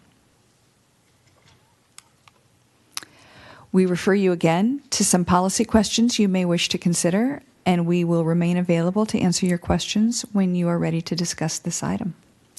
That completes our presentation this evening. Michelle, thank you very much, and Lieutenant and John, thank you. This is a public hearing, so we will open up the public hearing first, and once the public hearing is complete, we'll bring it back to the dais for discussion. Jessica, can you help us with the public comment? I'm happy to, Mayor. Thank you. Now is the time for public comment on item 9B. This is the ordinance amendments to Muni Code and zoning ordinance for regulations of retail sale of firearms and ammunition. We did have one speaker card in person, but I'm not sure that she is still here. Oh, there you are, Katie Getz. We've got one in-person speaker, Mayor, and we've got now two on Zoom. And last call for anyone else on Zoom or in our audience if you want to speak on item 9B tonight. All right, and it looks like that is it for Zoom. Our last speaker on Zoom will be Clara Jackal. And again, if anyone queues up after Clara, they will not be allowed to speak. And so we'll take our in-person speakers first. Katie Getz, you are the first and the final. And the three lights on the podium will indicate your 2-minute time limit. And when you have 30 seconds left, you'll see the orange light and hear a little chirp. Thank you. Good evening, City Council members. My name is Katie Getz, and I wanted to let you know that I do serve as a member of the Housing and Human Concerns Committee, but I am not here in that capacity. I am here to speak primarily on the second ordinance before you. And my hope and my prayer is that you will go with the alternative that is before you that is at least as restrictive as what the Planning Commission asked for at their meeting back in May. Although it turns out that is not the most restrictive map you have before you. I want to tell a quick story. Earlier this summer, I was with a friend who had moved to Austin, Texas some number of years before COVID. As I was yearning for the reading list that her son was required to do to enter 6th grade, but that's a conversation for our school board, not you, she said, "My kid's got a good reading list. Your kid doesn't live next door to a gun store." I commented that the San Carlos store is a generous walk from my house, and if you look at all the maps except for the most restrictive one before you, that would open up the possibility of gun retail within about 6 blocks of my home. But I also know that my neighborhood is not one of the high needs neighborhoods, the low HPI neighborhoods that are marked in green on that map. And so I can put mitigation factors in place if gun retail was to locate near my own home. But there are places on that map where folks don't have the resources that those of us who live in Mount Carmel do have. And I hope that you will consider making the restrictions as strict as possible in order to protect all Redwood City children and other vulnerable people. Thank you very much. Thank you, Katie. Moving now to our Zoom speakers. Our first speaker will be Elizabeth Molina, and our next and final speaker for the evening will be Clara Jackal. Hello, are you able to hear me well? Yes, we can. Thank you. Hello and good evening. My name is Elizabeth Molina, and I work here with a nonprofit as a local organizer in the Bay Area, including Redwood City. I remember growing up as a child playing soccer all over Redwood City, specifically at Red Morton Park. So I only wish for ongoing safety for the future for children, residents of Redwood City. I want to thank and applaud the city for taking up this matter and taking both considering a safe distance from weapons, from safe space for youth and families and community settings that truly bring us together and are an essential part of life. I would also like to express my support for adoption of licensing and security requirements for retail establishments selling firearms or ammunition, and to require a conditional use permit for firearms and ammunition retail sale use. Additionally, I would like to support the Planning Commission recommendation to preserve community safety while respecting the rights of our residents. While we understand both sides and perspectives, we must acknowledge that it is no shock that gun violence is the leading cause of death of youth. It has disproportionately affected women, LGBTQ, and children. It is not uncommon nowadays for children to have this fear of school shootings and constantly think, where will I hide? In the last year, 32 trans people were murdered, and this year there's already been 14. With 5 months left in the year, it's extremely important for Redwood City to make these most restrictive accommodations. Thank you. Thank you. And our final speaker is Clara Jackal.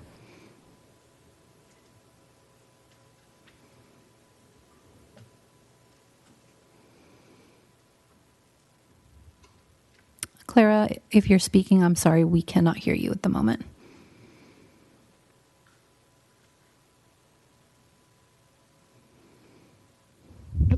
Were you able to hear me? Yes, we can now. Thank you. Sorry, did you hear any of what I just said? We can hear you, Clara. Okay. Well, I was saying I would like to urge you to reconsider setting the distance for firearm retailers at the distance previously requested by many residents of 1,000 feet for all types of sensitive facilities. There is precedent for this distance as a reasonable balance between safety concerns and constitutional access rights. And with so much at stake, we should aim to put in place the strongest possible safeguards for all sites. So I want to urge you to set that distance. Thank you. Thank you. And that was our final speaker, Mayor. Thank you, Jessica. I'd like to close the public hearing, and I want to thank our speakers for staying up with us so far. And there'll be a couple other items if you'd like me to speak on public comment later. So we'll bring the conversation back to the dais. Who would like to start us off? Councilmember Aiken, you want to start? And then Vice Mayor Espinoza-Garnica. Staff has done a commendable job over the last year plus to produce a zoning ordinance that addresses potential firearm retail locations. As we can see, the community at our study session and tonight has participated fulsomely in the process. We've come a long way on this important journey, and I appreciate all the hard work from staff and the community. I find the staff report to be thorough and well-reasoned. The community has very valid concerns about safety, and we will all be better off once we pass ordinances that address these concerns. In particular, I commend staff for the safeguards that are in the ordinances listed on pages 2 and 3, and that were further elucidated by Lieutenant Conover tonight.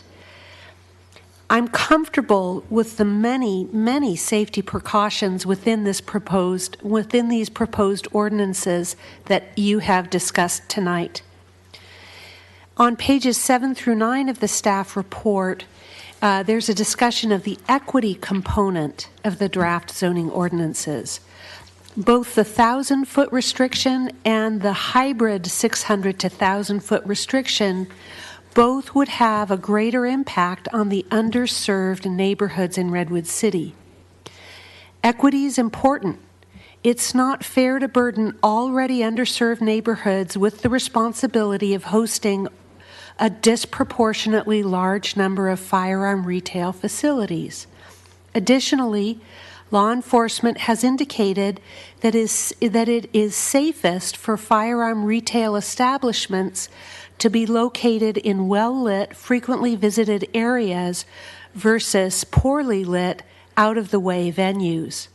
For these reasons, I find that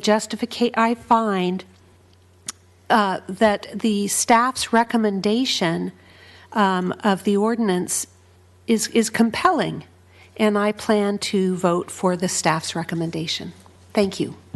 Thank you, Councilmember Aiken. Vice Mayor Espinoza-Garnica, followed by Councilmember Martinez-Ceballos. Yeah, I think my council colleague here spoke very well on this issue. I would agree.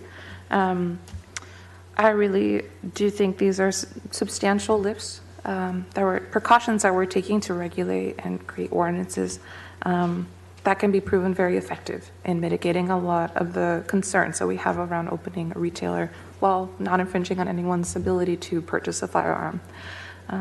And so I think when we've had discussions, we've talked about how we've identified several sensitive facilities, maybe some more than other neighboring communities.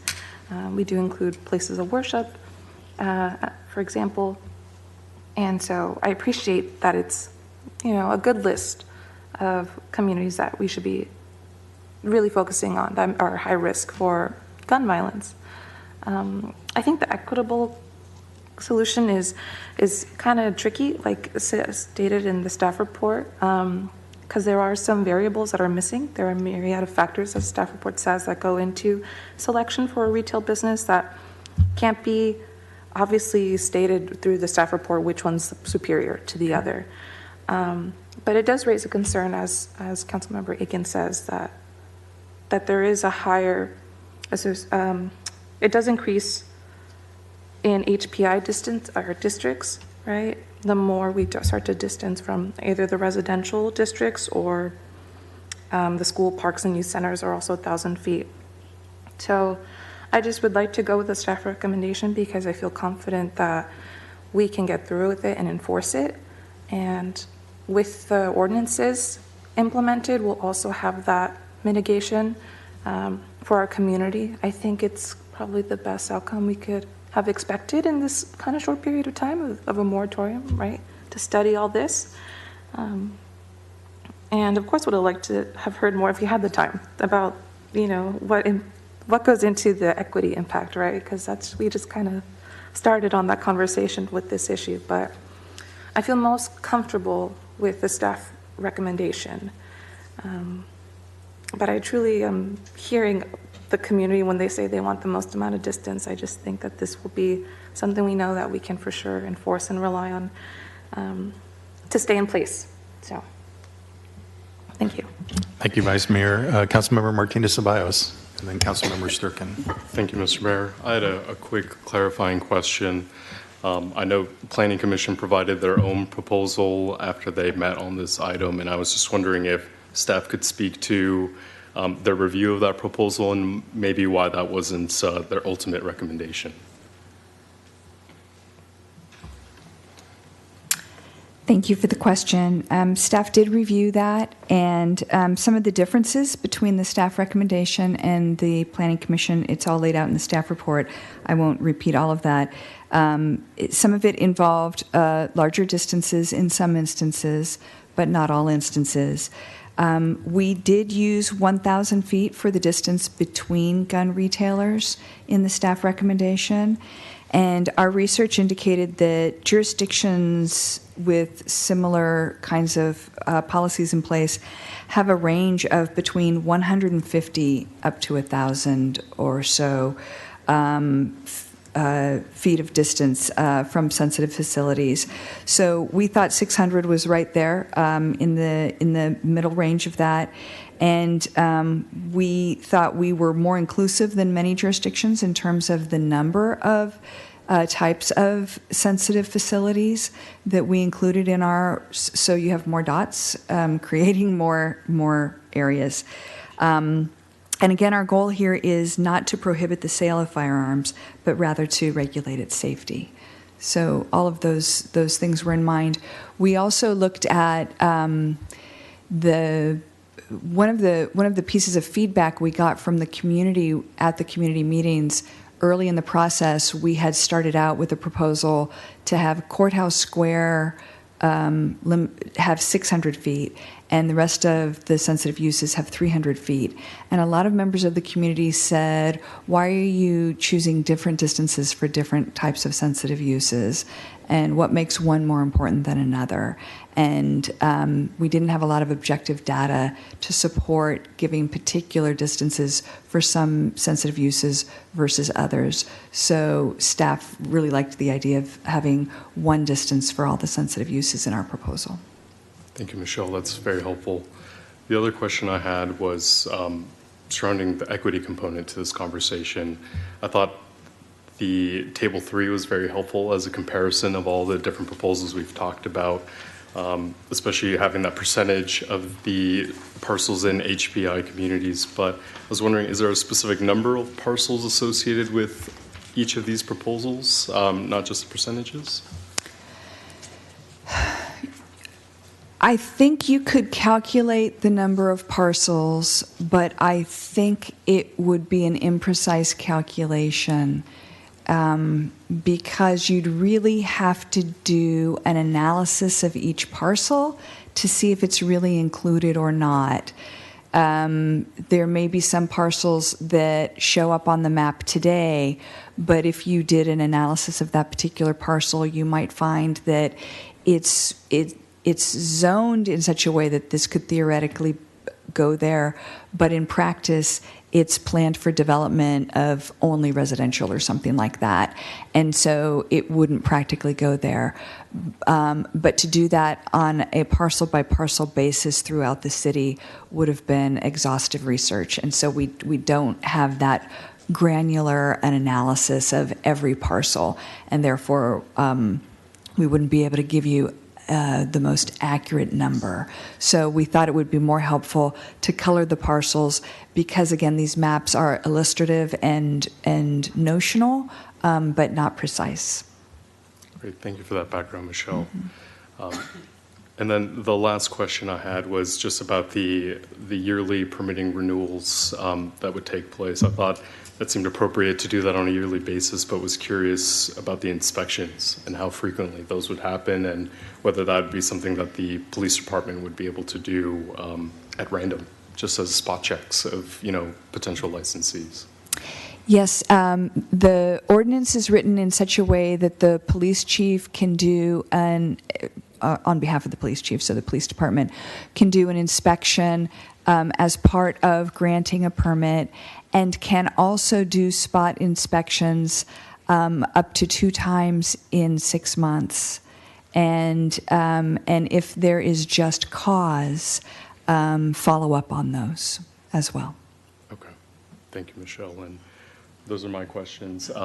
Happy to go into my comments if it's helpful. Just another big thanks to staff, to our planning commission, the community members who have made this a robust process.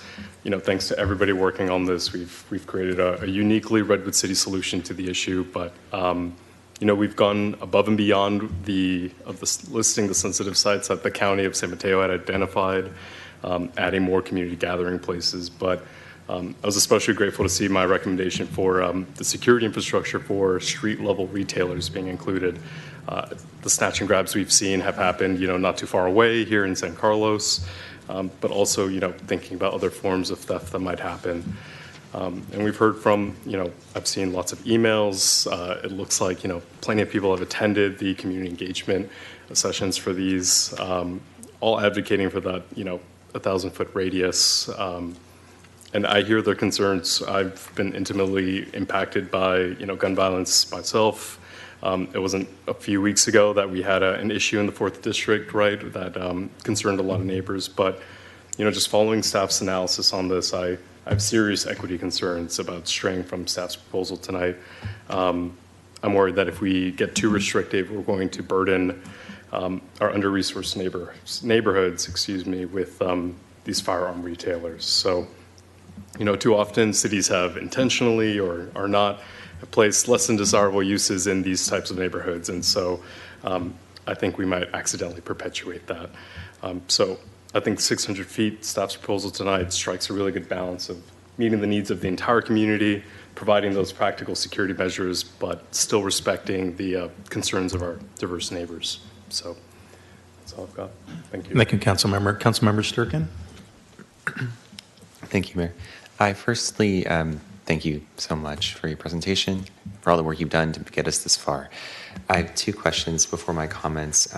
One I just wanted to follow up on that I had asked prior to the meeting is about the signage, and if that signage will also be posted in Spanish, and if we happen to have an answer on that yet.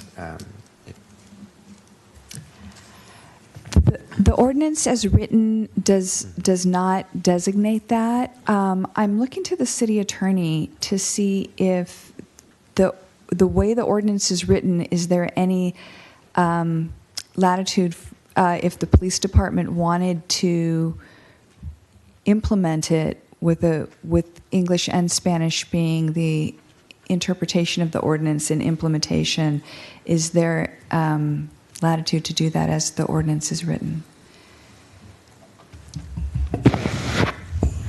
I would need some time to read the ordinance and see if I can let you know what the ordinance says, if it has that broad authority to be read into it. So maybe what you can do is continue while I review, and I'll circle back. Thank you. Thank you. My second question was about the table 3 in the staff report, documenting the percentage of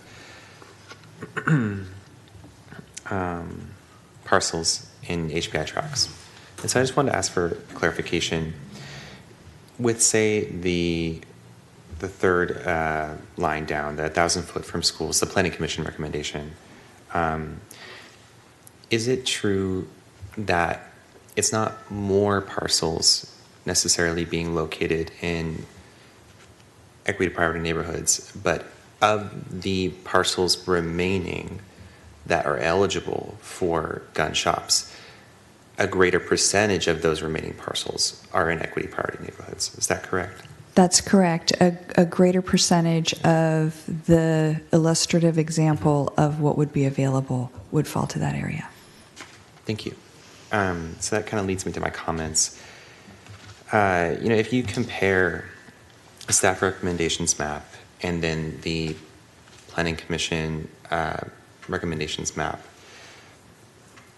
it appears to me that about, we'll say half of the parcels, that is just a guesstimate, look to be in my district alone. Just looking at how large some of the parcels are, and of course they appear larger in part because of the size of some of those parcels, right? So it's, so it's in the eyes of the beholder. So, one consideration in addition to equity priority neighborhoods, for me, is how many parcels are located in my district, particularly in Bear Island neighborhood and Centennial neighborhood between Brewster and Whipple. Because as we heard earlier tonight from, say, a member of the Bear Island Neighborhood Association, oftentimes, and I heard this on the campaign trail a lot, neighborhoods in my district have felt neglected or forgotten by the city. And so to see kind of this cluster of potential sites for gun shops to open in those particular neighborhoods of my district is concerning, and is another factor in addition to the HPI overlay that I am considering in my ask to the council to move forward with the Planning Commission's recommendation.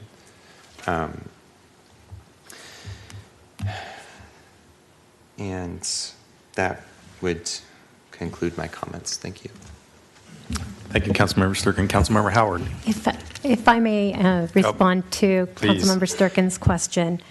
In reviewing the ordinance, it is prescriptive about exactly what the signage and the warnings should be, including that they be block letters, not less than 1 inch in height, and where to be posted. So if the council is interested in the warnings being translated, I recommend adding a section to the ordinance that makes it clear that all posted warnings be translated into Spanish.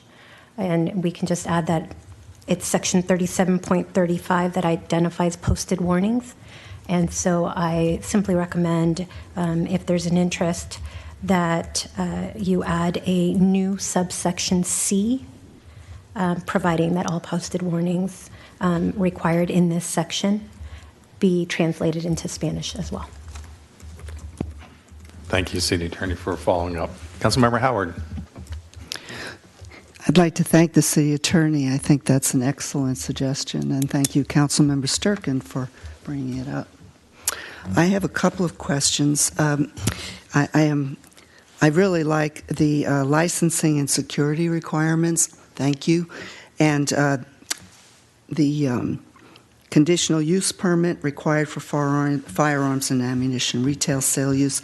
Some of these suggestions were made at our last public hearing by people in the community, and I have to thank you because you listened, and I really appreciate that. I think that should be recognized. Also, I wanted to say that just because we only had 3 people here this evening who could come and speak does not mean there's a lack of interest in Redwood City. We've had other meetings where people came under public comment, as well as when we had this discussion several times before when we were doing the moratorium and everything.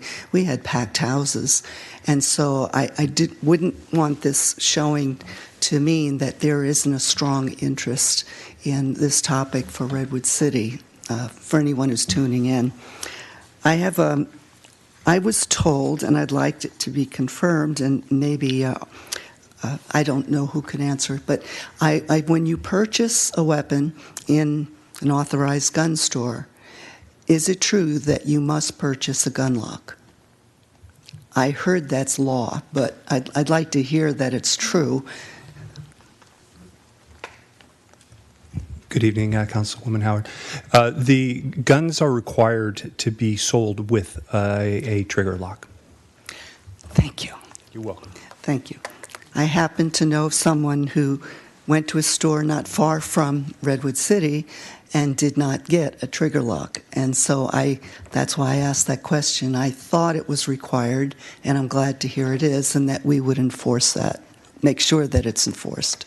And just to clarify that, that's not in the proposed ordinance, that's state law in the state of California. Yeah, thank you.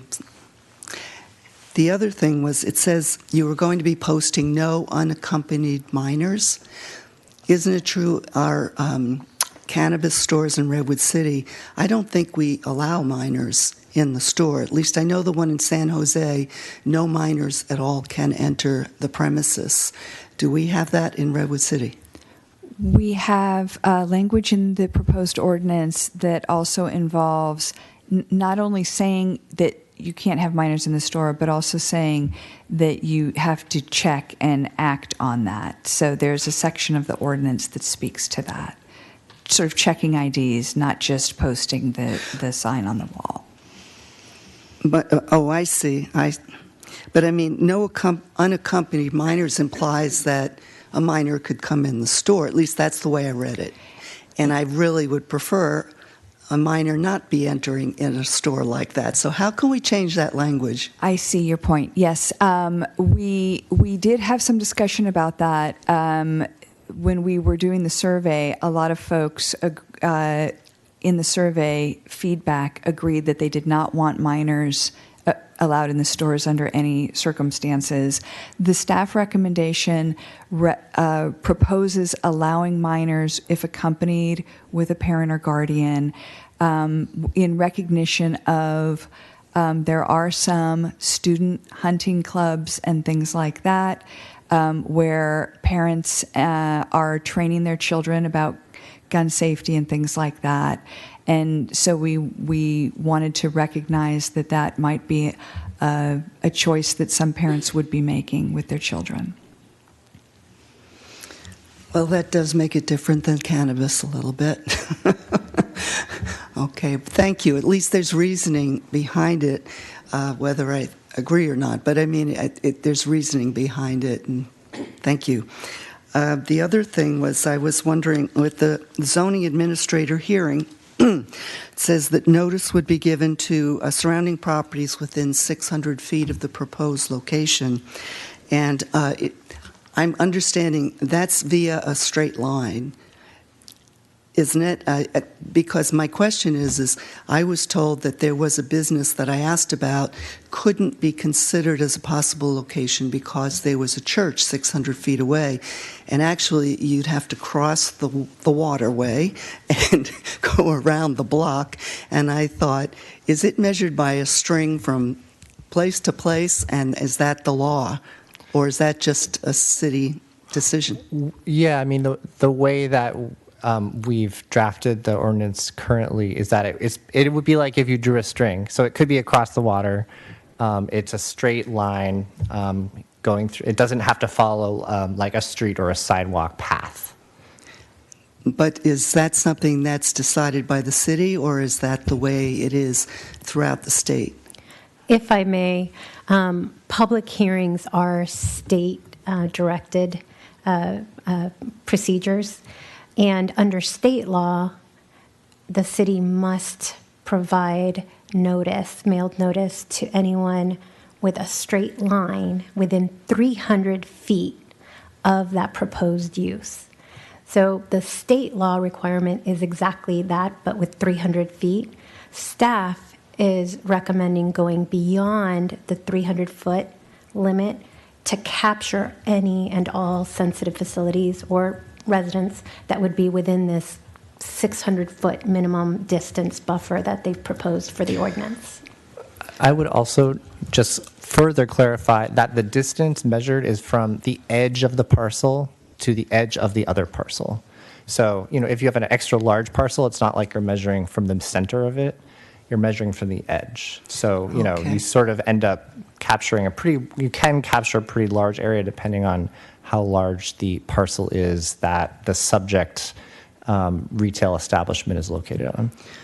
Thank you. No, I just appreciate being able to give this person an answer based on it's state law that this, and we're proposing 600, so more people are notified and so forth. But, okay, it's not just we decided on an ordinance and it could be changed.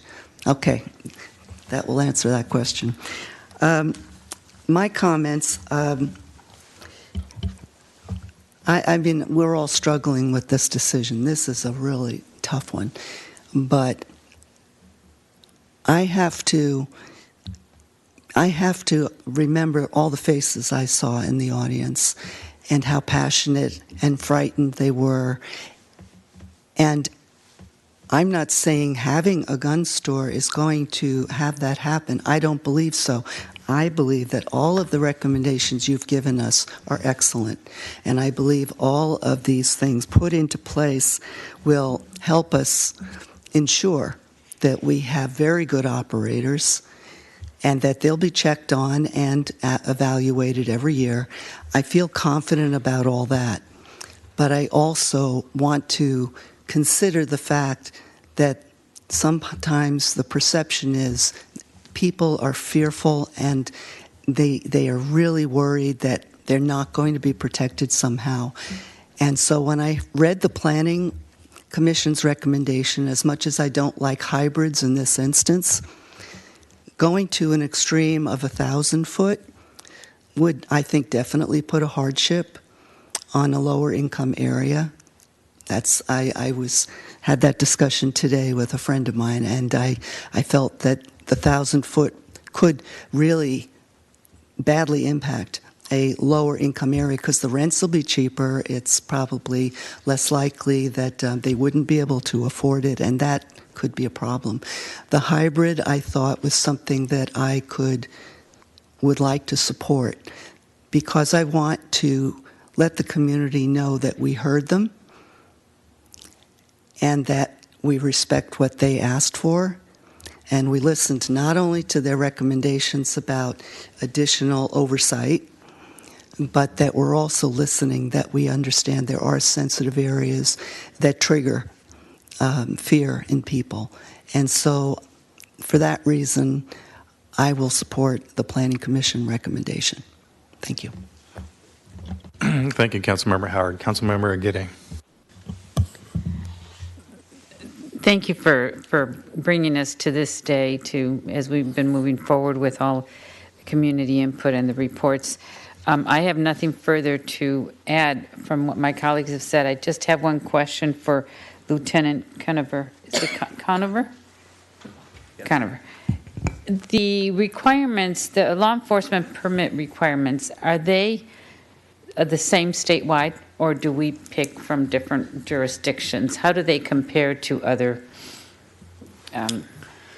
So I think I'll hand that question back over to Michelle. My understanding is that this was a bespoke Redwood City solution to, the intent was to give the city the ability to keep out bad actors, and in the event that one inadvertently ended up in the city, give us an avenue to keep them from doing business if they were one of these bad apples that we talked about in some of the other sessions. In terms of how it compares to other jurisdictions, I'll have to defer. And I will say it's modeled largely after the model ordinances that we researched. We also took into consideration comparisons with other jurisdictions.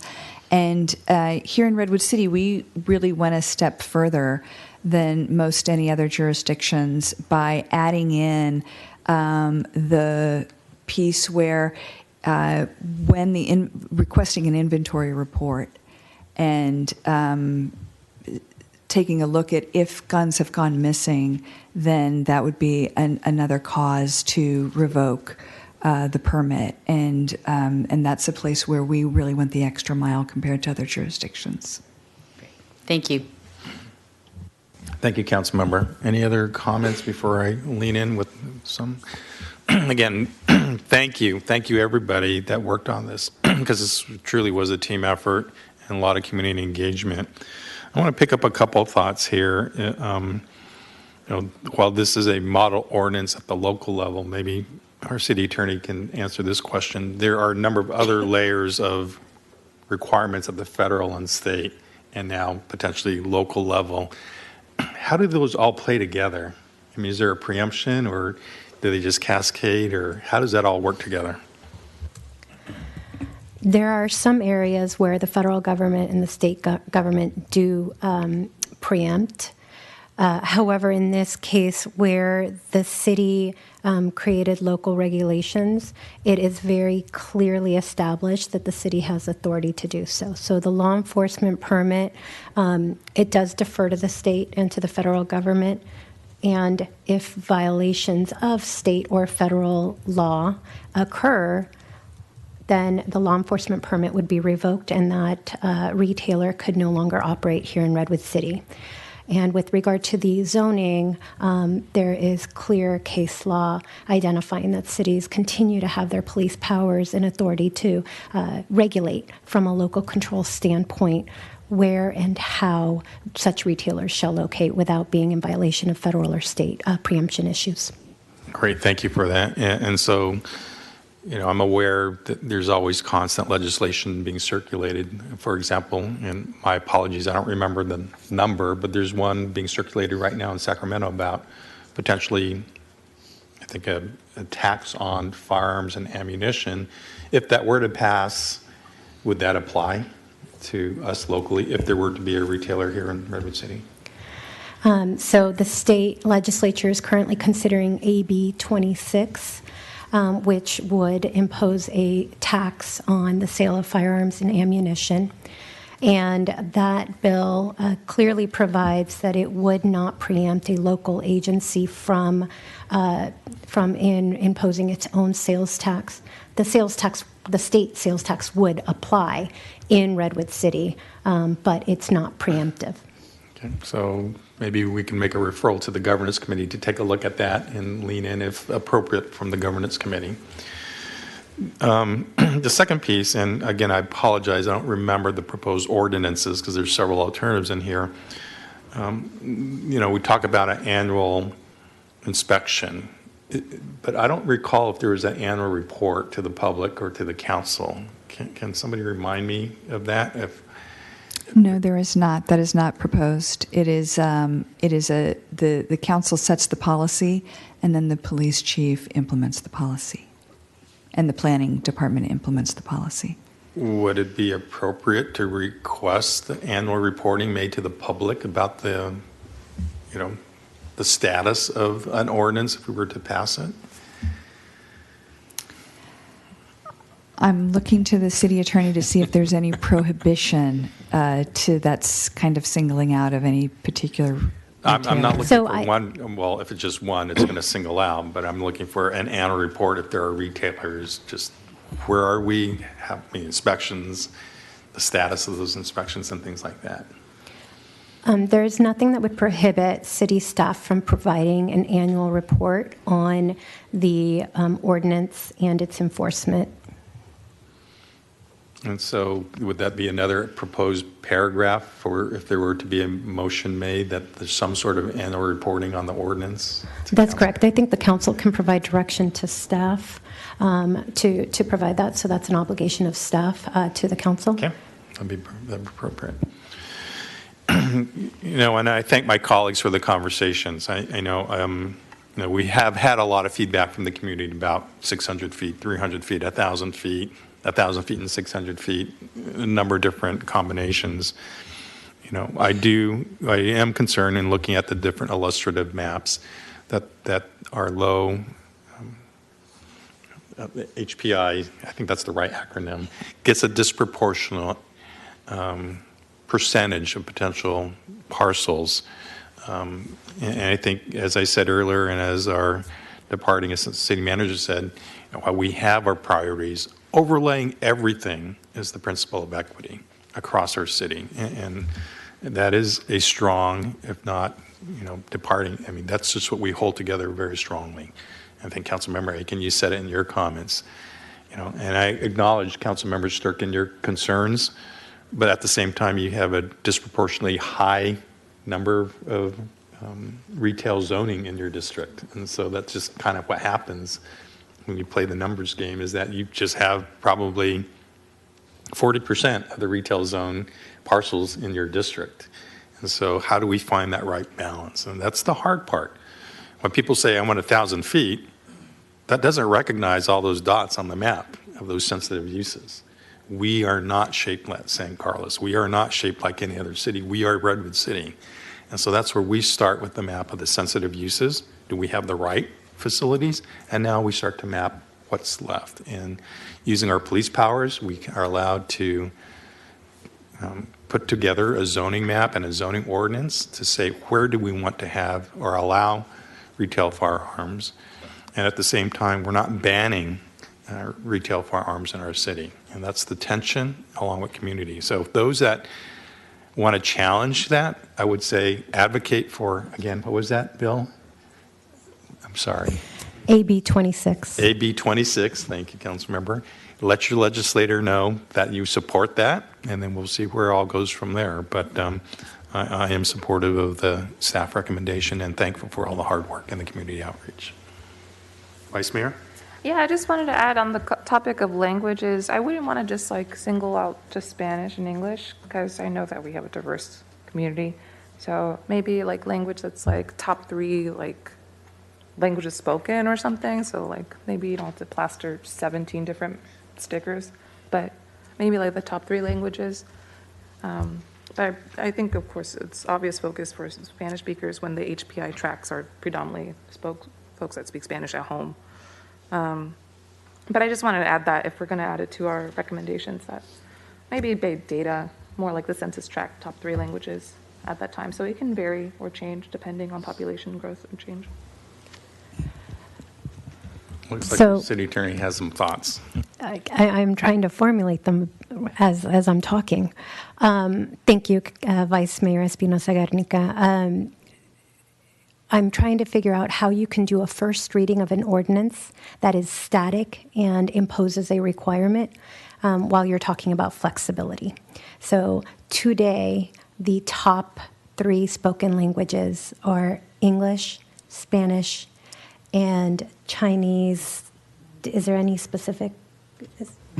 I'd have to double check, but I believe it's typically the Mandarin that we've done the translation for. And so we can impose, when we're talking about if the council is interested for the law enforcement permit, just a reminder, there are 3 posted warnings that are required under the ordinance.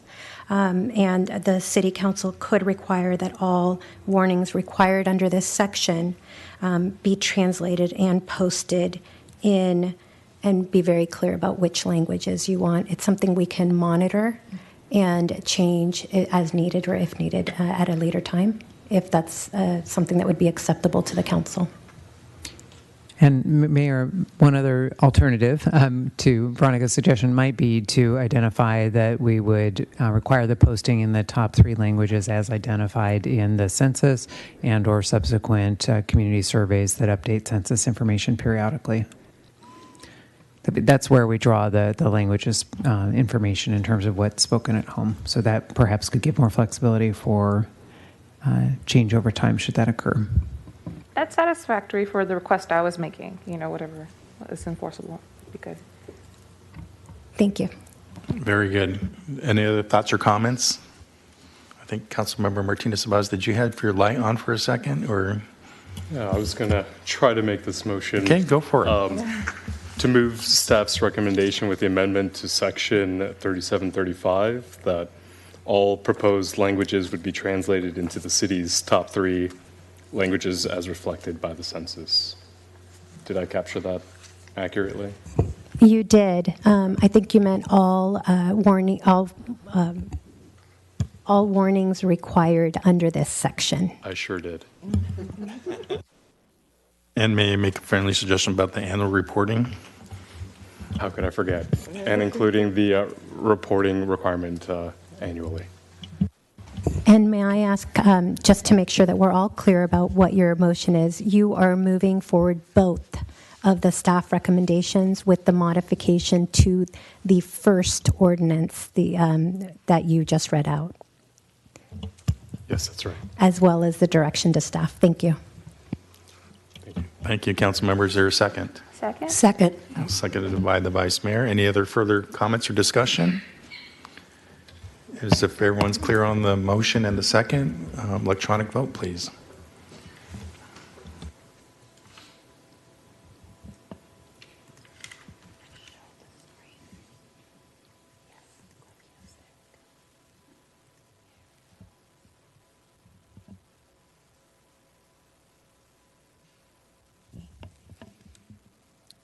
Thank you. The motion passes with 6 votes. Councilmember Howard opposed.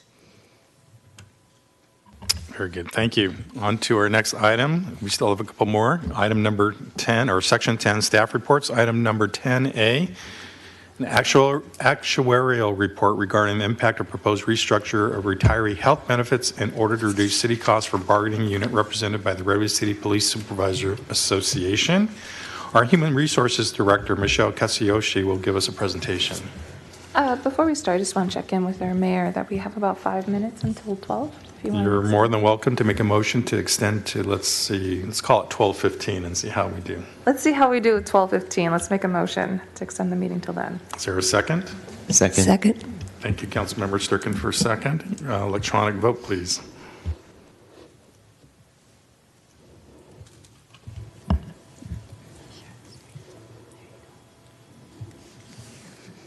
Motion passes with 6 votes. Councilmember Aguirre opposed. Thank you. All right, Michelle. Good evening, Mayor G. and Vice Mayor Espinoza-Garnica and members of the council. Michelle Katsuyoshi, Human Resources Director for the city.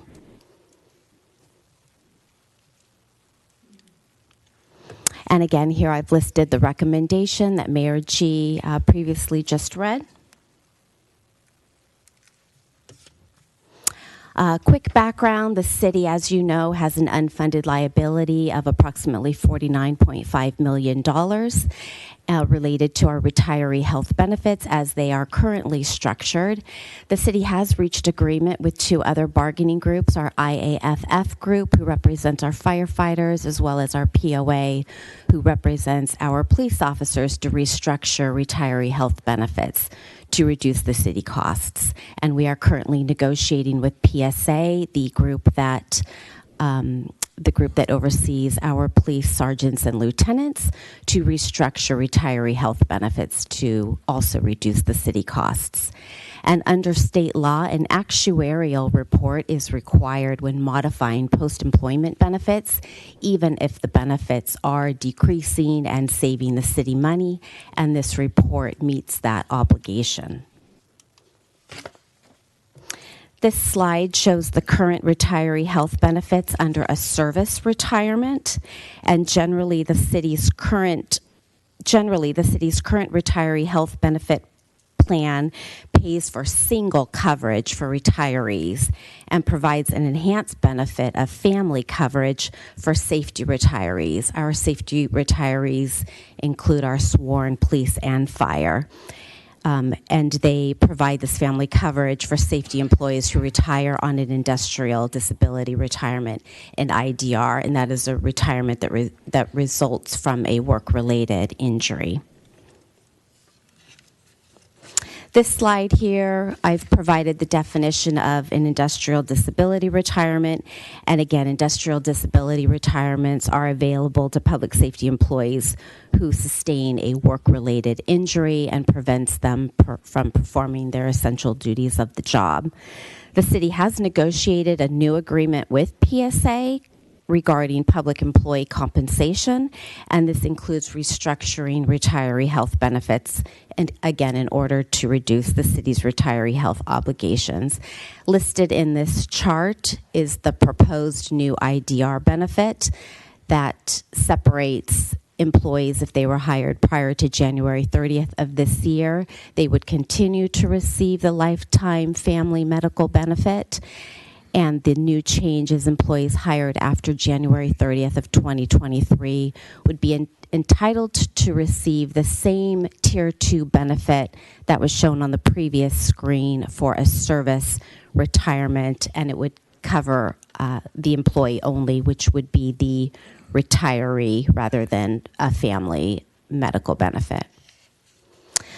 The fiscal impact, I won't go over all of the detail here. It is included in the attachment, the actuarial report, and I can certainly return back to this slide, but the change in the benefit will ease the pressure on the general fund.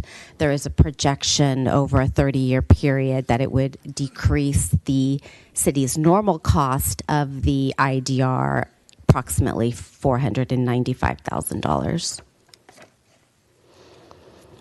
Again, this item provides the disclosure that is required by the state law, and changes to retiree health benefits cannot be considered for adoption until 2 weeks following a city council meeting. So we will be returning to council at a future meeting with a PSA side letter that incorporates the retiree health benefit changes. That concludes the staff report, and I've listed, again, the recommendation. I'm happy to answer any questions. Michelle, thank you very much for the presentation. Thank you for staying up with us this evening. And, we've got this item and one more for you. Before we take it for council action, is there any public comment? Mayor, I don't see any public comment either in person or on Zoom. I'll do a last call for anyone in the audience or anyone remaining on Zoom. If you want to speak on item 10A, the actuarial report for restructuring of retiree health benefits for the Redwood City Police Supervisors Association. And no public comment, Mayor. Thank you. We'll bring it back to the dais for council discussion or action. What would the council like to do? Councilmember Howard. I'd like to make the motion to approve the staff recommendation. Thank you, Councilmember Howard. Is there a second? Second. Thank you, Vice Mayor Espinoza Garnica. Been moved and seconded. Seeing no other lights on, electronic vote.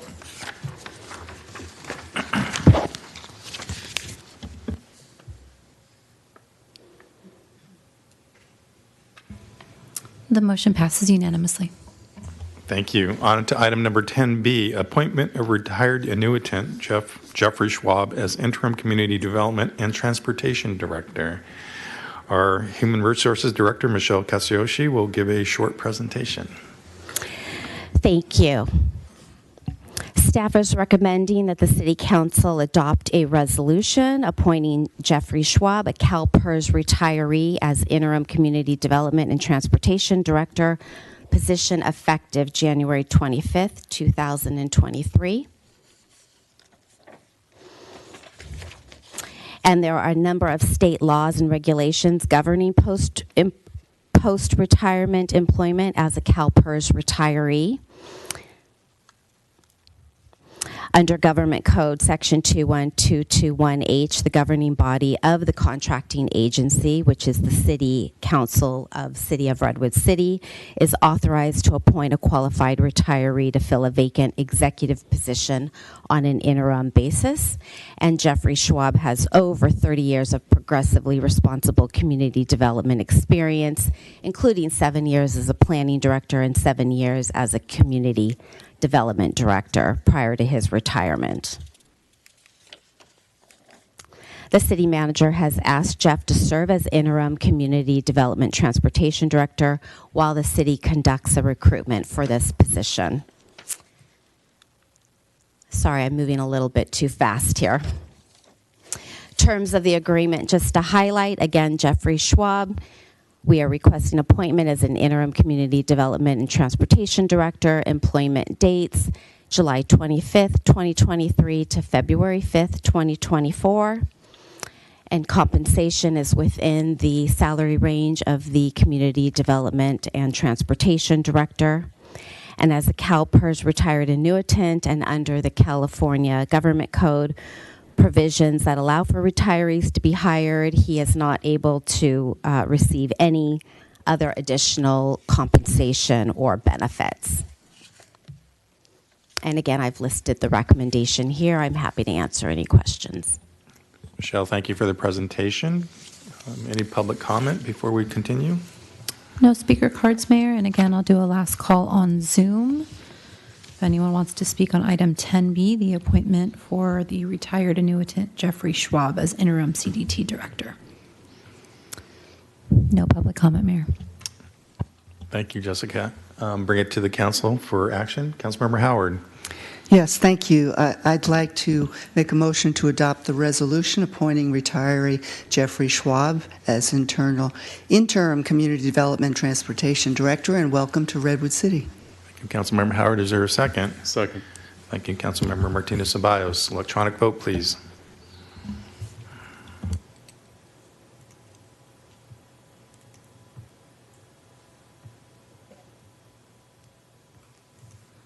And the motion passes unanimously.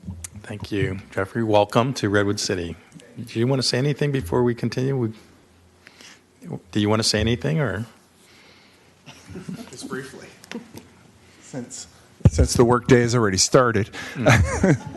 Never ended. It's an honor and a privilege to come to Redwood City and work. My family actually owned a business in San Carlos. We lived in Foster City for many years. So I'm very familiar with the area, and I'm impressed with the change that's occurred over the years, many of which I spent in the East Bay. So it's nice to be back on the peninsula. Look forward to working with you all. Thank you, and welcome to the Redwood City family. Look forward to working together. Thank you. On to item number 11, matters of council interest. Anyone want to report on any conferences attended? Councilmember Aiken. I attended the San Francisco Airport Roundtable Working Group meeting on Tuesday, June 27th, where we worked on the group's strategic plan for the next 5 years. The SFO Roundtable manages a performance-based noise mitigation program for the San Francisco Airport for San Mateo County.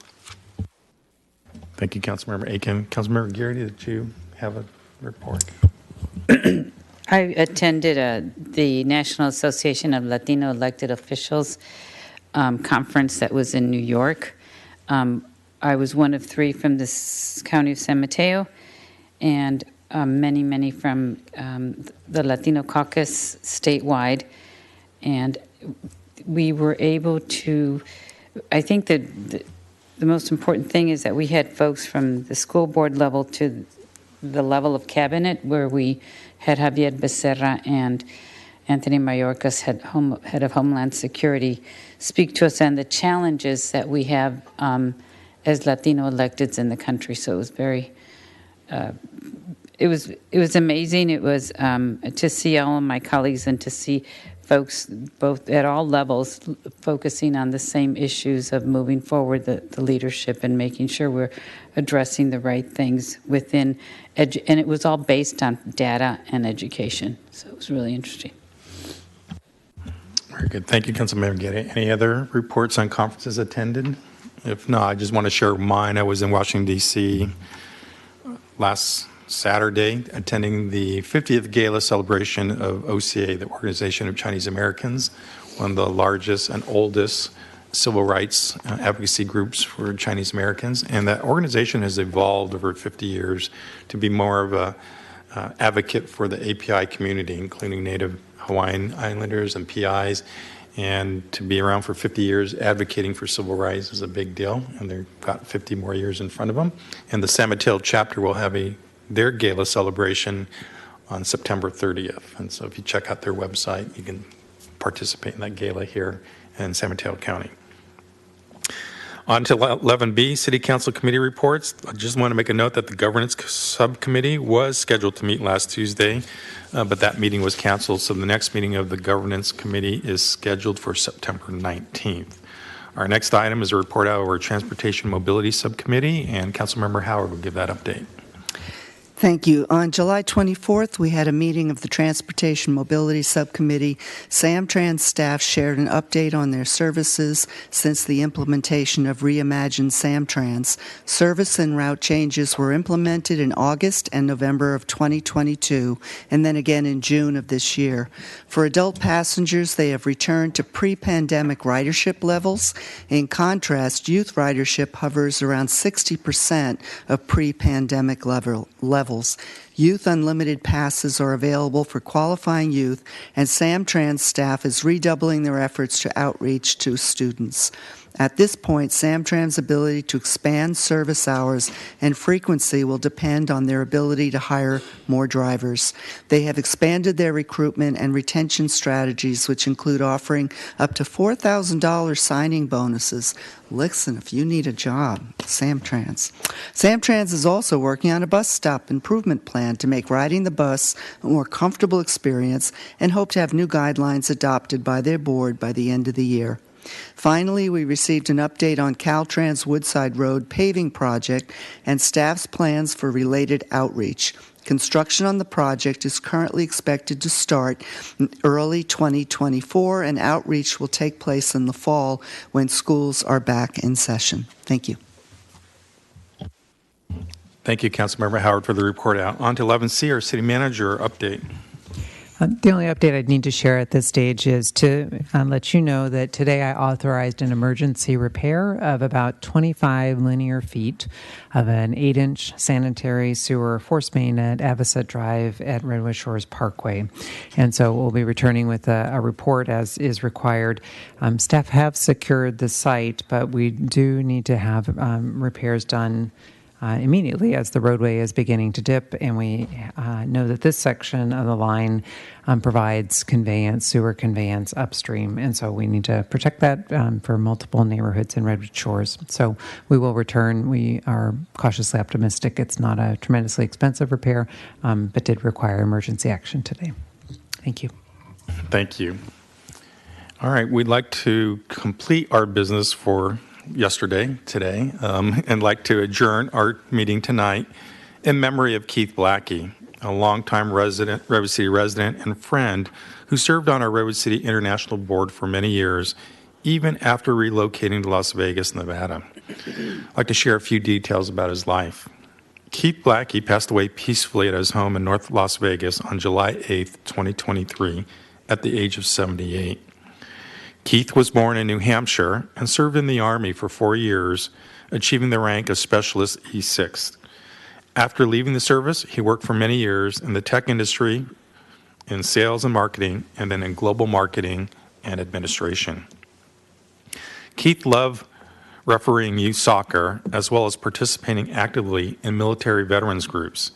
In recent years, he spent much of his time working in international scouting organizations, most notably in Afghanistan, where he spent more than a year advising the leaders of groups of scouts in that country. His unwavering dedication and support for the Afghan people were truly remarkable. He used his social media accounts daily to share positive news about Afghan society. His efforts to shed light on the struggles, triumphs, and aspirations for the Afghan community left an indelible mark on all those who knew him. Through his words and actions, Keith not only contributed to the creation of a more inclusive world, but served as a beacon of hope to countless individuals, and will continue to inspire all of us as we strive for a better community. While a scout in his youth, Keith's love of the organization came in spending time with both of his boys. Keith served as a leader during their time in the Scouts and also made time to referee their soccer games every weekend. His time with his family was spent traveling throughout the western United States and abroad. His love of new and different cultures influenced both his children and his wife. Keith is survived by his wife Elizabeth, his sons Michael and Gregory, and his granddaughters Kimberly, Rosalie, and Marcelie.